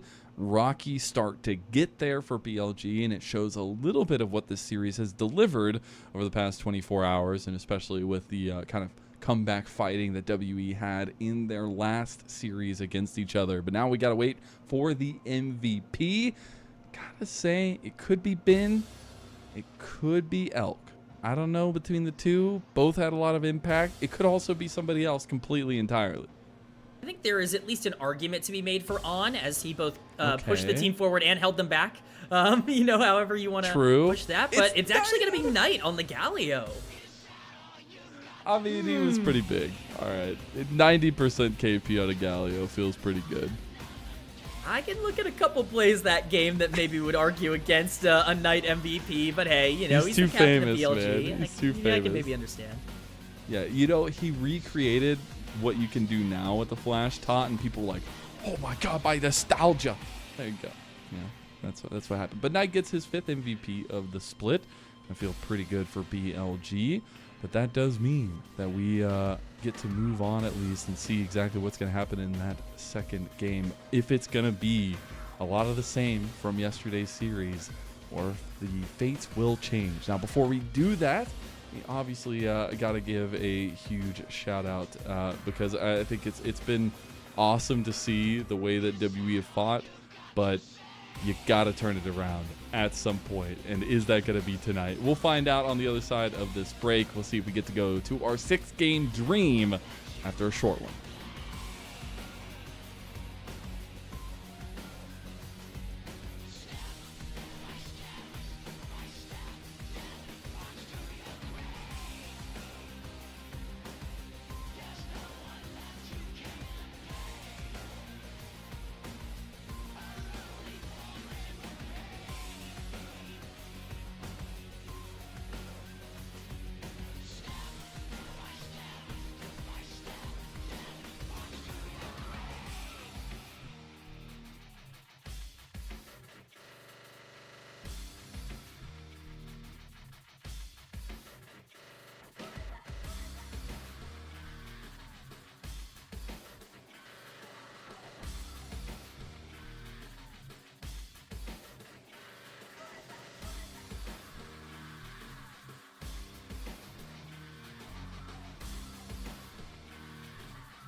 Welcome back, everyone, to LPL English, your unofficial home for everything LPL. I'm Mazel, I'm joined by K-Man, and we're getting into our 5th game of the day. See if Billy Gaming can right the wrong of yesterday, or WE can keep the fate in their hands and bring us to the expected 3-game series. I'm excited for this one. I really hope we get a little bit more of what we got in that last game, K-Man. Well, if we're getting anything like game number 1, we are in for a treat, because that was a banger in game 1. It was back and forth, both teams making great plays and terrible plays and everything in between, and I for one am just hoping that we get something just like that. I hope so too. But before we get to that, I do want to give another special shout out to our coffee supporters. If you want to find a way to support the LPL English, coffee is the best way. Go in there and check out what you want and see what you're willing to give. But it helps the product a lot. It helps the project. It's all volunteer, but it helps fund the changes to the broadcast package. It helps pay the volunteers to be here. And it also gives you a couple cool things on your side. When you subscribe, you get kind of early access to our content, but also being able to give interview questions when we do get those interviews. It's a cool little back and forth. So if you want to find a way to support us, please go check out our coffee. And now we'll be moving on into our 2nd game of the series itself. WE did win yesterday's game 2. I do wonder if it remains the same here. It was a pretty one-sided game in the end too. It was. WE definitely looked great in game 2, and I think that's the thing, is even in game 1, we just saw WE have everything they need to win. Not just a game, but like this series. They have the tools necessary. They did some planning for this in the draft in game 1, banning out the Trundle on red side, potentially trying to get that here on blue side. We'll see if that ends up coming to fruition, but likely I think we'll see it come out as a ban. I would be surprised if anybody got comfort on WE side after yesterday. Yeah, I think that's going to be maybe a little bit of a draft adaptation there. But some of the mistakes that WE themselves talked about in the post-game interviews coming back to bite them here today. See if they can write that up here in game number 2 itself. But making sure to still give Taeyun a lot of weapons to kind of be that carry forward is a good way to look at the series and look at the draft itself for WE. But we're getting into draft number 2. WE on the blue side, as expected as well. Gwen, Kaisa going to be banned from them. We also get the Skarner, Yunara banned from that red side from BLG. Yeah, standard bans, I would say, coming in that are kind of necessary right now. I think Yunara, just too strong, has to be banned out. And WE, if there is any team that's just, we're not giving Gwen over, it's been WE. Yeah. And if there's any player that's not allowed to play Gwen, it's been. So, kind of a perfect storm there. But they continue to ban the Trundle on blue side. It's something that they don't want to go towards. This is a champion Monkey really made his name on, but not willing to opt into it for B1. But with that Aurora as the final ban, it does leave up a pretty big power pick we talked about in our first series of the day, that being Varus, if they do want to go in that direction. Very true. It could be the lock-in, and it's going to be let through and picked up by WE as their first pick. So he said give Taeyun some options. He's got a lot of them here, but instantly some big power picks coming back from BLG. Instantly going from this standoffish, kind of supportive pick for Knight to the wombo combo of the Scion and the Azir. Yeah, he got player of the game in game 1, but maybe he didn't feel so comfortable, taking that back seat. Maybe next time he's looking at the matchup. He's like, I'm not going 40 minutes again. I am, I'm leaving the game in my hands. So he ends up picking up the Knight. I guess Azir's kind of Knight-ish in terms of the way that he's Batman of Shurima. Oh, now that's a good. That's a really great comparison. But it will be the Orianna locked in here. For Karis. This is like the classic LCK Karis pick. He was spamming this back in the day for many teams over in the LCK. Orianna Varus gives us very little to go off of, but it's the Yorick locked in for Cube. The classic. I remember the beginning of the year when Yorick was just everywhere. I feel like you couldn't escape a single game without, or at least a series without seeing a Yorick at some point. The Scion ended up becoming that kind of counter tank matchup where you can work a little bit in the side lane, but you really become that team fight menace. And we'll see what version of that we get today, as the Sivir is locked in for Elk, giving a ton of wave clear potential there. I love the Sivir lock-in here. I think Sivir is one of the more consistent answers in the meta to Varus in terms of just the way that she can push in the lane and still scale really well into the late game. I think that she kind of takes away some of that. So I like the idea for Elk, and obviously he's had a ton of success on these team fighters. I think especially if you want to play around this Azir, speeding up an Azir always feels pretty good. So definitely we'll see which kind of engager they want to go for, either in the support position or the jungle or both. You know, Jarvan I think made a lot of sense, so it tracks for WE to take that off the board, but the Poppy also definitely a scary proposition here.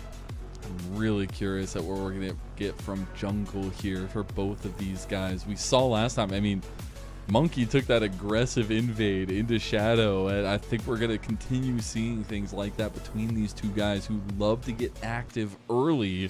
We do see the Nico respect ban over there towards Vampire. We'll see if the jungle focus is still going to be the main focus for WE. I think it would make quite a bit of sense. Couple of things jump out in terms of things that you might want to ban out here for Shadow. Sejuani, I think, is kind of the main one in terms of something that he really, you know, benefits from, that I think fits really well with the Azir, obviously. Wukong, if you're scared of the teamfight engage, as the Wukong ban does come out, I think it should absolutely be one of those two, just with how things are set up. But I would imagine the other ends up getting picked here. Alistar's still up on the board, usually a game one kind of pick there if it's available, so would also make sense, but you need engage somewhere, is I guess the point I'm trying to make. It's also potential steal away. It is the most played from Vampire, and they will end up grabbing it away, so some tanky front lines coming in for BLG, and a counter pick for Shadow. We said it earlier, it was a little throwaway comment. Shadow has been willing to go for more carries and things like that, but maybe also trying to eye the best facilitator here in the final pick of the draft. He's got his pick. There are quite a lot on the board in terms of ones that I would consider viable in the meta. Now, which does he feel comfortable on? That we will have to see. It will be the Varus and the Renata as the bot lane duo coming in. You see that Sivir on the other side. You want to try and push that Sivir in and, you know, contest her as much as possible in the early game. I think Renata gives you the best shot at doing that. This hostile takeover is also very scary with Sivir ricochets potentially coming out. So, you know, you could theoretically see quite a bit. You know, you don't talk about hovers here, but, you know, generally I think that there are definitely options for both sides. It's not a hover. It is a lock. Let's go. Monkey says, I'm going Olaf, and he just wants to run at him. The question is, what do you go down as Shadow? What do you try to counteract? Because he is going to try to be active early and continue fighting. Oh, the Zed! He ain't getting run down if he's playing with Shadows. We are blessed today, Ledin. You were absolutely right. Playing with Shadows with the Zed locked in. I didn't see that coming from a million miles away. These drafts are insane. Goat. This is crazy. I think these drafts are super fun. This jungle matchup is going to be taking all of the spotlight throughout this entire game, and I, for one, cannot wait to see which one ends up winning. With how aggressive they both were, with the kind of path they like to take, it's always been a moniker of Shadow. And we were wondering if that kind of facilitation, the role he's kind of grown into since all that time on stage in the spotlight of Bad Lions all those years ago, what version of him we're going to get. And I love that he's willing to go for both. You saw that cheeky smile on his face as they were locking it in. And now you got to be locked in for real. Both comps are a little bit wonky. And I would not come away from this draft saying one side was kind of the clear better of the other, but the mechanical execution just rose through the roof, I feel like, for both sides, and needing to find that level of play here in game 2. I agree that it's going to come down to mechanical execution. What I'll slightly disagree on is I think I favor BLG's draft. I think this Zed complements a lot of things really well. I like this setup for them. If this Azir can get fed, it's going to be a very scary game. Their scaling is really good with the Azir and Sivir, and if this Yorick can't just side lane, you can force these fights pretty easily with Alistar and Sion. So, you know, we'll see what they end up setting up with, but I think the tools are in their hands to make the most of this. But there's a man with a case of Graggy Ice that's going to be running at you with axes made out of cardboard. What do you do as we get into game 2 of WE versus BLG?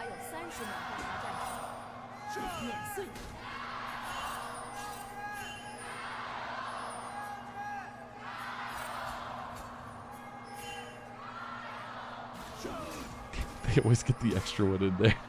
Yeah, they get to cheat. They get more than everyone else. That's unfair. Is that level 1 you were asking about Oh, earlier? no, I just saw something. We popped up a little graph here. I don't think Monkey has items right now, which would be a bit disastrous if they did end up going for a fight. No way he doesn't have items, right?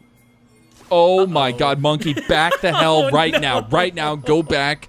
Jesus Christ, man. Oh my god. When you pick something like this, you have to be executing. You can't do that. I mean, he's going to be a little late now. I mean, luckily Olaf's clear is fast, but if you're going to have this moment, like that's what these kinds of moments are so tough because you are picking the weird kind of off-meta champion that you feel like is strong here, and then you don't set yourself up for success. Finally gets over there to the chickens. He'll start that one up. Both junglers are going to be starting on the bot side, moving towards top, but we'll see how that pans out. Yeah, definitely a small advantage for the Zed, whose clear is already very, very good here, but I can't imagine that champion's going to benefit too much from taking advantage of it, at least for now. When you're looking at things in the early game to watch out for, I do like the fact that both of these junglers are pathing topside, because I think one of the most important champions in this game is the Yorick. If this Yorick gets out of control, that immediately becomes very problematic for BLG to be able to answer in a side lane with how much they've indexed into teamfighting with their draft, so gonna be interested to see what kind of attention is put there, but still a good situation overall for both. I appreciate that, and the logic is sound. But I raise you Scion, being OP as hell. And I think it's a far cry from what the Yorick was the last time we were seeing it run rampant, right? It is still the Yorick to some extent, but it's not, I feel like, as dominant. So really, I want to keep a close eye on how this side lane ends up going for both of these guys, but we do end up getting a very fast clear from Shadow. He is already done, and yes, Monkey's trying to catch up, but he still has his blue and his Gromp to do, so the tempo is in favor of Shadow. Yeah, this was already very in favor of Zed in the early game, and that's only been compounded by everything that's been going on.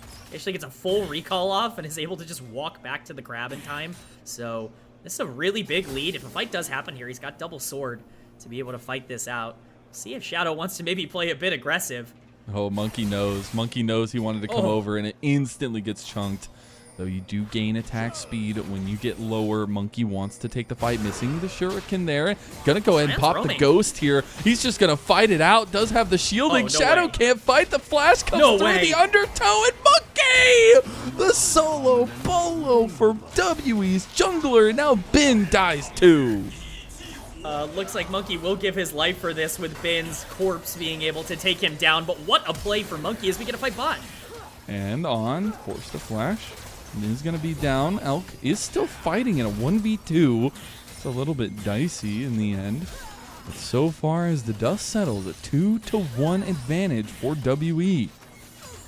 You know, no jungle item, no problem for Monkey. I think he's in a perfectly fine spot. It doesn't matter. Who cares that Zed has an item advantage, that he got his clear off so early? This is an Olaf. You still can't fight him in that direction. Shadow paying the price, and quite frankly, that's a pretty big mistake. This is a really big chunk out, and honestly, I would agree with Shadow in this play. Force Monkey out of here. He's at half health. He's an Olaf. He misses the Q, but fortunately, Shadow does as well, and from that point onwards, the Olaf can, in fact, just run you down. The flash coming out, but because Bin ends up missing the skill shot, it does end up costing BLG pretty huge there. Monkey even able to survive enough to die to the corpse of Bin on the top side, but what a big win for Monkey to not only get himself back in the game, but really start to enable this Olaf to push forward. And that's what Olafs love. If you don't know, he's just going to get to run at people once he hits that level 6 mark. And he is very quick at taking objectives as well. Go ahead and start up this dragon.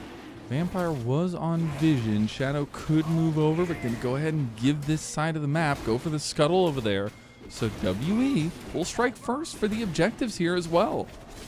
Yeah, this is a huge start for WE. A great beginning of the game for them. Basically an instant dragon take. That's what you can get with an Olaf, especially once he's enabled with that phage and has that extra kill and assist. But I think one thing we didn't really note in terms of how that ended up breaking down, Karis got a kill in that exchange as well on the Orianna. That really matters in this mid lane matchup for the scaling. If it comes back to pay dividends for WE, Still a very dead even early game, and while we have a little bit of a moment, got to give a special shout out to our new sponsor, prodiff.gg, where you can go get one-on-one coaching from former and current pros in the LTA, the NACL, and the ERLs. You can improve your gameplay and also use LPL 10 to save 10% on prodiff.gg. It's pretty cool. They go ahead and go through the plays with you. They'll sit with you and tell you what they think you should do in those moments or what they would do in those moments. And you can kind of take that experience into your next games. Go check out prodiff.gg, scan that QR code in the bottom left as WE make a play on the bin in topside. The Maiden has been called, the Unstoppable Onslaught has also been used, and Ben will be slowed down in the muck of WE as they take another kill. Yeah, it does take the flash of Q, but I'm pretty sure that's a pretty good trade on the top side. It's Monkey once again just making such a huge impact on the map. Credit to him, he's really opened up this game. He looks so comfortable on the Olaf, and with 2 kills now, this could be very, very scary for the Grubs, which are spawning in 1 minute. Olaf is making his way towards the bot side right now, but he will clear up so quickly that should be able to get there in time. We'll have to see what exactly he wants to plan, but man, this Olaf is paying off. Man, who needs items to start the game? I mean, that's what I'm learning today. Ooh, the handshake from Vampire gets a beautiful stun on. He's out of there, but now they get the kill back to bail out. Timed out. Elk beautifully timed that, and Vampire's going to go down too. A double kill for Elk, but here comes Monkey. Shadow's right behind him. Monkey might be 2 kills up, but he cannot handle a 1v3. He'll back away. Huge win for Elk in that fight. He perfectly times it, as you said, the bailout. I thought for sure that that was a free kill for WE because of everything available to Taeyun, but it's beautifully played by the bot lane of BLG, and they had a great game 1. They're stepping up again already in game 2. And it's that pivot point, the bot lane, Elk versus Taeyun. Meanwhile, you get the flash out of Karis. Both flashes used by both mid laners as they try to get each other with the ultimates. A little bit of Battleship being played in the mid lane, but both are going to try to step away now. Support's getting active on the map, but I like these setups. Next setup is around the Grubs that had just spawned about 20 seconds ago. Oh, and On's not waiting. They got the death mark as well into Vampire, but it's not going to be enough. They tried to get a very cheeky play there from BLG. He is going to get some flashes down, and look at it, no flashes available on anyone on the side of WE. They're going to start up the Grubs. I think it's an understandable play to go for if you're BLG. It's very difficult to posture around this objective here with how much combat power Monkey has at level 6 with this Olaf. I think going for a potential pick before the fight might be positive, but we get a replay here of the 2v2. It's once again On just going in with the double knockup, getting the engage down, but taking quite a bit of damage at this point. On Where's is the bailout? So all right, bailout is the bailout on. comes in and it's ticking, and dude, it just expired literally instantaneously. We're back. Elk is literally on a time marker. Now On trying to get away with the unbreakable will, and the Monkey runs out of gas. He runs out of juice, and he is squeezed by the 3-kill Elk. This is a very, very dangerous game to play for WE. Yes, it's nice that Monkey has been able to run a lot of the early game, but a 3-kill Sivir is one of the few things that actually can deal with that relatively well in the late game because of her ability to speed herself up, and so becomes a lot more difficult to run at the team in that instance. We will see how Elk ends up playing, but he's in a perfect position to carry this game number 2. He is feeling confident as hell, too. You know he's got that item when he gets back. And speaking of, first item is going to be coming up. That is going to be the Eclipse completed for Shadow. But we got to talk about this man, Elk. I mean, if you didn't know, even with all these bright names, Elk probably has been the biggest benefactor of BLG for their wins. I mean, a lot of the time it falls on his shoulders. And while they're not focusing on him now, they are focusing on Karis. They're going to take some alcove gameplay here, but with this vision, Knight should be able to poke him down. Actually goes for the push on the wave instead. Has the lethal tempo stacked up, and he gets taken down. Knight from a distance. I just had to make sure he had enough damage to combo him down after the second knockup, but he absolutely did. It's a really nice pick. Well played by On to stay out of vision there, and generally just a heads-up play overall from BLG. Again, winning across the map and getting themselves priority on this dragon. So back to Elk. No. It's been a truly team-wide effort so far today, but I think Elk has been stepping up immensely. First that Xayah game, and realizing that 12-1 is a pretty damn good scoreline for the Lovers duo for BLG. But he now, in this game number 2, has the possibility to shut down any of that kind of miracle stuff that WE's trying to work with, the back-to-back series against each other, to try to take down the undefeated BLG, and Elk stands strong in their way. Elk is absolutely the strongest member here of BLG, and the one that will be leading the charge, both figuratively and literally, as the game continues on. He does have that completed Essence Reaver, so his combat power right now is ridiculously strong, and with the completed item as well on the Zed in the Eclipse. This could be a very dangerous time for WE to fight. If the setup ends up happening, we will have to see what their decision ends up being, but for now, the pressure in the mid lane is definitely going to be in favor of BLG. It is indeed, as he still has that Cole to come up as well. The Dragon had gotten taken, so we're 1-1 now in those Dragon scores. A little bit of movement from WE in the mid lane. They did end up getting first item completion for Monkey, so he should be able to be pretty powerful in these chase down moments. He's actually looking to be a little bit invasive to BLG's jungle. They do steal away the blue buff there. Now they're going to try to find an escape route out bot side. I like the setup here overall from WE. I think being able to take away gold from this Zed is actually pretty important. We're getting kind of dangerously close to Zed not being quite so strong. He still has a gigantic CS lead, so, you know, it's not one of those things where the Zed's going to be useless or anything, but certainly not a champion that's going to be ubiquitously good no matter what. So I think at least attempting to try to turn this into a game that Elk has to win on his own is an admirable plan. Unfortunately, might be more easier said than done in terms of how this game has started off. And not great that on the back of that, not only do you have like almost 1,000 gold lead for Elk, but Knight and Bin will be massive factors in these fights too, as Bin's already on 1.5 items. He's going to be with that Bramble vest there. Going to feel really good for BLG, but they can keep this pressure up out of 2,000 gold lead. WE just have to hold on. They did get first items themselves, and we are getting the on-hit Blade of the Rune King start for Taeyun. So he's going to be right in there fighting. And if there's anywhere I want Taeyun, that's where I want him. Absolutely. You want to see Taeyun start to get aggressive. You're absolutely right. That Blade of the Rune King completed lethal tempo as well for Taeyun. So Karis, no. Oh, Karis, no, what have you Karis. done? Shockwave coming in, but it has all been bursted and it has all been used. Nice flash coming out. Is the mark of death going to be enough? The burn not? It is! On gets the fadeaway kill, but the kill comes back. Monkey gets one, but that is it. And Knight carves him up right back. Now Taeyun trying to get away now. Elk has popped on the hunt. Oh, Chains of Corruption goes barely wide. Taeyun wanted to try to get some good damage on Elk.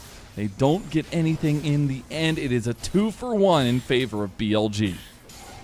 It is a win for BLG. It takes a lot of resources in order for them to win that fight, but it certainly does end up happening, and especially because you get yet another kill onto Knight here with the Azir. This is slowly becoming a very dangerous comp in the late game. One of the reasons I was so confident in BLG's draft and why I liked it so much was your carries and just how easy it is for them to be able to free hit on the backline as long as the Olaf can't get to them, as long as you have your Sion and Alistar in a good spot. And you know what? They're in a pretty good space to be able to pump out that damage, especially after that fight. Yeah, they absolutely are. We're going to take a look back at that one. Karis' best attempts and can't get away from it. I love that Monkey is here to capitalize, but still just gets the 2-for-1. Yeah, this is such a tough spot for an Orianna. There's really no way to survive there. You just have to try and set up your jungler as much as possible, but Shadow just barely living the damage from Olaf as Knight ends up taking down this bot lane tier 1 turret. Some more gold going into the pocket of this Azir. Both carries at around a 1.5k gold lead individually over their opponents, and that definitely bodes well for BLG as Q could be the target. They're going to try to lock him down. Unfortunately, there's a cage of pandas that On gets stuck in. But his maiden! What will you do without your maiden? Oh, Cube has become maidenless. What do we do? No. That's unfortunate, but unfortunately for Cube, I think he's kind of on his own in this one.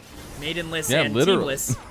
in terms of how things are going. No one's Oh, surrounding Monkey him. wants though, it. Instantly pops the Ragnarok. Chains of Corruption gonna go a little bit wide. Elk beautifully navigating this fight, but Shadow will become one with the Death Realm as Knight has TP'd in. It's a 4v5 in favor of WE. Yeah, this is a really good setup for WE. The fight is not yet over, but no smite here, or BLG would make this very risky. Yeah, they are just going to go in with it. I mean, the Rift Herald goes their way, at least for WE. Now a flank from On, kicking Monkey in, but the Shockwave comes across onto the back line, and now Elk getting ran down by Taeyun with that On hit. Varus. Knight goes in. He's at 1v5, gets one kill back. The flash return, though, as WE cleans up. They get the Rift Herald and the fight. A very, very greedy play there from BLG to try to contest. Their jungler ends up going down early. It's a really nice blast cone over from Monkey.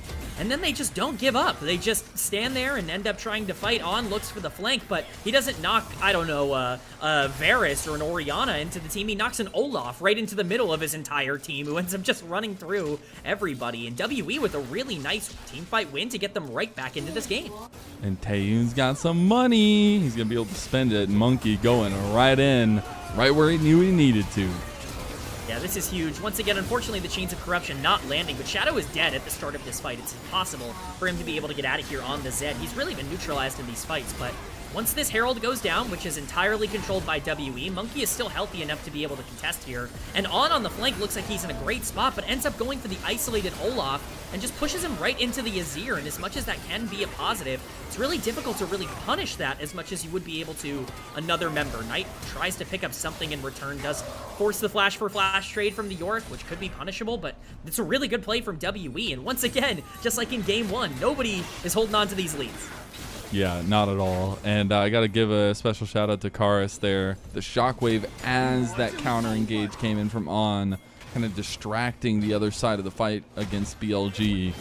Really came up huge there, as now we see that Rift Herald play pulled on the bot side. They were able to get that outer turret, and now the gold has fully stabilized for both sides. Second item is there for Taeyun.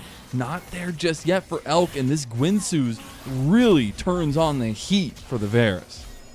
Yeah, it's kind of necessary for Taeyun to fight around this 2-item power spike. We'll see how much they want to push it, but this is really on Monkey at this point to continue to push this tempo. He's been so aggressive throughout this game.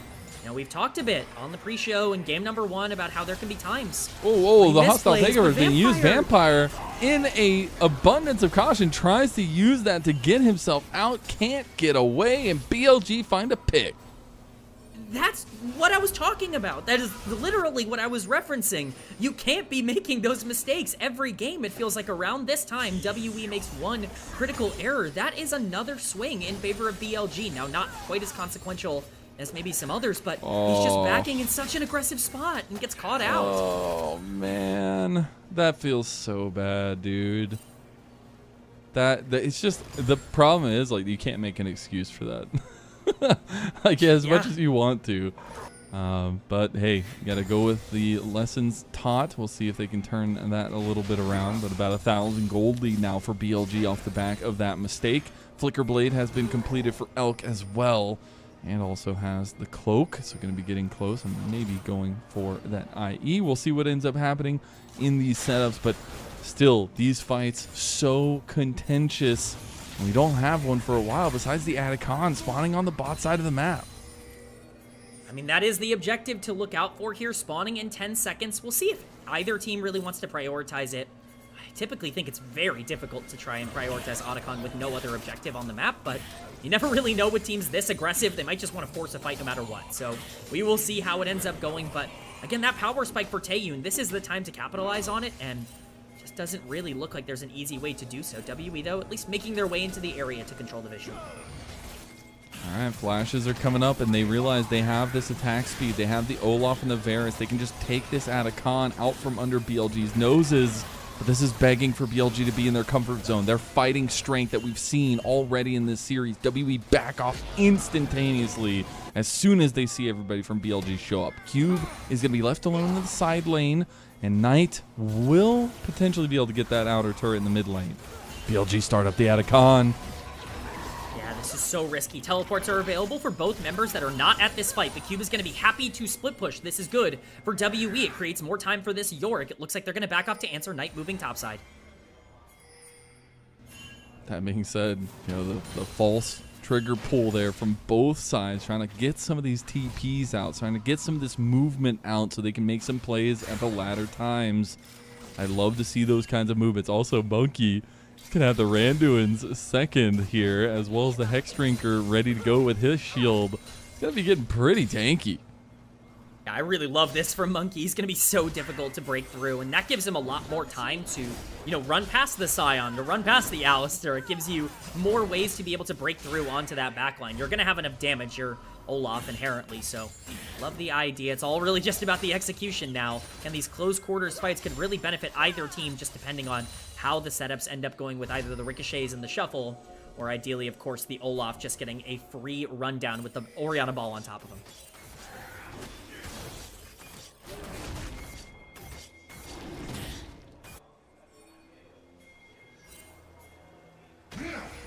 But we've still got quite a lot going for, I would say, WE as well. Like, as much as we've talked about BLG having control of the game, I would say that Azir, like, very killable, very dealable with in this game. I think that there are a lot of ways to be able to, you know, get onto that backline. Same thing for the Sivir. Once she blows Spell Shield early on in these fights, you know, it's going to be difficult to kind of stop the damage, I think, especially with it being on-hit Varus.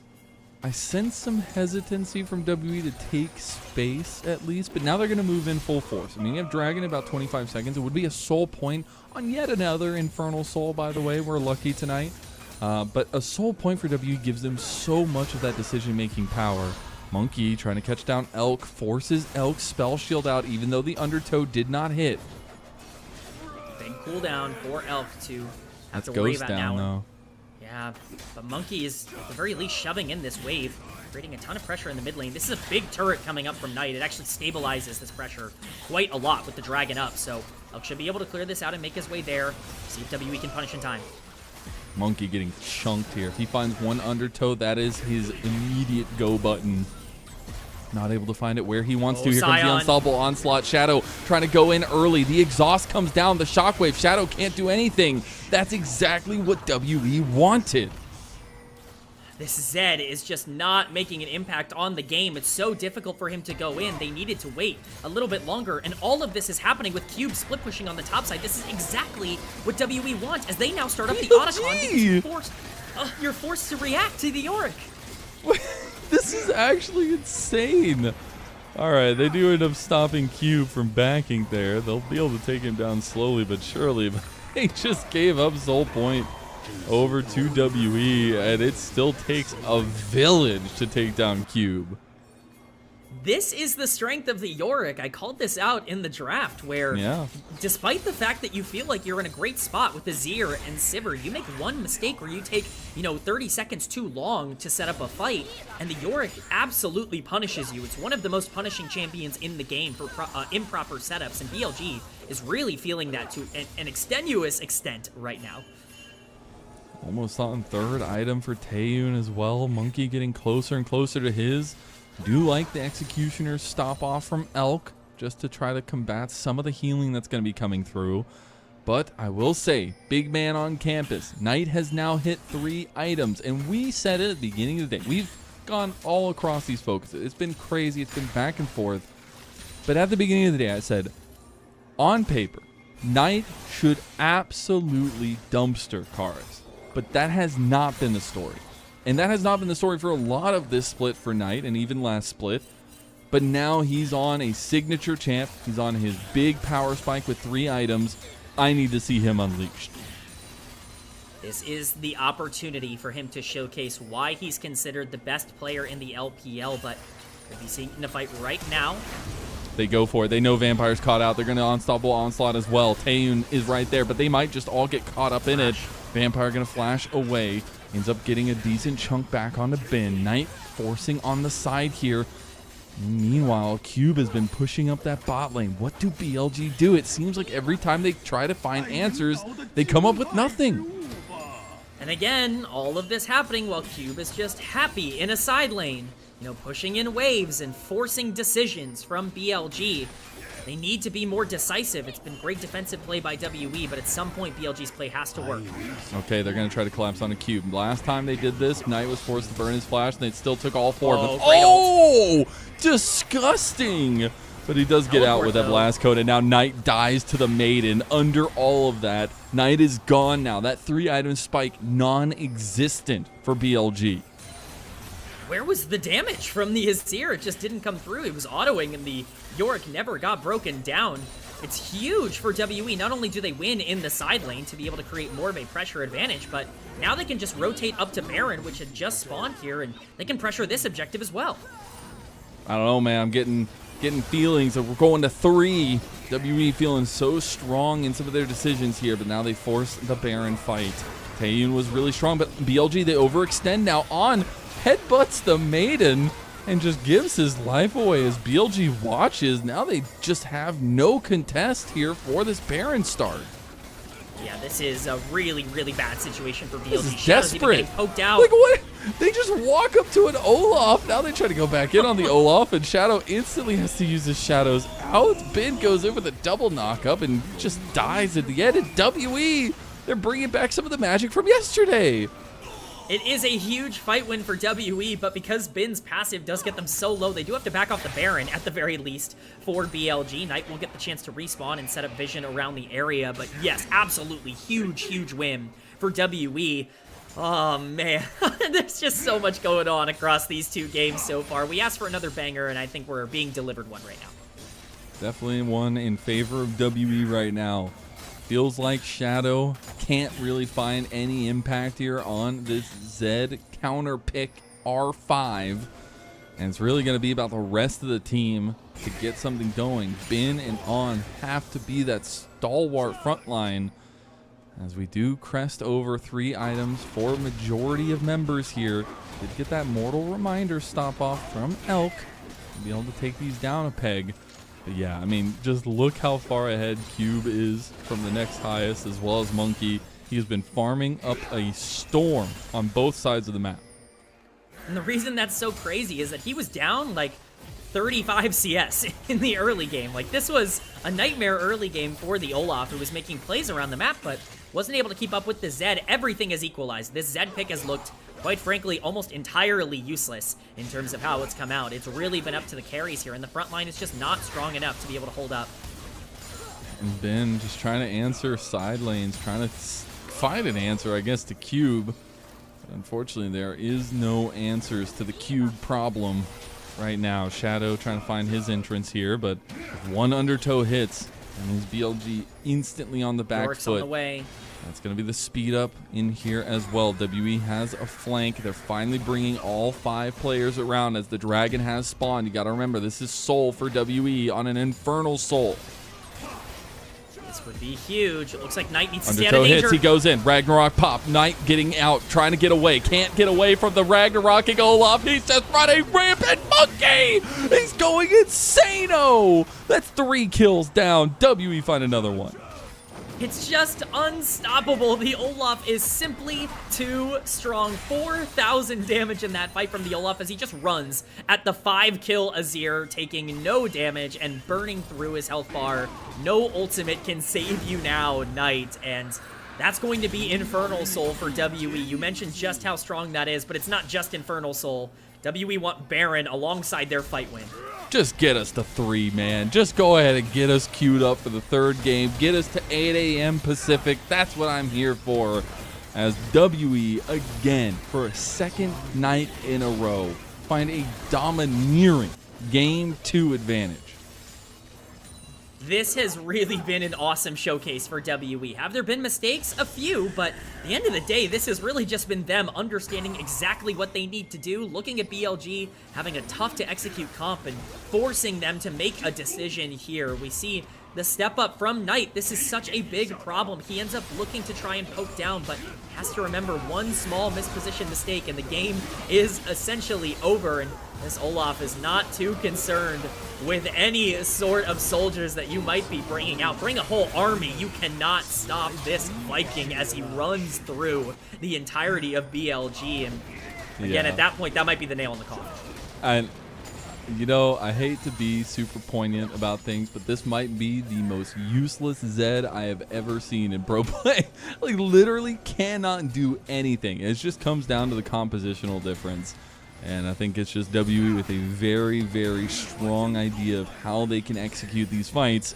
And now, almost 5,000 gold lead, a little bit more than that here as they continue to destroy the BLG base. Yeah, I couldn't agree more. I like the Zed pick and draft. I have not liked it in execution. I can definitely say that. Okay, maybe this is it. Maybe they find it. Kara's getting low, but now Monkey is just running on the backline. He's under turrets. He's under everything, and he's still getting killed. He's still alive. Nobody can stop him. Bailout comes through, and he still runs through them. A triple kill for Monkey, and that's WE evening up the series. Absolutely disgusting. Nothing can stop Monkey from running through the hearts of BLG as they push us to a game number 3. We knew it was destiny. We knew it was coming. We knew game 3 was our fate, and it will be a full 6-game day in the LPL. And could we ask for anything more? Mazel, you asked for this at the beginning of the day. You manifested this. We knew that this was coming. You correctly called it. Did I manifest it, or just I know that it was going to happen? Because for some reason, BLG lost their damn minds in this game too, and WE took full advantage of it with a very good team composition and level of execution to back it up. Yeah, I mean, really, what it came down to was just you can't let the Olaf get out of control. A lot of really nice early plays going in favor of Monkey. A skirmish in the jungle that we thought would go one way that didn't. And then from that point onwards, you saw Viking run the rift. So yeah, very, very good stuff from WE. Didn't even need to buy items at the beginning. That's all that matters. In the end, who needs them? Who needs items? Who needs items? I think Shadow's gonna be put back on piggy duty. I don't think the Zed's coming back out. I'm not gonna lie. That's one of those moments like, oh, I feel so confident, man. Lock me Zed, brother. It's like you could have picked anything else. Probably anything else that had more impact on it. But again, I don't want to take away from what WE were able to do here. A lot of good decisions, a lot of good fights taken from them as well. Let me ask you something, Lennon. Do you think they win this game if they have Sejuani in the jungle? Probably. Yeah. It probably looks better. That's all right. I feel bad. Again, I'm going to say, I'm pretty sure that was like the most useless Zed I've ever seen in pro play. Like, literally every time he went in, nothing happened. He just died instantly. And we've seen that before. But it feels bad to see BLG, who have been so dominant, have one of those moments. But again, it is WE who have been here before. Literally 24 hours ago, they won the second game of the series. They talked so much in the post game about how they can make good, how game 3 some big mistakes came through, and they wanted to make up for that. And now they have the opportunity. They do have the chance, and again, gold graph, quite funny to look at. We see where BLG had their advantage. We just couldn't quite see where they could end things off. Really, it just kind of came down to better execution on a comp that was easier. Typically, when I look at teams that are struggling, one phrase that comes to mind is simplify the process, don't overthink it. This Zed was overthinking it. And this Olaf, I don't think you could possibly simplify the process more than Olaf Renata, let's go, bail out, run at him. And it didn't even work the first couple times. And then he's like, just keep trying, just keep doing it. And eventually it worked. And the combination of the hostile takeovers over the top was always so interesting because when they had the opportunity to turn on the Olaf, they couldn't because they were getting hostile takeovered. That's the big problem, right? Is if you are standing there and Olaf is just hitting you and you can't stop him, you lose. That's just it's the way the game goes. Yeah, God, disgusting play there. But also Shadow, what are you doing there, man? A couple. Dude, I had this whole like, I was gonna make a call with the Bane line, with the Shadow being Shadow, blah blah blah. Never gave me an opportunity to even think about saying it because he went like 0-5 or whatever. But it was a lot of these fights where you're like, W are just picking it apart better, right? Deciding better in the moment, and that is not a normal situation for BLG where we respect them as these team fighters, picking out fights that maybe even don't look like winning fights for them, and here not able to do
Welcome back, one and all, to LPL English, your unofficial home for everything LPL, and we got a 6-game day. I'm Mazel, I'm joined by K-Man, and what a way to go.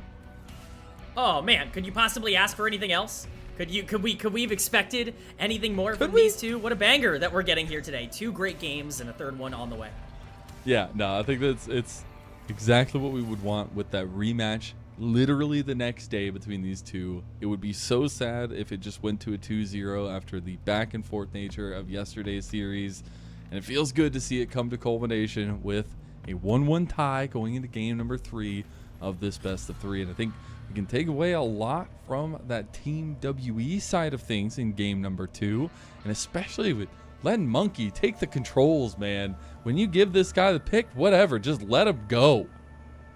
Unleash the monkey. That is what we have learned from game number 2 that WE need to be doing. And, I think that while the Olaf might not be available because of the Fearless draft, there are plenty of aggressive, jump on you type of picks that I think could be right up his alley that are still very much there.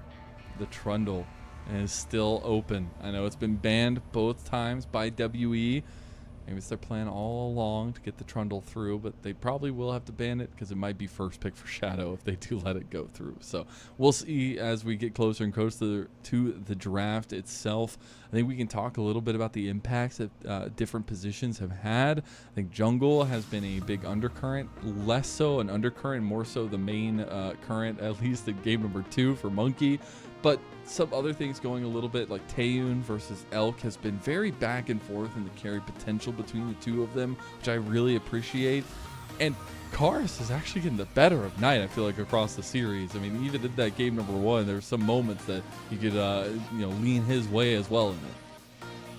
Yeah, I know Knight got the MVP in game 1. Karis was really good on the Talia in game number 1. Tried his best to be able to pull that back. And you're right, game 2, the Orianna was huge. The shockwaves were coming in, and oftentimes the big problem with Karis is that, okay, even if he does get the lead in the early game, what does he do from there? Where does he go? Where are the shockwaves coming in? How does he team fight? Everything was there in game 2, and you're absolutely right. You mentioned at the beginning of the day, for some reason, one way or another, Karis always ends up being in the mix against Knight, whether you think he would be or not, and he very much has been here today. That's been a big reason why WE's found success. Yeah, it has, and I don't know how much we want to go into BLG game 2, but we could just say, I got it, K-Man. I'll cover it. Do better. There you go. That's the easy fix. Slap it on there just like flex tape, and you'll be fine, BLG. But for Team W, this moment means a lot, right? We already talked a little bit about them going into this second round robin. This is their first series of that second round robin.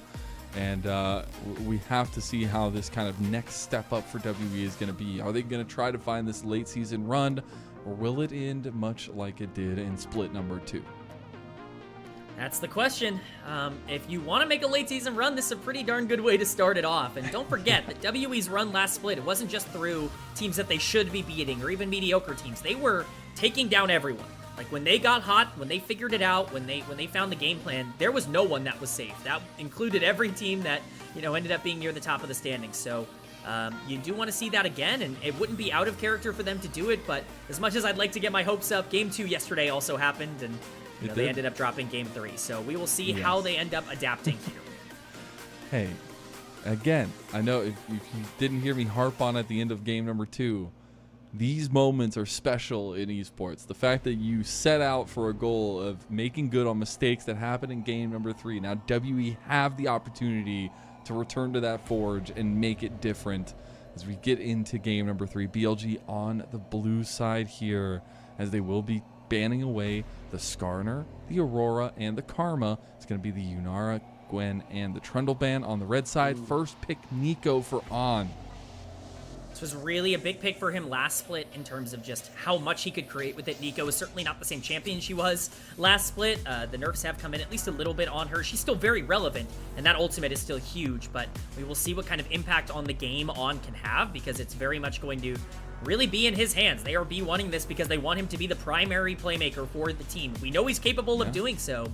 We will see if he can come up clutch in that regard. We'll see what the answer is from WE. Kaisa, another thing that's been banned quite a bit today, and it's been left up here for game number 3, so Taeyun's Kaisa coming in. There was a couple big bans that were kind of left up here in this game number 3. See if it's something that BLG are willing to let go, because Kai'Sa is devastating. I feel like in the LPL right now, always has been, maybe always will be. But the Rel also locked in for Vampire, giving him some comfort, but also a lot of breathing room in those engages. Yeah, I mean, this is as strong of a duo as you could probably get in a Fearless Game 3 with what's left up. Kai'Sa is so comfortable for so many LPL teams. Rel, especially with no Alistar in the game, really the premier engage threat coming out of the support position, something we often see quite a bit before game number 3. So, you know, it makes a lot of sense to lock that in, but BLG indexing entirely differently into a different direction. Kai'Sa obviously for scaling and for dive. Renekton can kind of play for that dive comp, but this shows me that they at the very least want to play with tempo. They don't want to try and sit there and play for Azir and Sivir in the same way that they did last game. They want to try and push that game forward. We're back on that piggy duty, Shadow. Never again. Never again. I called it. I literally called it, K-Man. I literally called it. You might be the first commentator I have heard that's like, tank jungle instead of a carry? Well, here we go. I'm not happy about it. That man just needs to know his job. All right? Like, that's all I'm saying. That's what BLG are saying too. Like, damn, Shadow, you're really good at facilitation. You know what's really good for that? The piggy. And he's going to be locking that one in again. The Ornn is going to be locked in, though, on the other side for Q. Yeah, I mean, both sides making a lot of sense. The Ornn really plays into that, you know, Kai'Sa carry idea that they might want to go for. Obviously, it depends on what they want to, you know, play in the mid lane alongside it. I can actually see a control mage being very effective here. Something like, well, I was going to say Victor, but as it's taken off the board, you don't have that option anymore. It seems BLG and I were on the same page, but I completely agree. You got to ban out the Yone, and you got to ban out the more aggressive, assassin-oriented mid lane picks. You know, I'm not trying to say that they need damage in the mid lane, but, you know, with Sylas, with Yone off the board, there are some Knight picks, you know, some classic Knight picks that I think could theoretically be really fun options here if they are left up. I don't want to call my Akali shot too early because you never really know what could come out of a draft like this, but boy, would I be excited to see something from Knight that would be really aggressive to kind of complement the rest of this draft. Yeah, I definitely could see something going along those lines. I do like the Akali ban finally, so is it going to be let through for this game 3? Yeah, unfortunately, no Akali for Game 3. Definitely a bit of a sad moment, but plenty of other options still. Again, for WE, you're really setting up this Kai'Sa dive like identity here where you want to play for that team fight and let her just kind of take over. Trust Taeyun a lot. If you're going to do that, then obviously Realm Warps can really play into that. Ryze also puts out a surprising amount of damage in the late game. It feels like people talk about him as if he's just this facilitative mid. He has been very effective as a secondary carry, so yeah, makes sense to lock that in, and they're going to save counterpick for jungle for Monkey here. A little bit of showing Shadow what's up from game number 2 with the counterpick R5 jungle setup. But we said it from the beginning of the day. Like, this Monkey Shadow contest is going to be extremely important through this series and really sets the tone of kind of the aggressiveness from both sides. And it is the Cassio locked in for Knight in the mid lane. Yeah, I think this is a really interesting pick because it does kind of answer the Ryze, you know, obviously in terms of how that matchup goes. This is your classic Ryze counter pick from many, many years ago, but the way that it integrates into the rest of the team I think is interesting. It really does show that the Renekton is a bit more of an outlier, and it will be the Tristana locked in as well. This is a very, very interesting draft from BLG that I think gives them a lot of options. All right, well, they've definitely pulled the rabbit out of the hat with this one. We'll see what the final pick for Monkey is. It's going to be his signature Viego. We'll see him pull that one out. The Reset City. Can WE do it? Oh, I'm excited for WE here. Their comp scales terrifyingly well. Like, their damage in the late game is going to be nearly unstoppable with Ornn, especially giving them all extra stats and ornaments. I think for BLG, this could be a really scary game if you're not able to get that power spike off early. I think you're looking at lane matchups that kind of have to go in your favor because when I look at this team, you know, you have some pieces for the late game. Sejuani, you know, even Tristana Cassio can play late game. You have pieces in the early game as well. Renekton can be able to run that. Tristana should be able to do well in lane with the Nico. Their mid game is non-existent. They should not be able to fight really at all in that phase of the game. If they end up falling behind, this could be very dangerous for them.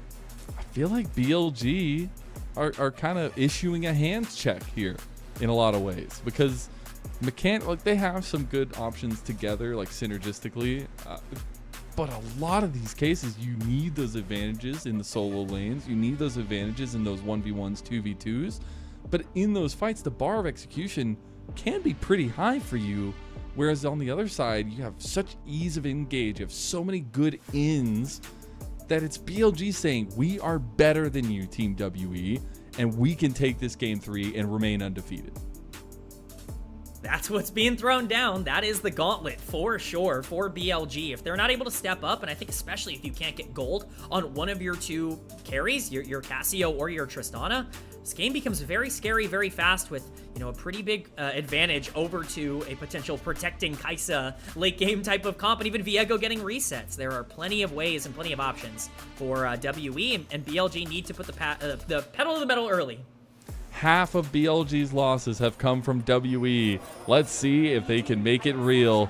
Do BLG go undefeated? Continuing that record. Here we go, game 3.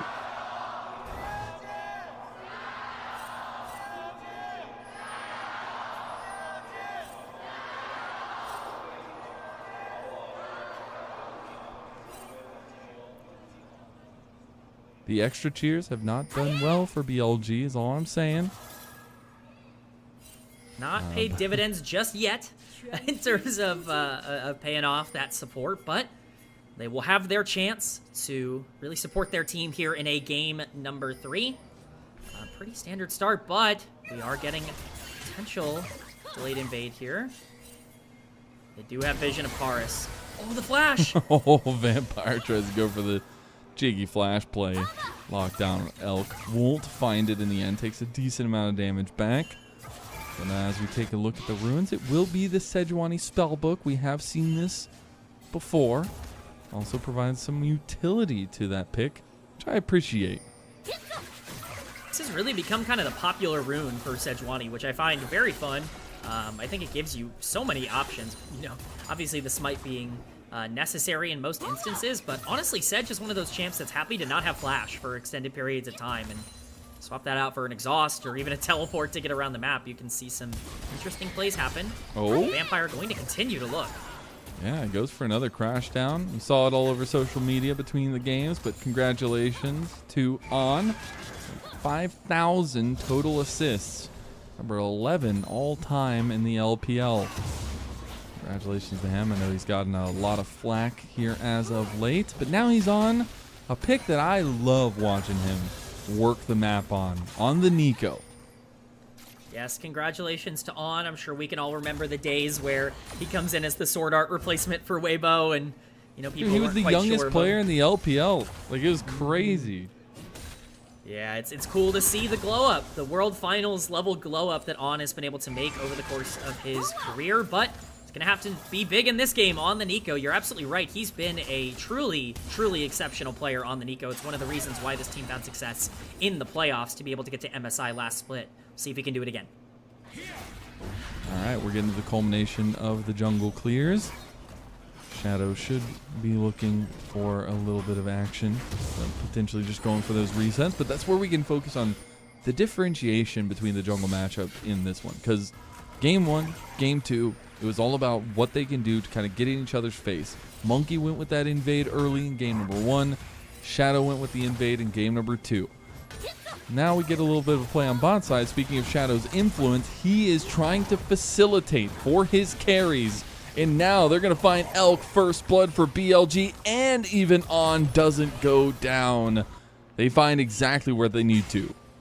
That is the Nico priority. That is a Nico diff right there in the bot lane. So easy for her to be able to tank up those tower shots when she is a minion. That it makes dives essentially free. Cube has no counterplay to that situation, and it really is going to put him behind. So credit to BLG for understanding the champ. Literally knew the swap was coming out. End up getting it as Cube had TP'd there, so that's going to feel a little bit bad. He's finally going to make it back. Taeun and Vampire going to be up on this top side of the map. Dragon coming up in about 45 seconds. No Infernal Soul for this final game of the day. Let's still see how reactive these teams want to be to these objective spawns as well. And as I was talking about, you know, we were saying facilitation for Shadow. When do we want to get the pedal to the metal going for Monkey? Well, I think for Monkey, you gotta make sure that you don't fall behind. I think it's a little bit understandable if you need to be a little bit slower with your draft because of just how well this team can scale. But Viego can't really ever be in a spot where he gets blown up at the beginning of a fight. You need to make sure that you have enough survivability to push forward in that instance. We'll have to see what he wants to prioritize. It does look like WE just have all this pressure on the bot side of the map because of the lane swap with Elk and on the top side. Could just be a dragon here for them. I'll say, though, Elk getting the better of the CS differential so far. The weird back and forth lane swap that we've had already. And a little side note on Monkey, I mean, he will just always be useful. You get one reset in fights, and fights become a completely different conversation for WE. As Cube trying to get back up to the top side, but he just overextended and now gets the flash out of On with the rocket jump coming in, and the explosive charge going to go through. Cube's going to die again. Elk gets his second kill of the game, and Vampire, Karis just have to watch. This is a nightmare for Cube. He is completely taken out of this game. I think the only encouraging trait is that this is an Ornn. If there's ever a champion that's okay going a ton down in CS, it is going to be Ornn, but Vampire in trouble now. Oh no, he's only level 4 as well. Gonna get the knockback with the double shattering strikes, but the explosive charge connects. On tanks up again, and this is clinical from BLG. It's almost as if WE don't know what the champion can do because they continue to walk under a tower with these big waves crashing and allow On to just turn into a minion and dive them. It's, you know, obviously great execution by BLG, but seemingly disrespectful by WE, and they're paying the price right now. Look at the gold difference that's been generated. All so early as well. 3,000 gold up for BLG. Monkey almost gets caught. He does have his level 6 now, so the Heartbreaker is there, but On and Shadow going to start moving around the map consistently now that lanes have kind of broken open. And On in between the lanes is the most dangerous position for WE. Yeah, Vampire getting stunned up once again. He's taking quite a bit of damage. They're here. Shadow missed his Arctic Assault, but he has the Glacial Prison. He's already level 6.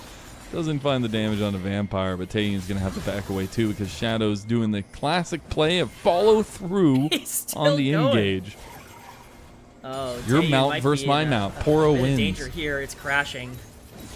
Oh, Taeyeon. Oh, Taeyeon. Oh. It is devastation right now for WE, and they're not even going to get anything back from it. Shadow beautifully flashes away from the Heartbreaker of Monkey. Lennon, I don't know what to say. So what did you say to me right before we went live? What was the statement that you uttered to me? Oh, I don't remember. You might have to remind me. It'd be crazy if this third game was a 20-minute stomp for BLG.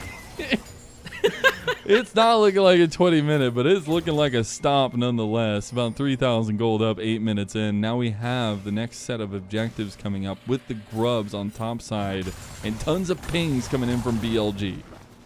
Yeah, I mean, at this point, they have whatever they want on the map. Grubs just spawned, and they're up 3,000 gold, so yeah, I'm pretty sure they can just take this. There's no real way to contest anything around here. I think specifically Elk being up 1.5k gold by himself is just such an unsustainable thing for WE to fight into that if he's at any contest throughout the rest of the early game, they probably just have to sack in terms of the objectives. So we'll see how they want to play it out, but I know I was pretty harsh on BLG last game, but then when you have games like this, you're like, where did you go for game 2? Like, where did those decisions come from?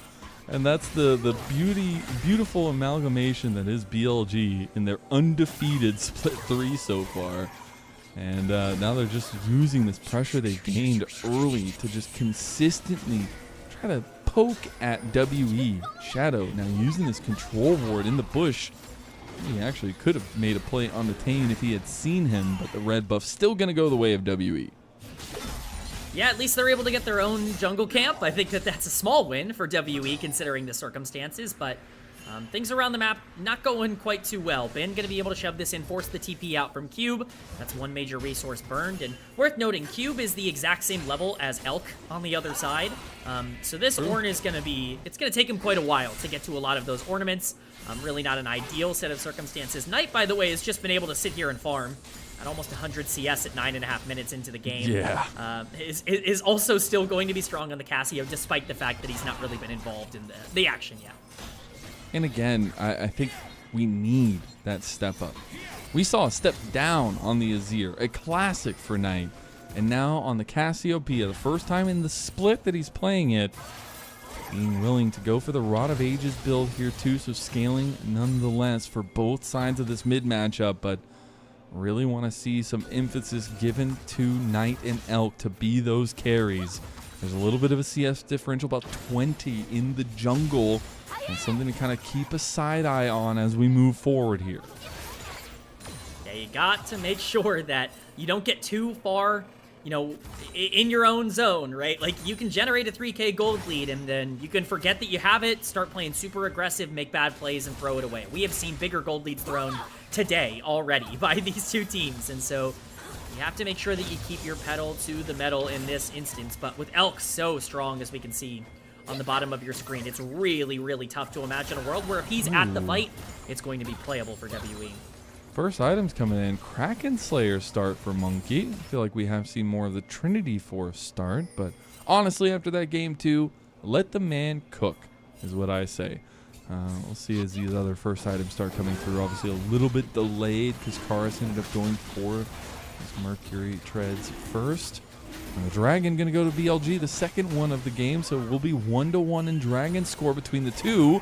Meanwhile, On making a mad dash down towards bot side, trying to catch out the bot lane of WE. Yes, WE has some paranoia now down on the bottom side of the map. They're not willing to walk up again. I think they're even worried under their tower. Monkey trying to trade something on the other side of the map, but he will find no camps. Overall, just a win for BLG. It continues to grow their gold lead and put them in a pretty good spot. Dragon stacking, you know, going to be much more possible for them, and with Ocean Soul being potentially on the table this game, could be massive, as we see BLG maybe looking for another dive. They have full vision of this coming down, but this could be the third executed dive by BLG. Realm Warp's going to come in, but On has already claimed the kill on the Vampire. Turret plate also goes down, split between the four. WE a little bit late to the play call. Yeah, I mean, even if you spot that out early, super tough to be able to punish it in any way with just how reliable the dive is because of Nico and because of Sejuani as a duo. They're not done. Oh, no, the flash play! We've heard so many people talk about taking that out of the game, and that might just be a definition of it. They don't get any kills from it, but they're going to get the turret. At least the explosion from the explosive charge on the turret helps take down Taeyun. Okay, Vampire's now here. This turret is warmed up, and it is executing people on the side of BLG. Monkey getting resets left and right, gonna get another one right in the center. It's gonna be a couple quick kills back to WE. This play might not even be done. Monkey can keep going at least for a bit here. It looks like they're going to be respectful enough, maybe not. Oh, he does go for the little play with the Heartbreaker. Shattering Strike gonna be instantly cleansed out of. Explosive charge not gonna get procced that time. Cube able to get some free time on the top turret, but that's what happens when you overextend into a Viego. You know, I'm not going to try and say that, you know, well, first off, Cube could be in a bit of danger here. Is a level down on Knight. He's going to flash out. He's going to have to flash out. Yeah. But that's kind of the punish. That's kind of the consequence of what I was talking about earlier, just feeding a little bit too much into your own hype. This is a very aggressive redive. It's a great flash engage from On, but the cleanse coming out from Taeyun makes it worthwhile. He does take quite a bit of damage under tower, but look at how many resources they have to burn to make this happen. At this point, the tower is, as you said, very heated up, very charged up, and Bin flashing to re-engage here. They just don't have the damage. Vampire with a phenomenal re-engage that completely changes the course of this fight, and Monkey at this point can just start getting resets.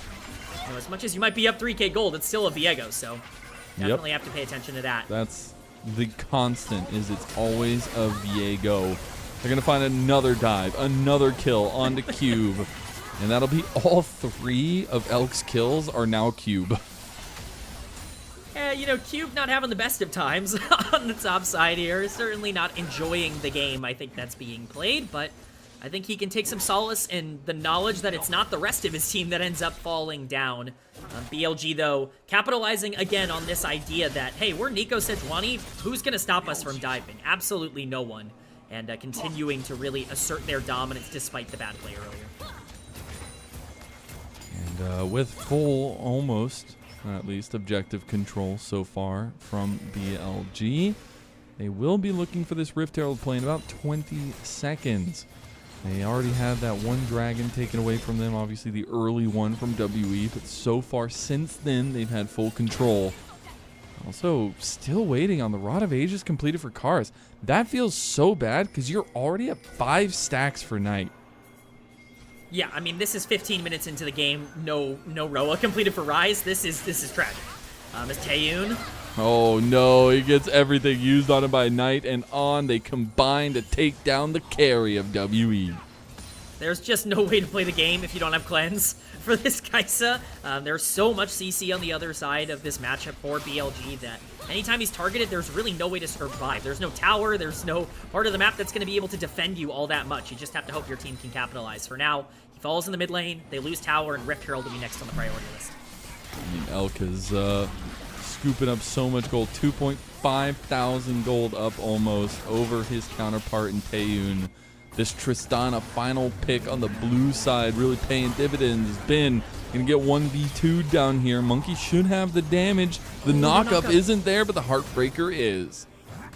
Yeah, I was a little bit worried there that they wouldn't have enough damage to break through, but Monkey is quite strong here. Again, Kraken Slayer on Viego actually kind of paying dividends in terms of the damage coming through and might need it in this game. Vampire here, though, to potentially try and dive on, but he's playing so aggro. He's alone here. On just completely threw his life away.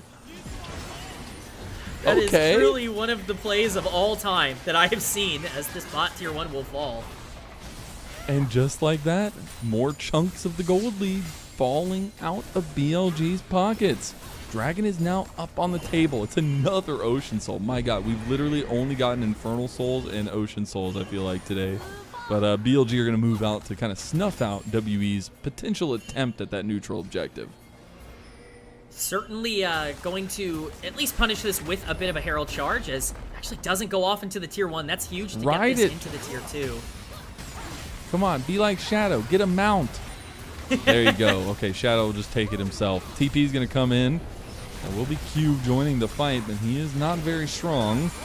Can they defend it? The explosive charge is going to proc. They're going to get the reset now with the rocket jumps. Another charge probably not going to be on the table. Trying to catch out Cube is on. While Ben was handling in the mid lane, that mid lane tier 2 turret. Back onto the Dragon. BLG goes while Karis is left alone on the top side. Here is indeed the problem for WE, is that every lane is pushable constantly because you have Cassiopeia and Tristana on the team, and so it's very difficult to actually stop every place of the map. And Karis is at least going to be able to get that tier 1 on the top side, but it's essentially everything on the bot side. It's the whole bot lane taken, as well as Dragon, as well as pressure on mid tier 2. You know, it's a consolation prize at best for WE. But honestly, at this state of the game, you take consolation prizes. You take whatever you can get. And WE are looking on the top side. This combination, Karis and Monkey, with Vampire on top of it, can't pick out anybody on BLG, and Ben is the target right now. They are hunting the Croc. See if he overextends. Oh, he definitely is. Okay, he realizes as soon as he puts the ward in, he's like, I gotta run away. Now Cube getting caught between BLG. He tries to flash, he tries to dash, he tries to get away, but the Tangle Barb's gonna connect. Taeyun is here, but Cube will fall for a 4-time, and Elk gets it too! My god, Elk, stop it. Elk appears out of nowhere to once again kill Cube.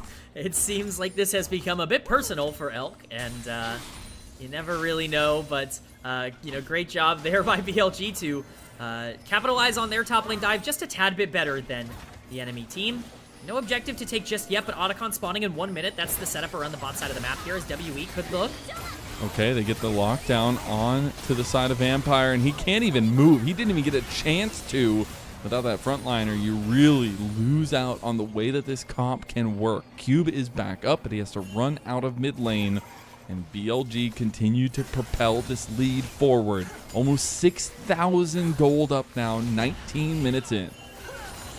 I think there's some sort of joke to be made here about the scoreboard. We'll get to it just a tad bit later, but once again, just full darkness for WE. Vampire walking up to try and spot things out. I understand why he might think that On is by himself, considering some previous plays, but he is in fact not. The entire team is there, so he gets CC chained to death. Only 2 ultimates used as well.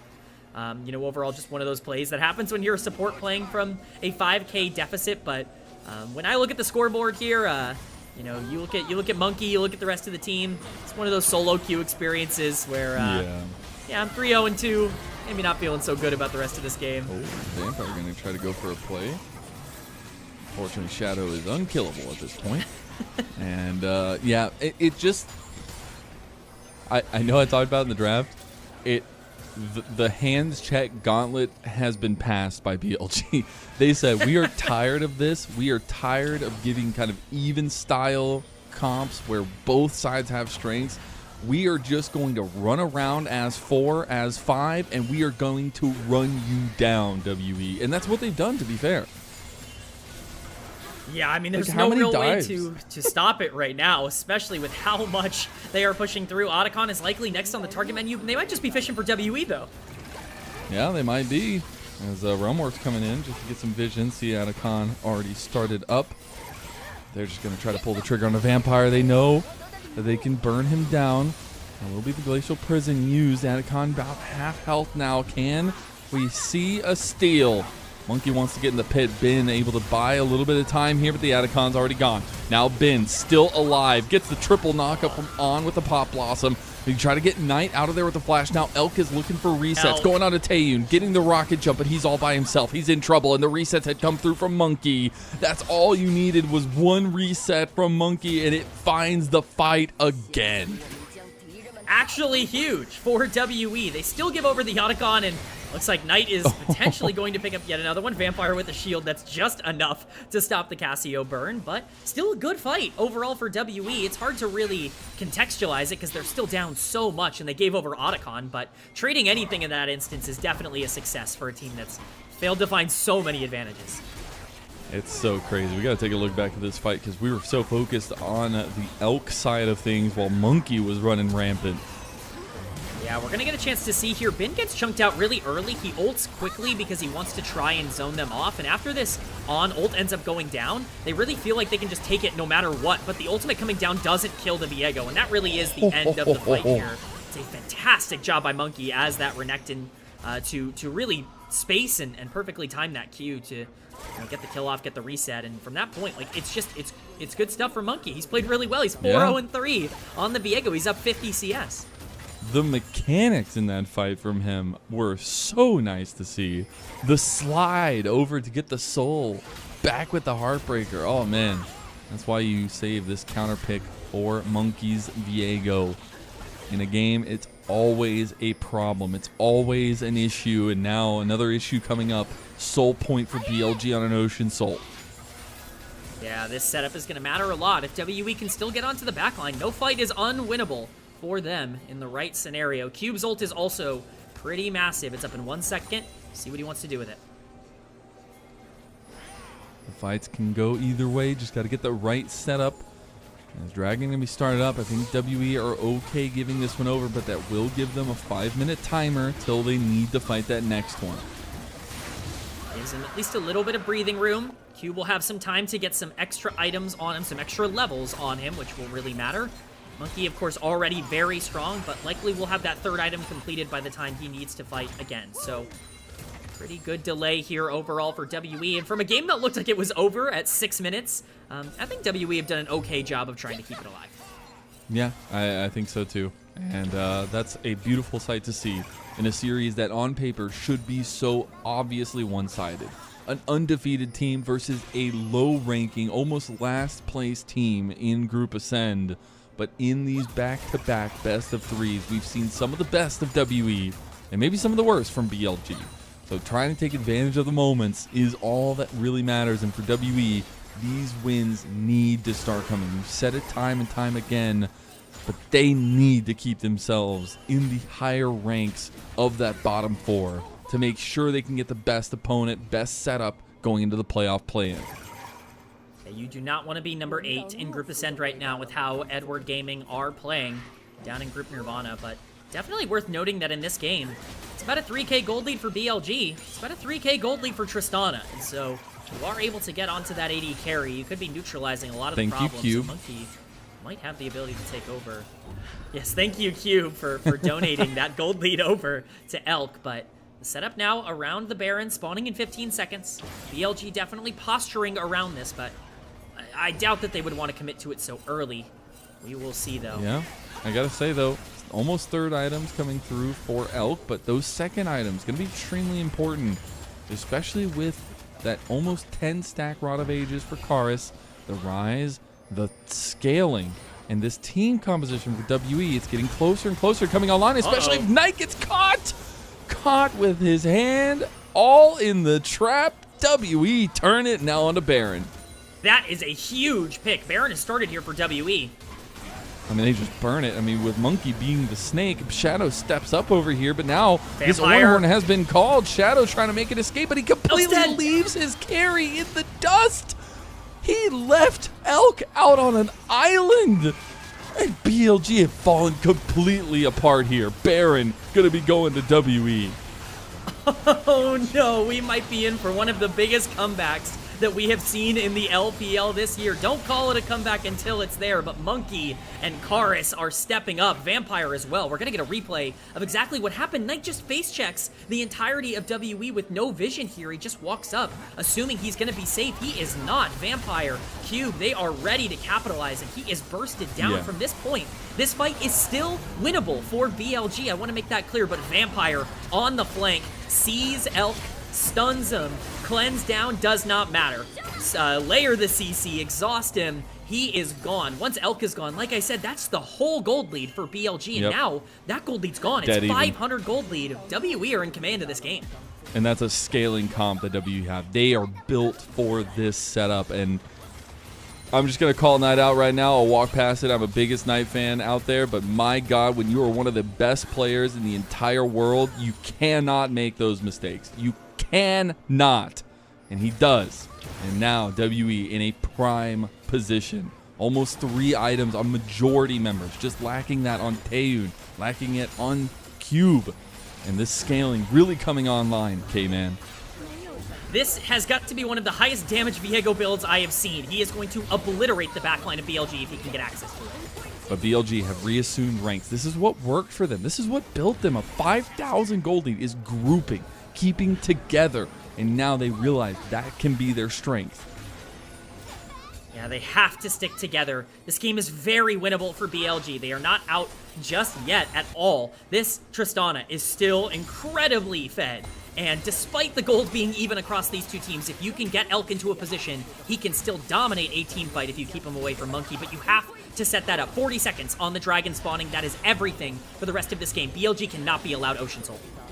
Monkey still having such a big impact here on his Viego. You love to see the R5 pay out. It's his most played by a country mile. And now, in a pivotal game to try to upset BLG, try to take them down for the first time in the split, his top laner is getting caught by BLG, and now they will be on the back foot in this fight. Vampire was on a flank, and now he needs to be very careful on how he exits. This is a very precarious situation. Vampire and Monkey both extended. Dragon has spawned. We will see if they have the opportunity to get in for a steal. All right, Monkey, this is it. Are you going to be able to get in there? The Dragon's already going down. Monkey can't even get in. And the soul of the Ocean Soul will go the way of BLG. Meanwhile, mid lane, WE trying to get something back. Realmorph going to be stopped in his tracks. Bin goes into the fight. It's a little bit low. Shadow now circling over here, trying to find his own angle. On going for a deep one here. He is walking the long walk. As now the engage from Shadow. On finds the angle. On finds the setup. They're going to have to fight this one. TP is coming in from Cube. They want this. Monkey needs resets. But they end up finding this. Sonya's at least coming out from Karis. He does go down in the end. Knight finds the one pick. WE now trying to fight them way out. They need Monkey to get a reset. That is their saving grace in a 4v5. Elk steps forward, can't get the reset on the explosive charge. Cube does make it out of there alive. BLG just searching for any targets. They're desperate. They need to kill somebody. They aren't able to find anybody but Karis. Maybe trying to chase down Vampire. The fact that this is still going and Vampire ends up getting ran down after his entire team leaves him. It's a little bit of a situation diff for BLG. A bit of a fiesta, but we do eventually end up getting there. It's a good turn from BLG, and it's a massive mistake from Cube to start that exchange off. BLG looking to teleport to the top side. They want to push this in. The tempo plays, the decision, the experience really coming alive right now. They know how strong Elk is. They know they can burst down these turrets. They're looking at an inhib here. Yeah, Monkey has to back. He's just starting the recall now. This is not just tower. This should be more than that. They should have full tempo to be able to go and get vision around any objective that they're looking for. Baron is still 1 minute and 40 away, so you're not too worried about that. But with that Ocean Soul, it's impossible for WE to feel comfortable walking up to them. At this point, their hope is going to be to play for that Elder. All right, give me the doctor's notice here for WE. You've got 4 minutes. What game plans do you come up with? What do you set up here? The item spikes, they might not be there, but you need to game plan how they approach this Elder. You need to get Cube as many levels as possible because these ornaments have to be online for this Elder fight. No matter what, whatever ends up happening, you have to be in a position where you are at your strongest for this Elder in 3.5 minutes. Still 1 minute on Baron. You need to make sure they can't just dance around it. They're going to try to bait you into a fight. Monkey has to stay protected. If he can get those resets, they absolutely can still win. Cube very close to his level 15. We'll get another upgrade. The first one went to Monkey, rightfully so. I expect the next one to go to Taeyun. As BLG move up, they realize they're trying to get some XP up here, but the Baron up in 40 seconds with a 4th item completed for Elk, the GA. This guy can play so on the edge, and you've also completed 4th item for Knight. These carries are huge in terms of how things are set up for BLG. As long as they are able to fight front to back, it's going to be tough to break through. Monkey even getting the reset on Tristana now has become infinitely more difficult. It's a brilliant GA buy. We will see if Elk can carry the game. He's in a prime position to. He is. Resets for him, resets for Monkey. Reset City, somebody's got to get a ticket to it. Ornn ulti goes completely wide. Cube is without his horn, and he cannot do much now. They do end up getting some good damage back on an Elk. The Void Seeker hit its mark by Taeyun. They actually will hover around this Baron, and Elk just starts it up. He's going to lose a chunk of his health here, but they're just going to try to burn it. They're just going to sneak it away, and there is no control over that side of the map for WE. They realize what they've lost, and Monkey will go to side lane. Once that Ornhorn is burned, and especially once it's not utilized in terms of the second proc, that fight is over. That's your engage tool in terms of being able to get a long-range push in. It's a free Baron for BLG. WE not opting in to fight because they want to be there for the Elder. We'll see if they can even make it there at this point. TP going in way deep from Vampire with the spell book as he comes through. This inhib turret, it's going to be worse for wear now as Karis has completed the Zanyas after popping that Seekers last time. Elk goes forward. Again, he's playing like a madman with this GA. He knows that he can get so much damage down, but Vampire found the flank. Vampire found the moment. Is he going to find it? He can't find the Shattering Strike. He's in trouble. They go moving on to Knight. Knight gets the reset over to Monkey. Now Monkey trying to move over into the fight itself. It is going to be the 1-for-1. Knight for Vampire. You take that trade all day for WE, but they overextend. Monkey, no! At the last moment, he oversteps his bounds. He escapes from his holds, and now Taeyun trying to find the play back, trying to get this big team fight, but Ben has shown up. He's locking everybody down. He's the big croc on campus, and the Ornhorn is not going to be nearly enough. Resets for Elk, as he is the one that will finally book his ticket to Reset City. BLG will remain undefeated, 7-0 to start their finish their round robin, and WE will not make good on what happened merely 24 hours ago. It looked unlosable, and it looked lost, all within the same game, but BLG still come out on top. They maintain their undefeated record at 7-0. They go to first place, and was it clean? No. Did it feel good? No. Should they have won this in 20 minutes? Yes, but That, at the end of the day, doesn't matter. All it will read on the scoreboard is 2-1 in favor of BLG, and there are still things that are positives to take away from this series. Yeah, there definitely are from both sides. I think we're probably, not going to lie, going to get the same answers from them in their post-game series from both sides. But, you take those. And I think for WE, it's going to feel bad because, again, you've played that one game more than BLG, but you were so close. And in game threes, in this one, a little bit closer than I feel like yesterday's was, but you had that one moment, and all it takes is one slip up. God, it feels bad, man, when you see so many moments that go well, and it is one overstep that ends Monkey and ends, honestly, any chance for WE to kind of come back in that fight. That one's going to sting a little bit. It's a regular season. It's a one of many, but it's one that you can feel like you had a fighting chance in. Honestly, if I'm WE, as bad as I feel about that game 3, with some reflection, I might be like, could have been worse. True. We got tormented pre 5 minutes, and the game was over. There was a 3K goal difference at 6 minutes, and somehow we ended up making that last a little bit of time. And with some different decisions, they could have won that game. Does go to show the heart of the team, but man, the mistakes. Like, if we were really pushing the mistake narrative at the beginning of the day, oh boy, were the mistakes on display here. There was, that was some legal edges. But honestly, it's the kind of stuff I love in the LPL because we don't always get the cleanest performances from our top teams. We've even heard JDG in past when they were at the top of their game that they wanted to play more games because they felt like it gave them more experience, gave them more opportunities to kind of find those little niche pockets of outplays. And I'm not saying that's what's happening here, obviously, for BLG, but I love series like this because it is the epitome of what the LPL can be, and that anybody can beat anybody because our league is so based on momentum, is so based on the right read in the right moment, the right decisions, and I think it's so cool to see it come so close, even if WE will be lacking. BLG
of them and you get kills on your AD carry for them, it doesn't matter who dies on the fourth, right? If you're able to generate pressure onto the right members, you have everything you need. And I couldn't agree with this more. How could you give it to anyone else? This Nico was a menace. First in this MVP. game. First MVP. That's crazy. But maybe a little bit of the situation that we've seen, obviously, of On and some of the flack that he's gotten. But we called it out from the beginning. You'll love to see the Nico play from On, and he's constantly a threat. They even banned it away from him in the earlier part of the series. Yeah, I mean, this was just one of those games where On is one of those players that just gets the most out of Nico as a champion, that can really showcase this champion's positives and really just make it unplayable in the early game. This entire early game lead for BLG could be considered off the back right on the edge for Taeyun. So close to being able to live that. But every major play this game, you can kind of point to On and see his greedy little paws all over it in terms of how he ended up creating it. Some of the plays not always going his way here today, but this one definitely working out. I'm glad that they skipped the normal highlights and just did the MVP one, so we didn't have to see Cube get put through the dirt 7 times. But it's fine. Still On, deservedly so, earning the first MVP for him in split number 3, even in an undefeated season so far for BLG. Feels good to return to some of that, even though it wasn't the cleanest way to get there. This is still a team you always have to be wary of with the way they just decide to show up and turn on when it matters most. You have to consider them one of the best teams in the world. And if you're not, like, that's okay for international purposes. If you're a team that's facing BLG and you're not saying we have to play like we're playing against one of the best teams in the world, you're going to lose. And they've proven that over and over again against even the best teams in the LPL. Indeed. So, as I believe the next thing we have is the standings coming up here, if we do have them updated. If not, no big deal. Shout out to Nick behind the scenes, who's our producer for today. But we'll be getting that up here soon-ish. But that being said, does this change any of the trajectory for Group Ascend here? Because, in a way, I still vote for TS over BLG in the moment, but you can't scoff at an undefeated split 3 when it matters most, when the world's spots are on the line. BLG just have the magic. Bit of a spoiler, I guess, for my power rankings that come out tomorrow, but BLG will be number 1 in those power rankings. I do believe that right now this is the best team in the LPL. Okay. And I think we see that in the Group Ascend standing 7-0. A huge start for BLG. Have they been wounded? Yes. Have they been killed? No. This team has remained unbeatable throughout this split, and while you can point to certain things that they should be able to optimize, this is a team that was looking their worst when they were second in the LPL and going to MSI. If that's the worst that this team can do, I still think there's a lot of room for them to grow up from here. I gotta say, though, just a little shout out. You don't see it here because it's not in the numbers. Half of their game losses are from WE. That's all I'm saying. I'm throwing it out there. WE, you a real one. But yeah, a little bit of breakdown of the standings. Obviously, WE not feeling as good after that one. Going to be contesting for that final spot in the standings. It's still a long way to climb here with the rest of the second round robin still to play. It's definitely tough for WE. Being in that number 8 spot looks like a disaster right now. So hopefully they get back on track. Yeah, indeed. As I do want to give one last very special shout out to our Elite Coffee supporters.